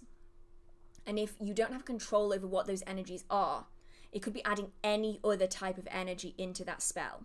Now, in theory, if you feel comfortable taking that chance of not knowing what's going to be added in, you could get something really, really good and really, really powerful being added in. Whereas if you were to lock those mirrors, then it means that the energy is not able to escape. It might not magnify to the same degree, but you also have less of the risk. It's one of those balancing acts, I think, because depending on the level of risk you want to put into it is going to change the outcome for that. Ooh, I mean, I suppose you could maybe not lock the mirror, but you could like partially lock the mirror. So you could have it so that only certain energies could pass through, but then you also run the risk of the energy of the spell leaving through the mirrors as well, so you'd have to at least lock them one way.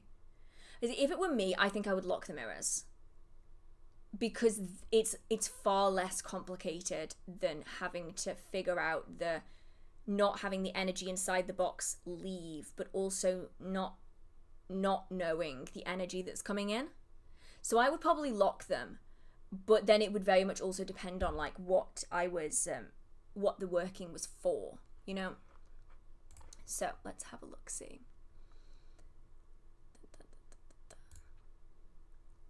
One of my cats died and you released a video telling ghost stories. You said that dead pets can be a familiar, but pets are not familiar. Huh? How can Gandalf become my familiar? I hear her meowing. So any spirit can become a familiar. It is about forming a connection with that spirit after they have passed on or in the spiritual plane. So it's about forming a connection with them again in the spirit world. So the fact that they're still around you, the fact that you can still hear her, means that she's still close by. So you can have things that belong to her on an altar space or around you to really secure that link further. And then talk with her, leave out little treats if that's something you feel comfortable doing, to build that connection, to root her more in the present, and then ultimately she can go on to aid you with working spiritually, being a presence there that can maybe go and find things for you, maybe just be a presence in that space. But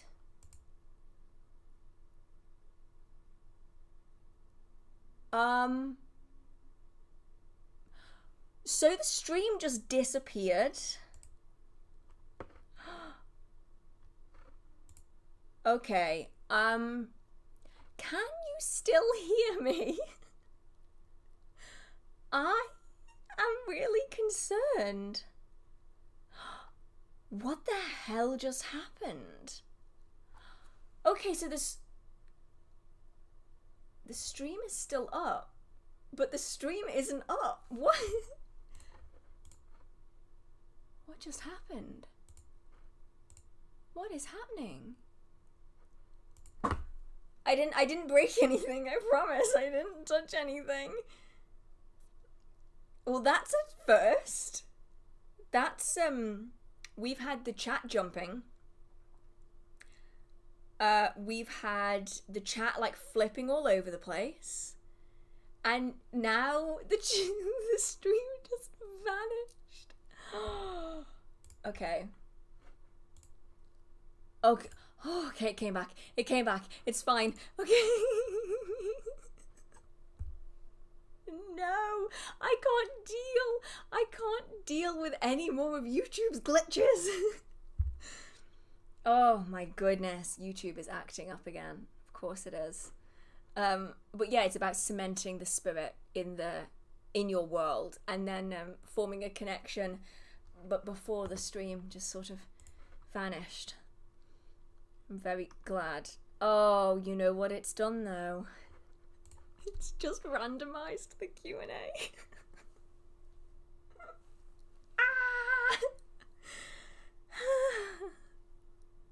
YouTube is really out to get me tonight, isn't it? Oh my goodness, it has randomized the Q&A. Oh no. Wait, has it just made it go upside down? Nope. Nope, it has fully randomized itself. Oh no. Oh.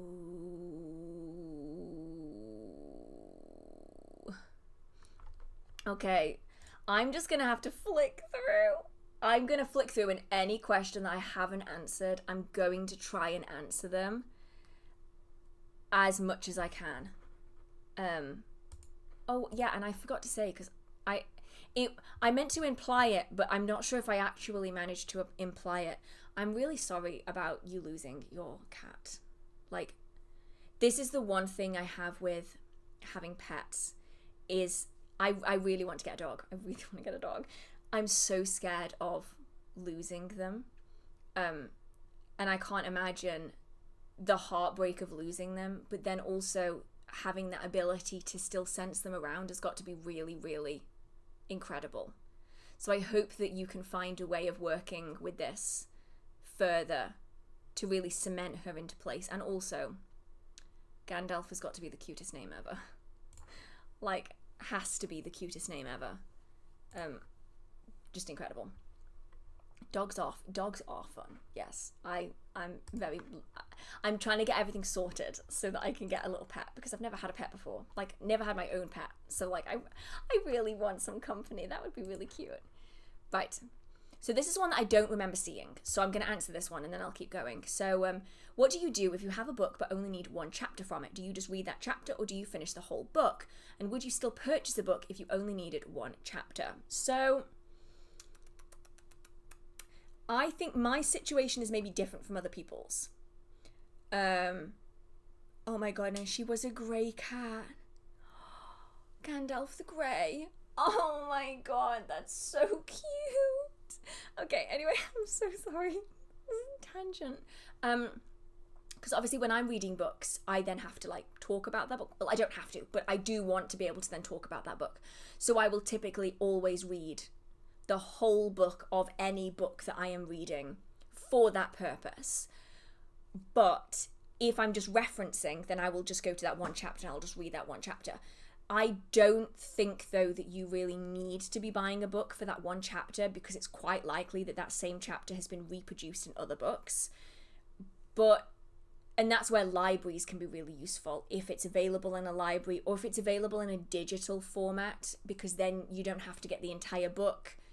Well, you do have to get the entire book, but you're not getting like a physical copy of the book for more money. Instead, you can just go off a digital copy.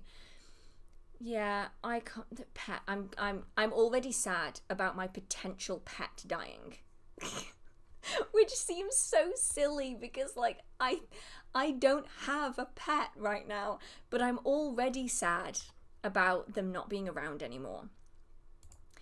Can you discuss some of the alternatives to incense for protecting and cleansing? Oh, I actually have done 2 full videos on this. So they are called, what are they called? House cleansing with and without smoke, I think. Let me just double check.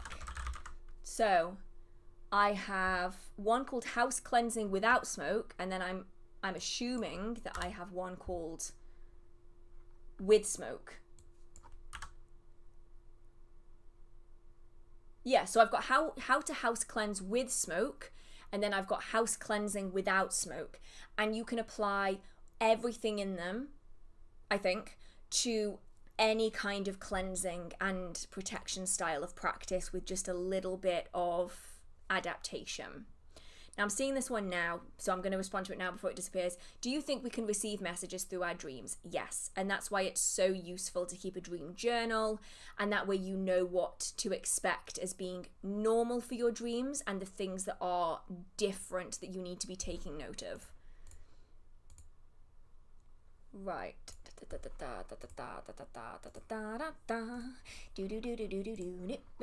don't know where I am. I'm starting to go a little doolally. I did a freezer spell and accidentally overfilled it so it broke. Does this mean that the spell won't work? As long as everything inside, as long as everything inside is still frozen, it's fine. Generally speaking, I wouldn't do jar spells in a freezer, simply because I can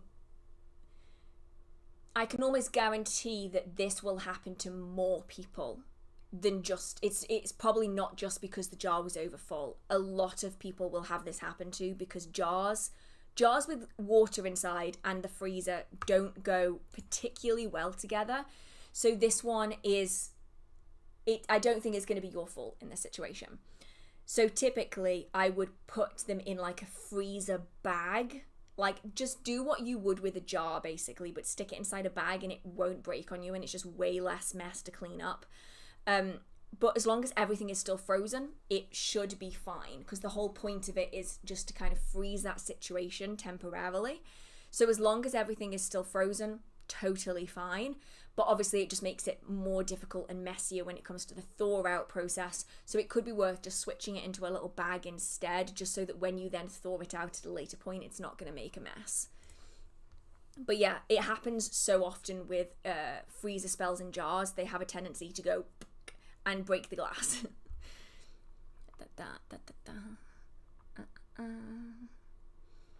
Right. I am on this one. I don't remember doing this one. I hope you're well. If you wanted to cast a circle for a candle spell and are burning the candle all the way down, do you hold the circle the whole time, or just with any verbal or something else? Okay. So circle casting. This is going to depend on the way that you are using that circle. So if you're using that circle as a form of protection, to protect that working from interfering energies for the entire time. Okay, I need to backpedal this even further. This is going to depend on whether the candle has any energy in it or not. So if the candle is filled with energy and you're burning it down, you're going to be releasing that energy all of the time it's burning down. Whereas if you're just energizing the flame, then once you have done energizing that flame and done with the verbal words, then that spell is now finished and there's no more energy left in the candle. This is going to be important, because then, as I was saying a second ago, it's going to depend on why you're using that circle. If you're using the circle as a form of protection to protect that spell from unwanted energy, if the candle is still full of energy and is still releasing that energy, you're going to want to keep that protection in place for the entire time it's burning down. So that's going to be until that candle is done with.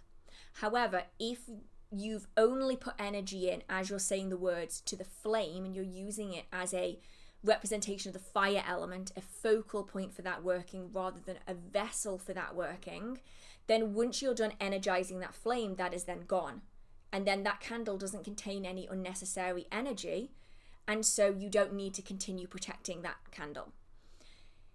If you're using the circle as a way of containing energy so you can release it all in one go, if you have put loads of energy into that candle and it's releasing it slowly as it's burning down, and you still want to maintain that energy so you can release it all in one go, you're going to want to maintain the circle around that candle, because it's still going to be building up in energy, and then you can release it at the end when that candle is fully burned down and has released all of that energy.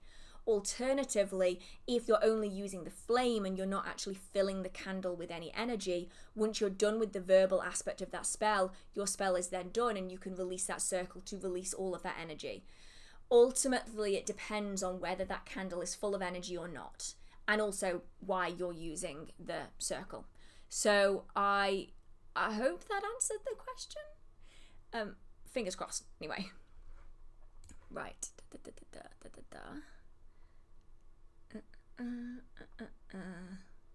So I did this one and this one. This one. Okay, there are many videos online about telekinesis. These videos really do seem legit from what I can tell. What do you think about this? Have you seen any, and have you read any books on this?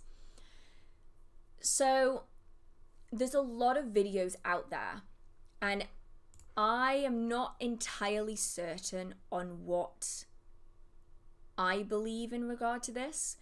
There are several people pre-popularization on social media that I think at the very least genuinely believe that they can. I have not seen any personally that super duper 100% convince me, but then the same could be said about witchcraft. Like, I don't think that convincing someone is necessarily evidence of ability. However, I know that recently a lot of videos have been going kind of viral on TikTok, and I think when it comes to stuff like that, it's becoming increasingly difficult to recognize real from fake.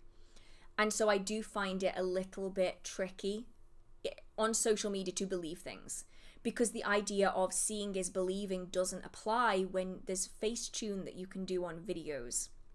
And you can do live videos that are completely edited. And like AI videos are getting more and more remarkable, really. Like, it's awful, but they are becoming better and better and better. And so I find it very difficult to apply the seeing is believing into a world of social media now. Whereas there are plenty of people like pre-social media that I think were considerably more believable, and I would have had an easier time with it. I don't really know how I feel about it, because it's one of those topics where I'd love for it to be real, but I'm not certain on where I stand with it yet. So I'll have to watch some of these videos and see what they're like.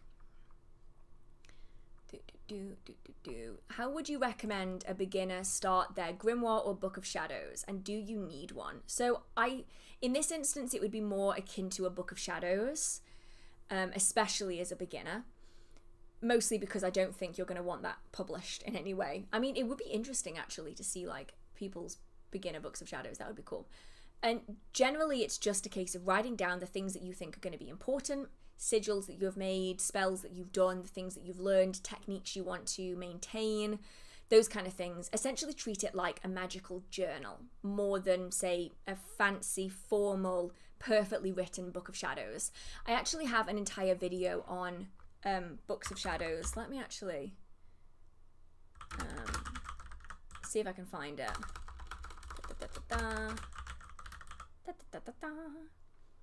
So it's called, oh my god, this is such an old video. Oh my god. It's called Tips for Starting a Book of Shadows. Oh my goodness, it's so old. I look totally different. What's happening? Okay.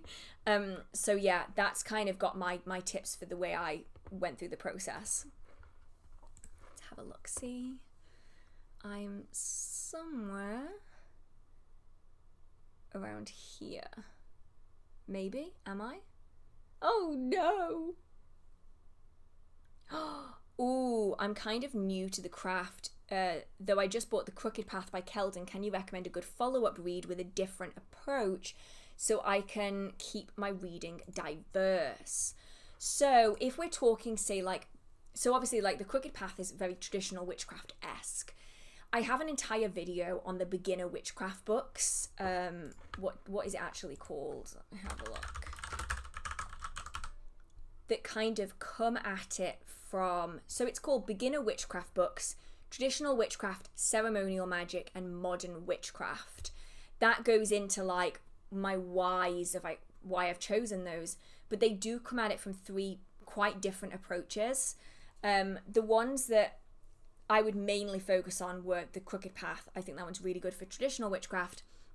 But then you have kind of like the ceremonial magic, which would be something like Mastering Magic by Paul Husson. That one's a really good book on ceremonial style magic. And then also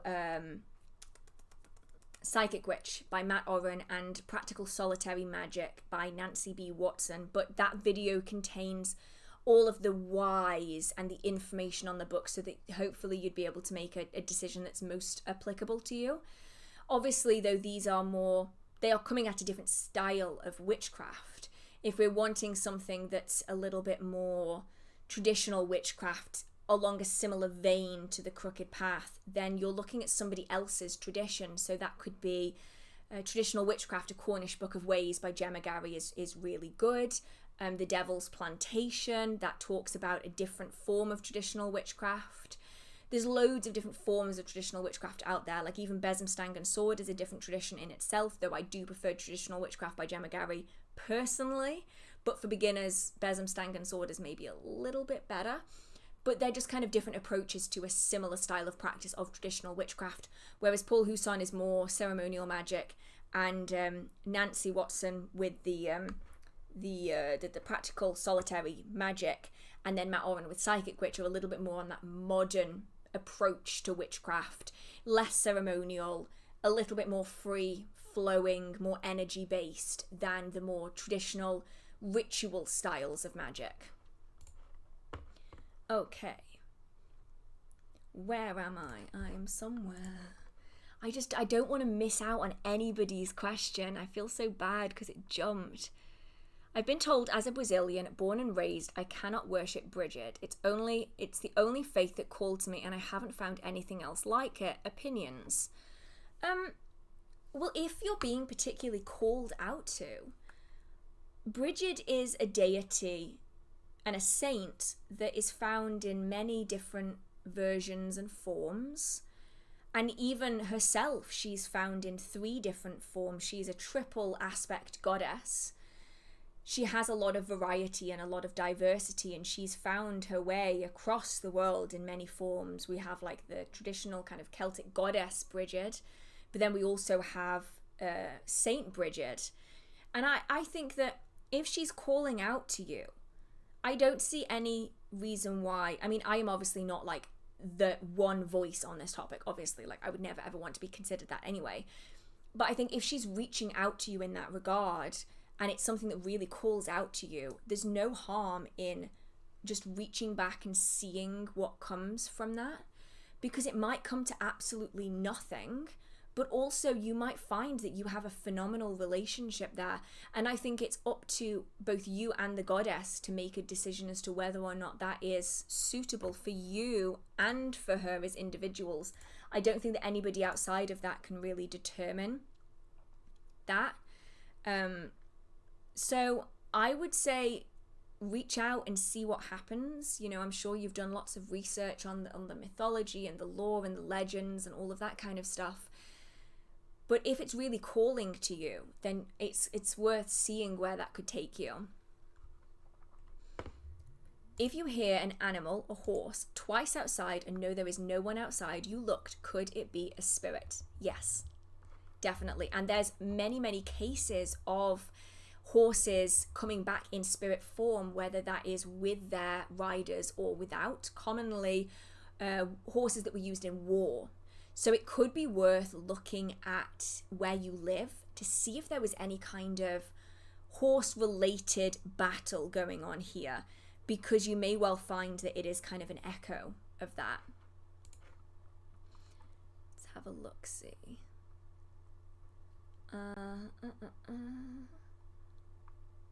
Okay, so I've done that one. I've done that one. Oh no, it's jumped around so much.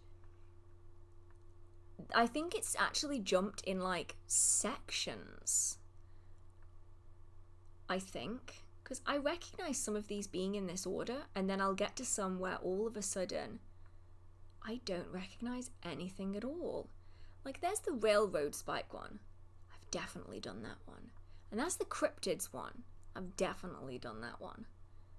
Oh my goodness, this is getting really, really tricky. What's a good resource for researching deities? So I would initially, online is a great resource for just general figuring out which deities belong to which pantheons, because it can get really confusing, especially when we're looking at Greek and Roman. There's so much crossover there that it becomes really tricky to remember who's who and what's what.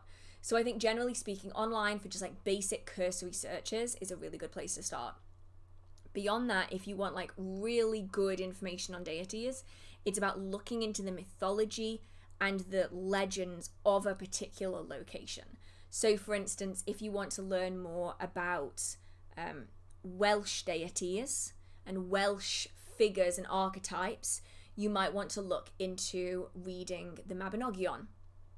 If you wanted to learn more about kind of Greek or Roman deities, you might want to be looking at the lore, the legends, the tales, the stories of the gods, and diving into a book on that topic. But that's why I think that initial cursory search is really useful, because then you can figure out if there's any particular pantheons you're drawn to, and then find further resources on that. Right, I am here. I'm new to witchcraft, but lately I've been having dreams, including my sister who I don't speak to, and I've also dreamt I was out of my body. So far, I was looking down on the world. Oh, I think this is two different things. So I'm suspecting that the first one could be being pushed to have a conversation, being pushed to maybe reach out, or maybe she's thinking of reaching out, and that's what you're getting. You're getting this like message of being reached out to.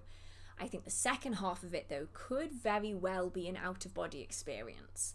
You could be experiencing something like astral projection or just a general out-of-body experience if you are perceiving yourself from an external point. So that could be something to look into, trying to develop more if you are interested in kind of growing that. Do you have a preferred way for us to ask you questions on techniques and whatnot outside of the Q&As? Patreon, your site, etc. Comment section is fine if you're okay with it being kind of public. If not, Patreon works if you're already a subscriber. Obviously, I don't expect you to join specifically for this topic or anything. And I will occasionally respond to DMs. And I say will occasionally because I have a visceral dislike of social media, and I try to stay off Instagram especially as much as I can. So I will try to get back to people, but I'm sorry if I don't. Okay, I've done that one, and I've done that one, and I've done that one. Oh, and it just jumped again. Oh no, I'm not having very good luck with this in the end, am I? Done those? I've definitely done those. Do you want to know what it's just done? It's just reshuffled them. No. All of my precious questions, it's just reshuffled them again. Oh no. Ah. Okay. Honestly, I think I might have to stop. I don't know what to do now. It's just reshuffled them all. Bad YouTube. Bad YouTube. No. Oh, okay. I think what we're gonna have to do is, if there's any further questions, just stick them in the normal chat. Because I have just gone through hundreds of questions and I hadn't reached the bottom yet, and it's just reshuffled them all. So if anybody has any kind of last remaining further questions, even if it's just random tangents, let me know. But thank you so much, everybody who has stuck through the technical issues and the tangents today. I don't know why it's so bad today. I was not expecting it to be this technologically difficult. It's just one of those streams, I think. But yeah, thank you so much, everybody, for all of your questions. Like, I really, really appreciate it. This will be available to watch afterwards. It'll take a couple of hours to render. Might take until tomorrow, depending on how good the internet connection is. How do you pull yourself out of a spiritual slump? I usually take a step back, reconnect with nature, and then redo my basic foundational practices, and then build it back up again from there. I find that's a great way of doing that. Any book recommendations for learning about the Sabbats? Really any, well, okay, maybe not any beginner book. Like Psychic Witch doesn't have it in, but a lot of beginner witchcraft books will talk about the Sabbats. I don't have any specific recommendations, mostly because it's basically in every single beginner book ever. But there are definitely some books that focus more on aspects of it. So there's books out there that are about cooking with the Wheel of the Year and the Sabbats. There are some that are about decorating. There are some that are about kind of the healing and the plant-based aspects, so the herbal remedy aspect. There's a lot out there. And I'm sure there was one that came out recently. At least fairly recently. Let's have a look-see. That I remember from one of the videos.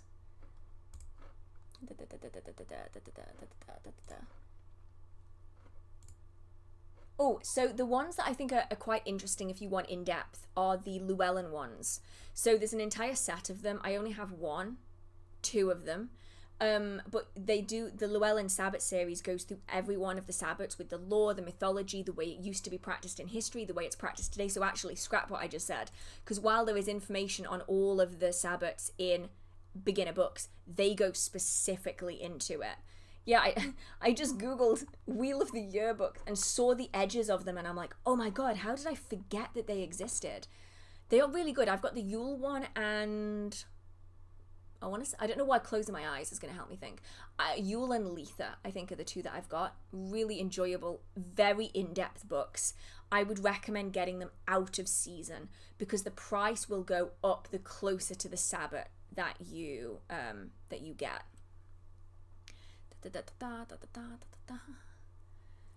Should I notice anything when I try to communicate with a god? Oh goodness, where's the question gone? Can I be sure he's there with me?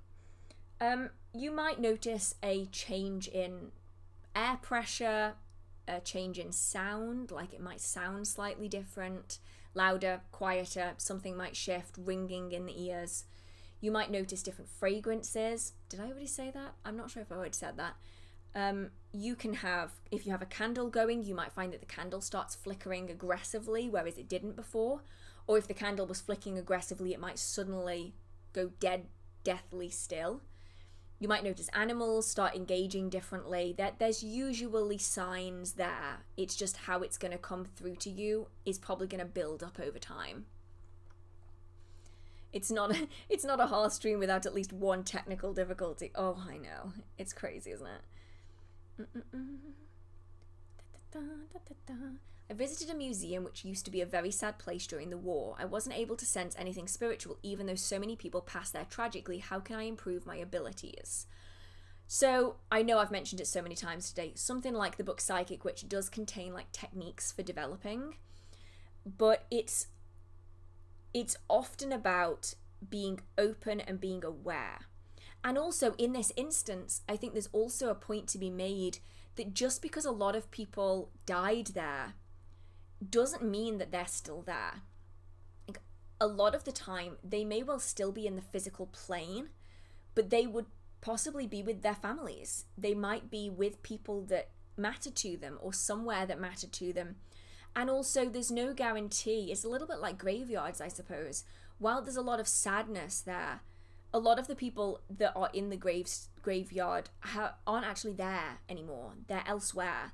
And so it's about noticing things. Corner of the eye phenomena, strange smells, little sounds, footsteps. Are you hearing whispers? Write it down, take note of it. Just be aware that it's there. You don't necessarily have to put a label on it. It doesn't have to be a ghost or something. But once you start acknowledging things, you are essentially flexing your psychic muscles. And over time, it gets better and better and better and better and easier, and you can do it for longer periods of time and so on. What is the difference between, or is there a difference between spirit guides and a spirit team? Someone said that the spirit team is from birth to death and spirit guides come and go. Yeah, pretty much. So your spiritual team is going to be your ancestors. It might be angels, if that's something that you particularly connect with, or it's in your family, for instance. It could be spirits that have just decided that they want to associate themselves with you. And these are the people that are always around you. And then guides will change as you go through your life, depending on what it is that you need. So a guide might be a member of your spiritual team, and they might stay with you for your entire life. But you also might find that you have an ancestor become a guide for a couple of years and then they take a step back. They're still in your spiritual team, but they aren't actively guiding you at that time. And somebody else, maybe a spirit that isn't in your team, can step in and be a guide for a decade and then step back and somebody else will come in. So yeah, pretty accurate there actually, in that your team is kind of always there. They're always standing by your side, but the individual guides will come and go. If you have time, Sabbath symbols, do you have any information on their origin? I read Scott Cunningham had used them and Nigel Pennick. Yeah, so I've seen these symbols quite a lot as the years have gone on, and I've always been very curious about them. They can't have very old origins. I don't know the answer to this, by the way. I can only go off what I have kind of speculated about it. They can't have particularly old origins because the Sabbats themselves in this collective format is not an ancient thing. Like Yule and summer solstice celebrations and Ostara, they have been celebrated for a long time, but not in this format and not together. Like a lot of these celebrations were carried out by people in completely different areas of Europe, people who weren't celebrating all of the 8 festivals that we see today. They would probably be celebrating a couple of them, 3 or 4. They weren't celebrating all 8, and it wasn't in the format that it is today. That was a creation of modern Wicca, where Gerald Gardner kind of collated a whole bunch of pre-existing information into a system that would work and was very marketable for a general audience. It was easy to understand, it was easy to follow, it was enjoyable, and things were adapted and changed. So I can't think that they would be older than their adaptation into a modern 8-wheel system.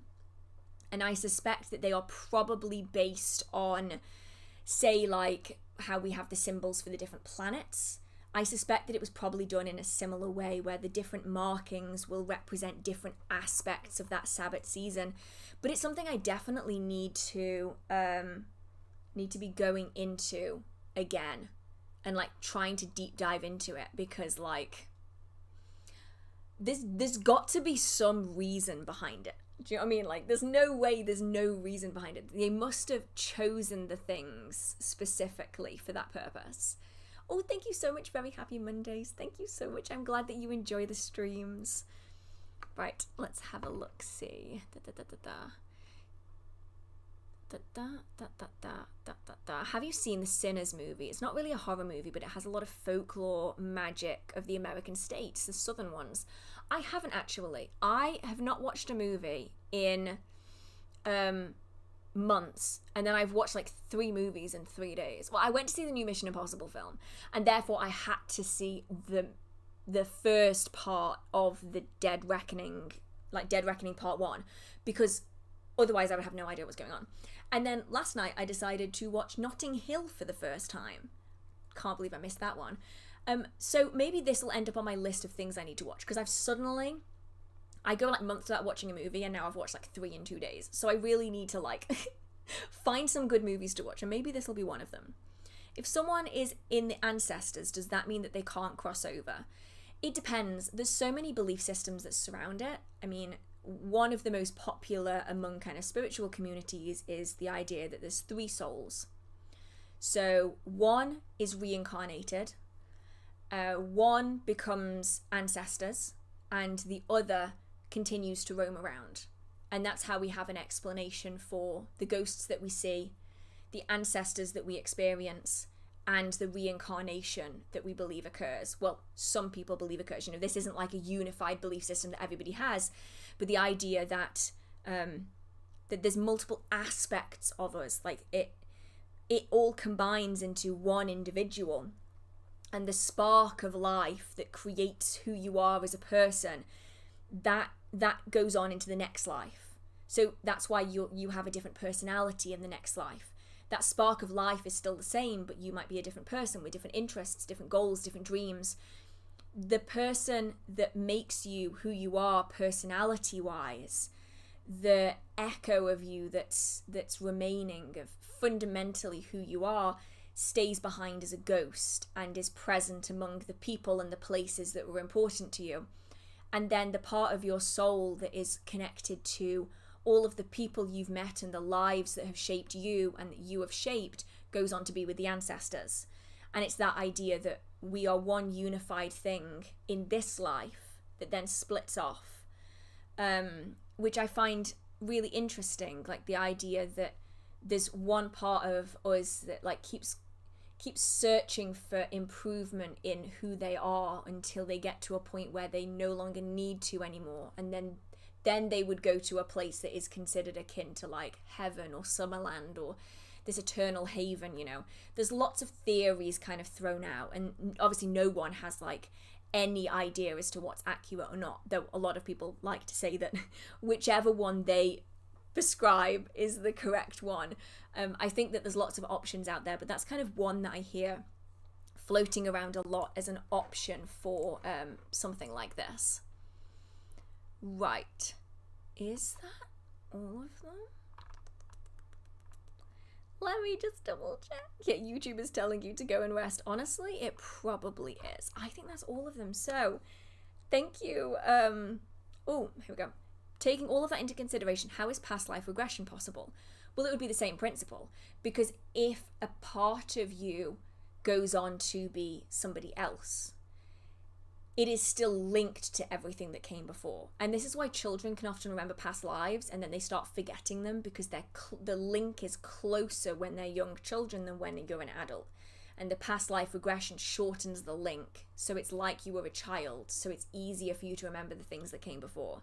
Because all of our souls are still linked together even as we pass from one to the next. That's kind of the theory behind it all. It's all a little bit like, let's see if we can make something fit to make this make sense. But it's interesting nonetheless. So, with that being said, thank you so much for being on the stream tonight. Thank you so much for your support, your lovely messages. Thank you so much to, oh, not that one. Which one is it? That one. There we go. Thank you so much for being here. If you've enjoyed the stream, please give it a like. It means a lot to me. If you want to comment once the video goes up, even if you've seen it, you can just tell me like if you've watched it all or whatnot. It massively helps. The algorithm really likes engagement like that. It's very strange. And if you're new here, which I'm sure you aren't, feel free to subscribe. And I do these every single month. We are now on the 76th live stream, and there'll be one next month. I can actually tell you what date it's going to be on. As long as like nothing happens, it will be on Wednesday the 16th of July if you want to tune in, but this will be available to watch afterwards if you have missed some of the stream. Like, totally fine. Like, I've been here for 5 hours. I totally get it. But yeah, thank you so much. I haven't even filmed next week's video because I have been too busy and too out of it. So I need to like really pull my finger out and get that done. So thank you so much for all of your support. I've already said that, but like it really means a lot to me and I don't feel like I tell you enough. So I hope you have a marvelous magical day. I hope you're staying safe and I will see you in the next video. Okay. Bye. And end screen. Boom.